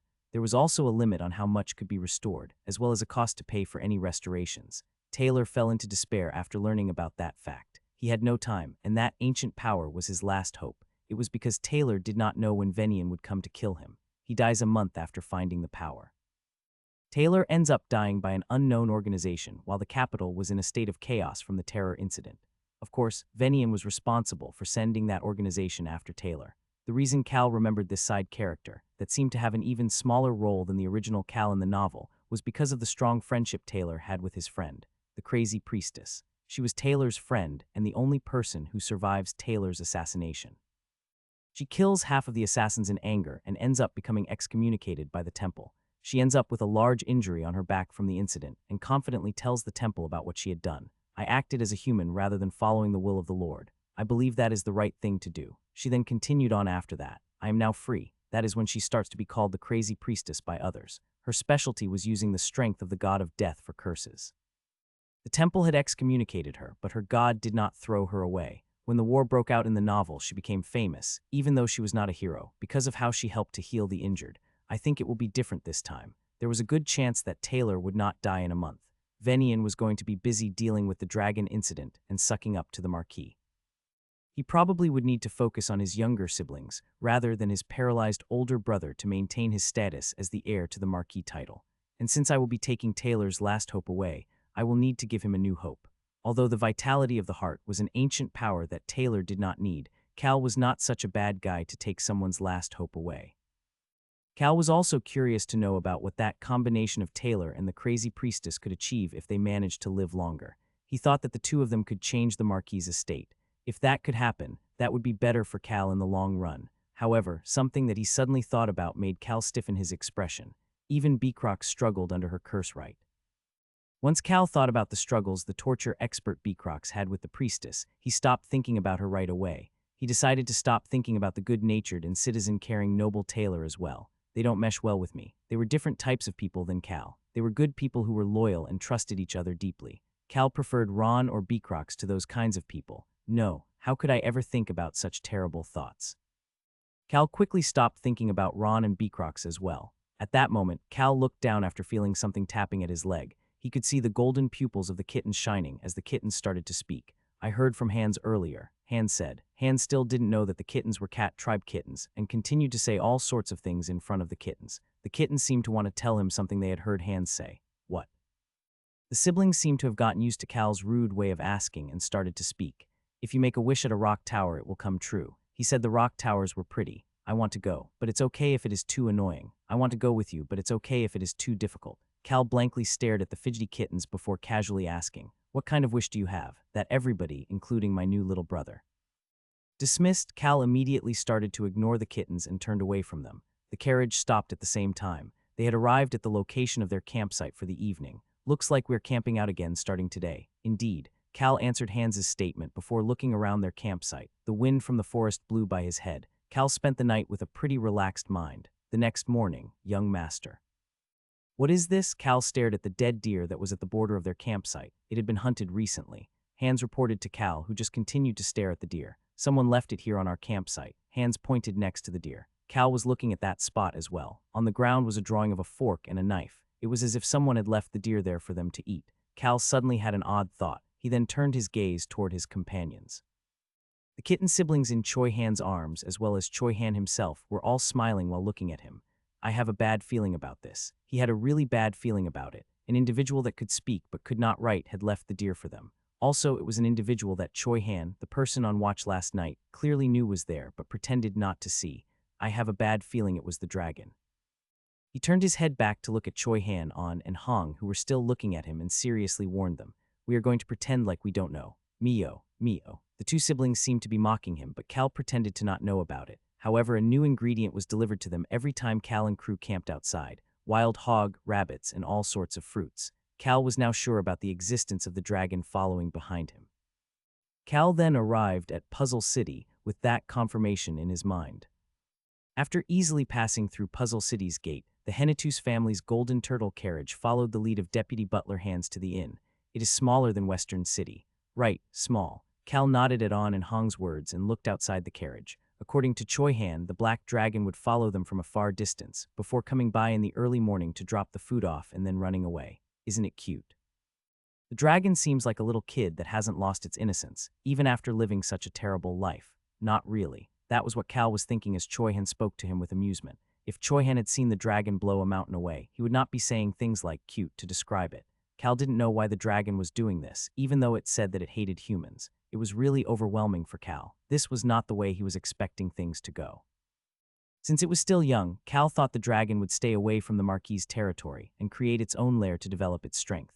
Cal was hoping that after growing stronger, that the dragon would destroy the Marquis' estate before the war broke out in the continent. That would be helpful in keeping the Hennetus territory peaceful for a longer period of time. Tusk. Cal clicked his tongue, and the kittens, who were excitedly looking out the window, flinched before approaching him. It seemed like they had seen something odd outside and had come to ask. Each house has a rock tower in front of it. Very, very weird, Cal just casually answered. This is the city of rock towers. Puzzle City was famous for the ancient ruins with a lot of rock towers, but it was also famous for the fact that each house had small rock towers in front of them. The people in this city made a small groove outside of their windows to put a small rock tower on top of it. It really shouldn't be called a rock tower, because it was made with less than 10 rocks, but the rock towers were formed in different shapes based on the personality of the homeowners. That was why it was only natural that the luxurious inn that Cal arrived at also had a rock tower in front of it. Will we be staying here? Hans quickly responded to Cal's question as they followed behind the inn owner. Hans seemed to be very excited as he was walking with the kitten siblings in his arms. Yes, sir. We have reserved 2 days for Choi Han Nim and have agreed to pay for the rest of the group depending on how long we end up staying here. Ron flinched for a moment at Hans's words before quickly following behind with the magic box in his hand. Hans continued to speak. We arrived right before the Rock Tower Festival season, so the room was not that expensive. The Rock Tower Festival. Puzzle City was currently busy preparing for next week's Rock Tower Festival. Cal just let out what he was thinking without giving it any thought. It's not like there are a lot of rocks here, but the rock towers are quite interesting. Very odd. I know the reason for that. Huh? Cal peeked toward Hans, who had responded to his mumblings. There is a sad yet thought-provoking story that has been passed down through the ages. Stop right now if it is going to be long. Cal really didn't care about it. However, Hans continued to speak, as he had probably determined that the story was not very long. The group that had entered Cal's room watched as the attendant stepped out of the room and then had to listen to Hans's story. This story, well, this legend, is about something that happened in ancient times. Ancient times. Click. The attendant had closed the door behind her and only Cal's group was left in his room. Cal responded to the words, ancient times. Yes, ancient times. Go on. The kitten siblings in Hans's arms were wagging their tails, as if they were interested in the story and looked up at him. Ron just silently poured a cup of lemonade from the bottle he carried in with the magic box and handed it to Cal. Cal held the cup of lemonade in his hands and sat down on the couch with his legs crossed and motioned to Hans with his chin. He was telling Hans to hurry up and speak. Ahem. This city supposedly fell out of the grace of a god in the past. Falling out of grace. Cal did not know anything about this story. This is my first time hearing about it. That is because young master has not studied history. You seem to enjoy talking back to me these days. Are you going to keep talking back like that? Hans quickly turned his gaze away from Cal. It is only natural for a great butler to inform their master about things that the master does not know. Hans started to speak about the ancient times. I do not know why this city fell out of the grace of a god. However, that is apparently when some of the people in this city started to gather together to build rock towers. It seemed to have been an act of worship to reach out to the god that had abandoned them. Did it work? Hans sternly responded to Cal's question. No, the god did not listen to them. Apparently none of the prayers went through. That is why the present-day puzzle city does not have a single temple. There's no reason for me to worship a god who has abandoned me. Is that it? Ding ding ding. Our young master truly is smart and does not need to study at all. You want to get punched? Hans turned away from Cal to look at a faraway mountain and continued to speak. Ahem. Anyways, they have rock towers instead of temples. The rock towers represent a promise that the people made after all of that. It was a promise between the people, as well as a promise with themselves. What kind of promise? Hans started to explain an odd rule that was followed in Puzzle City. A human who has had their wish granted will destroy their rock tower. Cal started to smile. What an interesting city, isn't it? Since they were abandoned by their god, they needed to achieve everything with their own strength. The act of destroying their rock tower represents overcoming the odds. Cal liked the act of destroying the rock tower very much. He then recalled the numerous rock towers in front of the houses. The rock towers are not created to seek help from a god. Right, it is more of a representation of their own determination. This kind of rock tower held a lot of importance, even if you never got to destroy it. I guess it wasn't the god granting their wish in the end. Yes, you are right. Although it is sad that they were abandoned, this story also gives people a lot of hope. Cal casually gave an order to Hans, who was responding to him. Look down. Excuse me. Seeing Hans looking confused, Cal pointed to Hans's chest with his finger. Looks like the kittens are angry. What? Gasp. Hans looked down and gasped as his eyes opened widely. The kittens were showing their teeth in anger. The golden pupils staring at Hans were vicious. Egu, why are our kitten Nims so angry? Should I go bring you some more jerky? Hans started to smile as he put the kittens down from his chest. Since he still had no idea that they were beast people, he just assumed they were angry because they were hungry. However, the kittens were not angry because of that. Cal recalled the things that the siblings had told him earlier. I heard from Hans earlier. Hans said, if you make a wish at a rock tower, it will come true. He said the rock towers were pretty. Tap, tap. An seemed to be angry as she was tapping on the floor with her paw while Hong was tapping on the floor with his tail. They were angry that Hans had lied to them about the rock tower, but Hans seemed to have gotten the wrong message. Egu, our precious kitten Nims, I will go get some delicious snacks for you. Young master, may I go get something for them? You can stay out as well. I will be back really quickly. Hans said that he would hurry back, but he still made sure the things he brought for Cal were neatly organized before heading out like the wind as soon as it was done. Ron, you can go rest as well. Ron was still left in the room. Ron turned toward Cal and started to smile. I have a bad feeling about this. Cal really hated that old man's smile. His smile made Cal even more uncomfortable than normal. Ron approached the couch Cal was on before starting to speak. Will Choi and Nim be leaving in 2 days? Yes, Cal suddenly had a thought and started to smile as he asked. Why? You don't want to send him away. Do you want to go with him? Ron's benign smile became even bigger. Why would I leave you behind and go somewhere else, young master? I like being next to you. This gave Cal the chills. It is just that it is disappointing that Choi and Nim will not be going with us all the way to the capital. I will need to speak with him as much as possible before he leaves. Beecrox will probably be sad to see him go. Cal's expression became a bit better after hearing the rest of Ron's words. He didn't really pay attention to it because it was annoying, but it looks like a level of friendship had developed between Ron, Choi Han, and Beecrox. Choi Han was difficult to read, but if he really hated someone, he would not even speak to them. Cal thought about his plan and started to smile mischievously as he answered.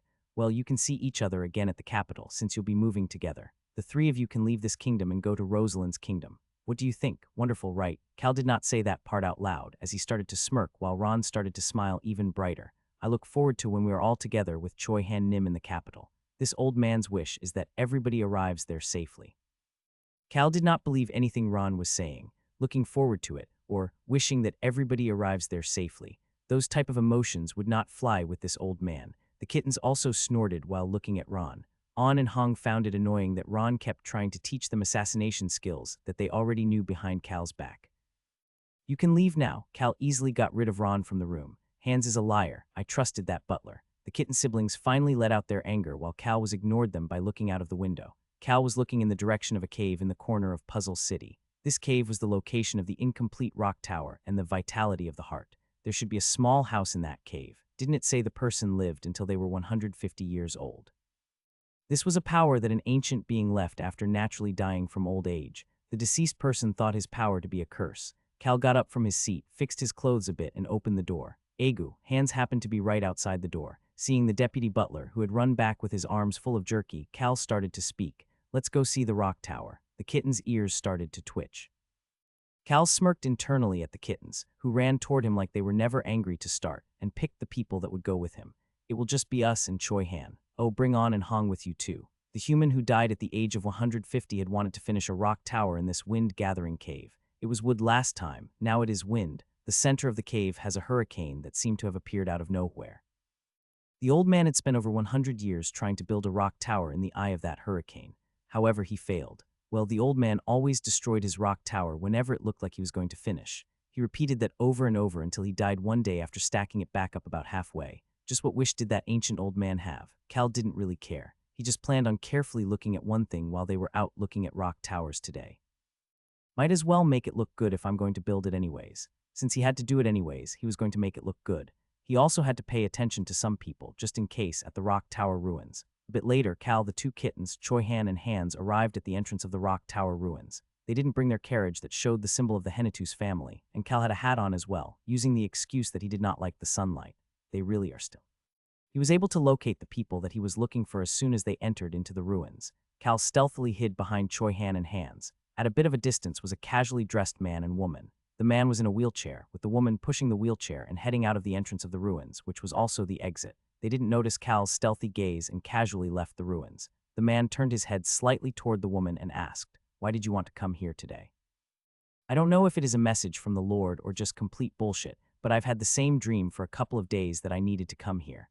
My dream said that our future benefactor will show up if we came to the ruins. Something about how even the Lord didn't know how that benefactor will act, other than the fact that they will be coming to the ruins today. There's even a person that the Lord cannot predict. Who knows? Half of the things the Lord says is bullshit. Complete bullshit.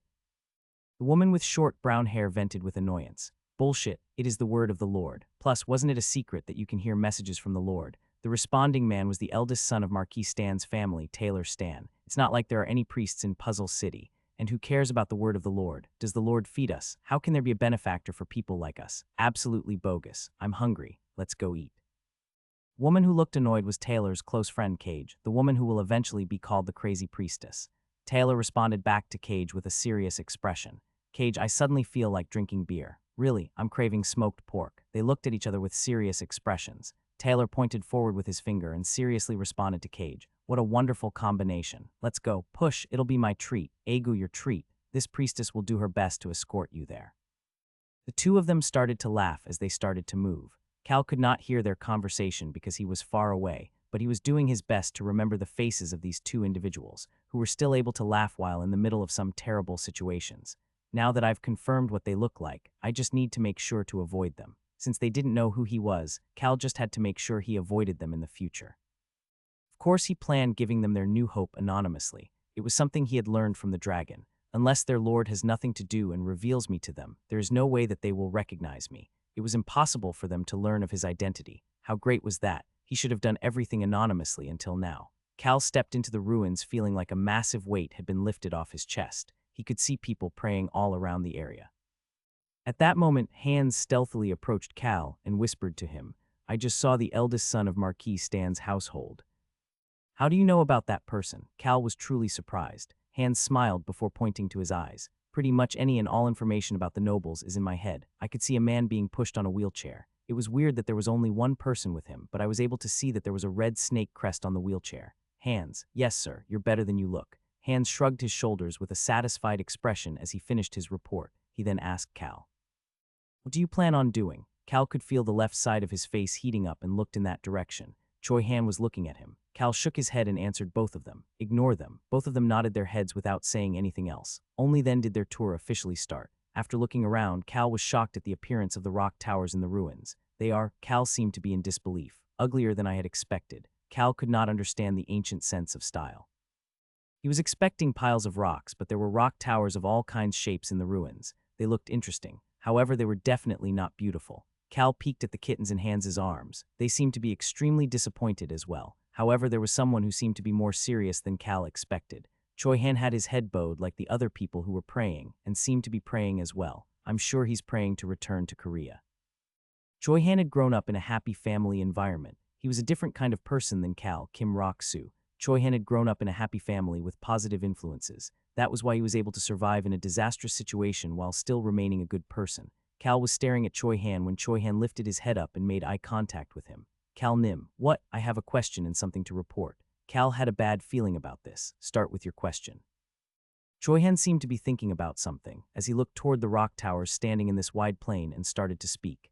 "Cal Nim, are you not going to make a wish?" Is that what he wants to know? Cal just casually answered, "I don't do things like making wishes." "Why not? It makes you have higher expectations." Choi Han, Hans, and even the kittens all turned to look at Cal. Cal looked at the rock towers like Choi Han had done and slowly continued to speak. "It's so much easier to live without high expectations. It feels great if you scratch a lottery ticket hoping for 1 and end up winning 5, but if you scratch it hoping to win the grand prize and only end up with 5, you're bound to get annoyed." Tap. Cal turned his gaze after feeling the tap on his shoulder, only to see Deputy Butler Hans smiling and starting to speak. "You are right, young master. There is no such thing as dreams or hope in this world. Just stop talking." "Yes, sir." Hans responded loudly but seemed to be a bit disappointed as well as he took the lead with the kittens. Cal leisurely followed behind Hans when Choi Han quickly approached him and whispered in a voice that Hans could not hear. Choi Han had not given his report yet. "The dragon has entered the city." "Ignore. I understand." Cal took a look around. The dragon must have made itself invisible as he could not see it. The only thing he could see was the people praying toward the rock towers. The Rock Tower Festival was still a week away, but there was still a large amount of people here. Cal's gaze turned to the opposite direction of the rock towers in the plains, the upscale area, the area that the wealthiest citizens in Puzzle City resides. Behind that area was a small mountain, and somewhere on that mountain was the grave of the person who had lived until they were 150 years old. The next day, Cal was ready to head to the grave. Naturally, he had to get rid of the humans and the kittens who wanted to follow him. Thankfully, everybody stopped voicing their complaints once he said only a single person was going to come with him. "I will only be taking Choi Han with me." Choi Han was the strongest person there. With Choi Han tagging along, both the vice captain and Hans had nothing to say. The vice captain just frowned and said he needed to train the knights before he quickly started to gather them. While Cal was watching the knights who were following behind the vice captain with looks of despair on their faces, Hans just said one more thing before disappearing. "I will take care of our kitten Nims." Cal turned away from Hans, who seemed to be very excited about being with the kittens, and headed out of the inn. Choi Han followed behind him. "Are we doing something again today?" "Again. Someone might get the wrong idea if they heard you." Choi Han did not respond. Cal did not care, however, and just headed toward the mountain behind the upscale area and continued to speak. "I need to go to that mountain over there. You can just wait for me at the mountain entrance." "I understand." Choi Han did not say anything else. Cal preferred someone like this. Choi Han did not ask Cal any questions. He was someone who seemed to follow Cal, but did not have any curiosity about what Cal did. This was probably only possible because Choi Han thought that he could figure it out if he really wanted to, and because he thought that he would not be in danger no matter what Cal ended up doing. Cal arrived at the small mountain after passing through the stereotypical upscale area, before stopping after hearing Choi Han call out to him. Cal Nim, what? I'm leaving tomorrow, I know. I was the one who told you to leave tomorrow. Choi Han made eye contact with Cal, who was standing impatiently at the mountain entrance. Cal was someone who said that he, Choi Han, was enough for protection. Choi Han had been thinking about this act of protecting the last few days. I've been debating this for a while, but there is something I need to tell you. The report about the dragon yesterday was not really what Choi Han had wanted to report. He hesitated for a moment before looking back toward Cal and starting to speak. Choi Han's gaze was looking past Cal's shoulder to a tree near the entrance of the mountain. Mr. Ron is a dangerous person. Cal flinched for a moment at this trait that landed on him without any warnings. Should he pretend to know or pretend not to know? He quickly made up his mind. Cal had not expected a question like this, but he calmly responded back. Is that so? You are not surprised. There is a dangerous stench of blood on him. He's a strong person who has shed a lot of blood. At first I thought that Cal Nim knew about it already and still had Mr. Ron by your side. But if Cal had known, he would have taken the strong Ron with him to rescue the dragon. But Cal had not done that. Choi Han thought that to mean that Cal either did not know about Ron's strength or did not trust Ron, but there was no way Cal wouldn't trust someone who had been with him for 18 years. That was why Choi Han had come to the conclusion that Cal was not aware of Ron's strength, but neither Cal Nim nor anybody else seemed to know about Mr. Ron's strength. Choi Han had debated about this for a while. Honestly speaking, the fact that Cal had said that he did not have any expectations made him decide not to say anything about Ron. However, the fact that Cal had chosen him to be the guard today made Choi Han feel guilty. That was why I thought I needed to tell Cal Nim. Oh, really? I didn't know Ron was strong, Choi Han asked once more after hearing Cal's calm response. Will you still keep him around you? He seems like he is an evil person. Cal snorted at Choi Han's words. Keep Ron around him. Cal was planning on pushing Ron over to Choi Han the moment they arrived at the capital. Whether it is you or Ron. Excuse me, you say that he has a dangerous strength, but why do you leave Ron alone? That is because Choi Han suddenly could not say anything. It is probably because he has not done anything to you. Choi Han could not retort Cal's words. There was the initial misunderstanding had that led to their small battle, but Ron had helped him find a sword after that, and even helped take care of the issue with Harris Village. Cal silently observed Choi Han. It was not just to Choi Han. Ron did not do anything to anybody. The only thing that Ron did was giving Cal lemonade every so often or making fun of Cal with rabbit meat. But that was nothing. Ron has been my servant for 18 years. No matter what, Ron was dedicated to his act as a servant. Even the vice captain, who cared a lot about hierarchy, did not get angry when Ron, a servant, was walking shoulder to shoulder with him. Even Deputy Butler Hands did not get angry when Ron did his job for him. It was because Ron was skilled and well-liked throughout the estate. Do you hate Ron? Choi Han shook his head after debating it for a moment. No, then. I just thought it would be better for you to know that he was a dangerous person, and thus decided to report, whether it is you or Ron. Choi Han looked at Cal after hearing that once more. You are both the same to me. In that aspect, you are dangerous as well. Cal looked at Choi Han with a stoic expression and continued to speak. You are strong as well. Ah, Choi Han let out a gasp. Cal didn't know the reason behind it, but continued to speak. It's all the same to me. He didn't know the reason, but Ron, who had come over from the eastern continent, was living in the Hennetus territory while hiding his identity. If someone like that was to touch the son of the Count, that would spread like wildfire in the kingdom. Ron was someone who did not care about anything or anyone else, other than his son and himself. So why would someone like that cause a ruckus? Cal was just scared because he knew that Ron was a dangerous old man. He wanted to get rid of that dangerous old man as soon as possible so that he could live in peace. As long as he is my servant, he is just my servant. Just like you are Choi Han, who needs to pay me back. Cal checked his watch. The strength of the wind in the cave was different based on the time of day. He needed to hurry. Choi Han silently nodded his head in response. Cal did not even look back as he headed to the small mountain. After seeing that he could no longer see Cal, Choi Han looked back at the tree at the mountain entrance and started to speak. You heard him, right? Ron smoothly jumped off the tree. He glared at Choi Han and started to smile. A blunt voice started to flow out of Ron's mouth. I changed his poopy diapers and raised him since he was young. That was the truth. Choi Han stood in front of the path to the mountain and started to speak. Cal Nim had said that nobody is to follow him from here on. I know, you little punk. Ron turned his back to the mountain with no regrets. After hearing that Cal was only going with Choi Han, and even leaving the cat tribe children behind, Ron had followed just in case something happened. I shouldn't have come. They say that you get more fickle the older you get, and this fickleness was such a pain. Ron walked back to the inn at a much slower pace than when he had left, and Choi Han watched Ron disappear before sitting down on a boulder to wait for Cal to return. Cal was standing in front of a cave just off of the mountain path. The cave entrance was covered with vines, such that it would be difficult to find unless you were looking carefully.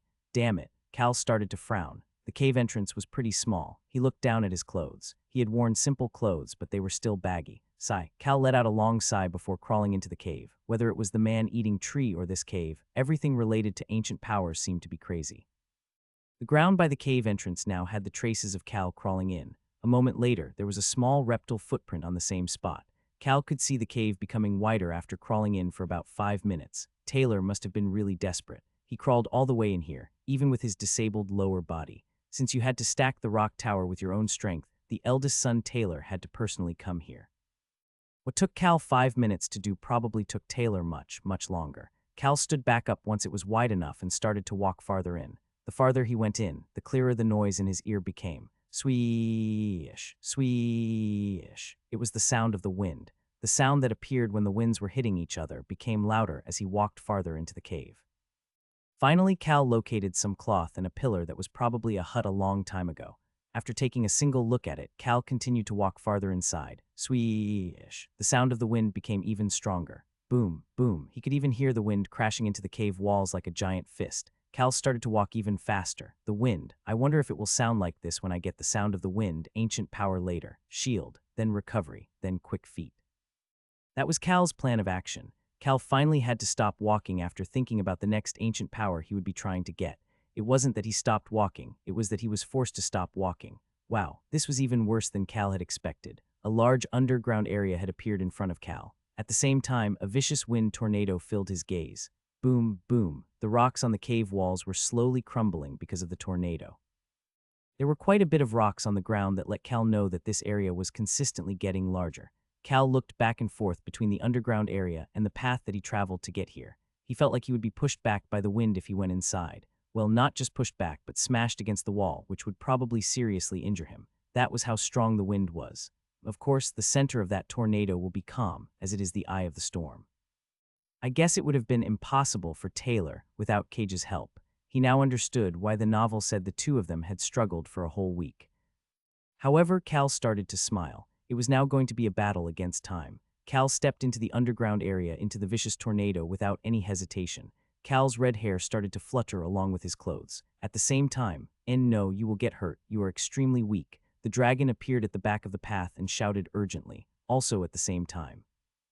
The dragon could see a large shield with silver wings appear and surround Cal. The wings that were shining so brightly that it could be called holy surrounded Cal while the large shield blocked the wind. The shield and the wings were keeping Cal safe. Cal turned around. His eyes opened widely as his gaze landed on the dragon. "What the hell are you doing here?" The black dragon could not say anything in response.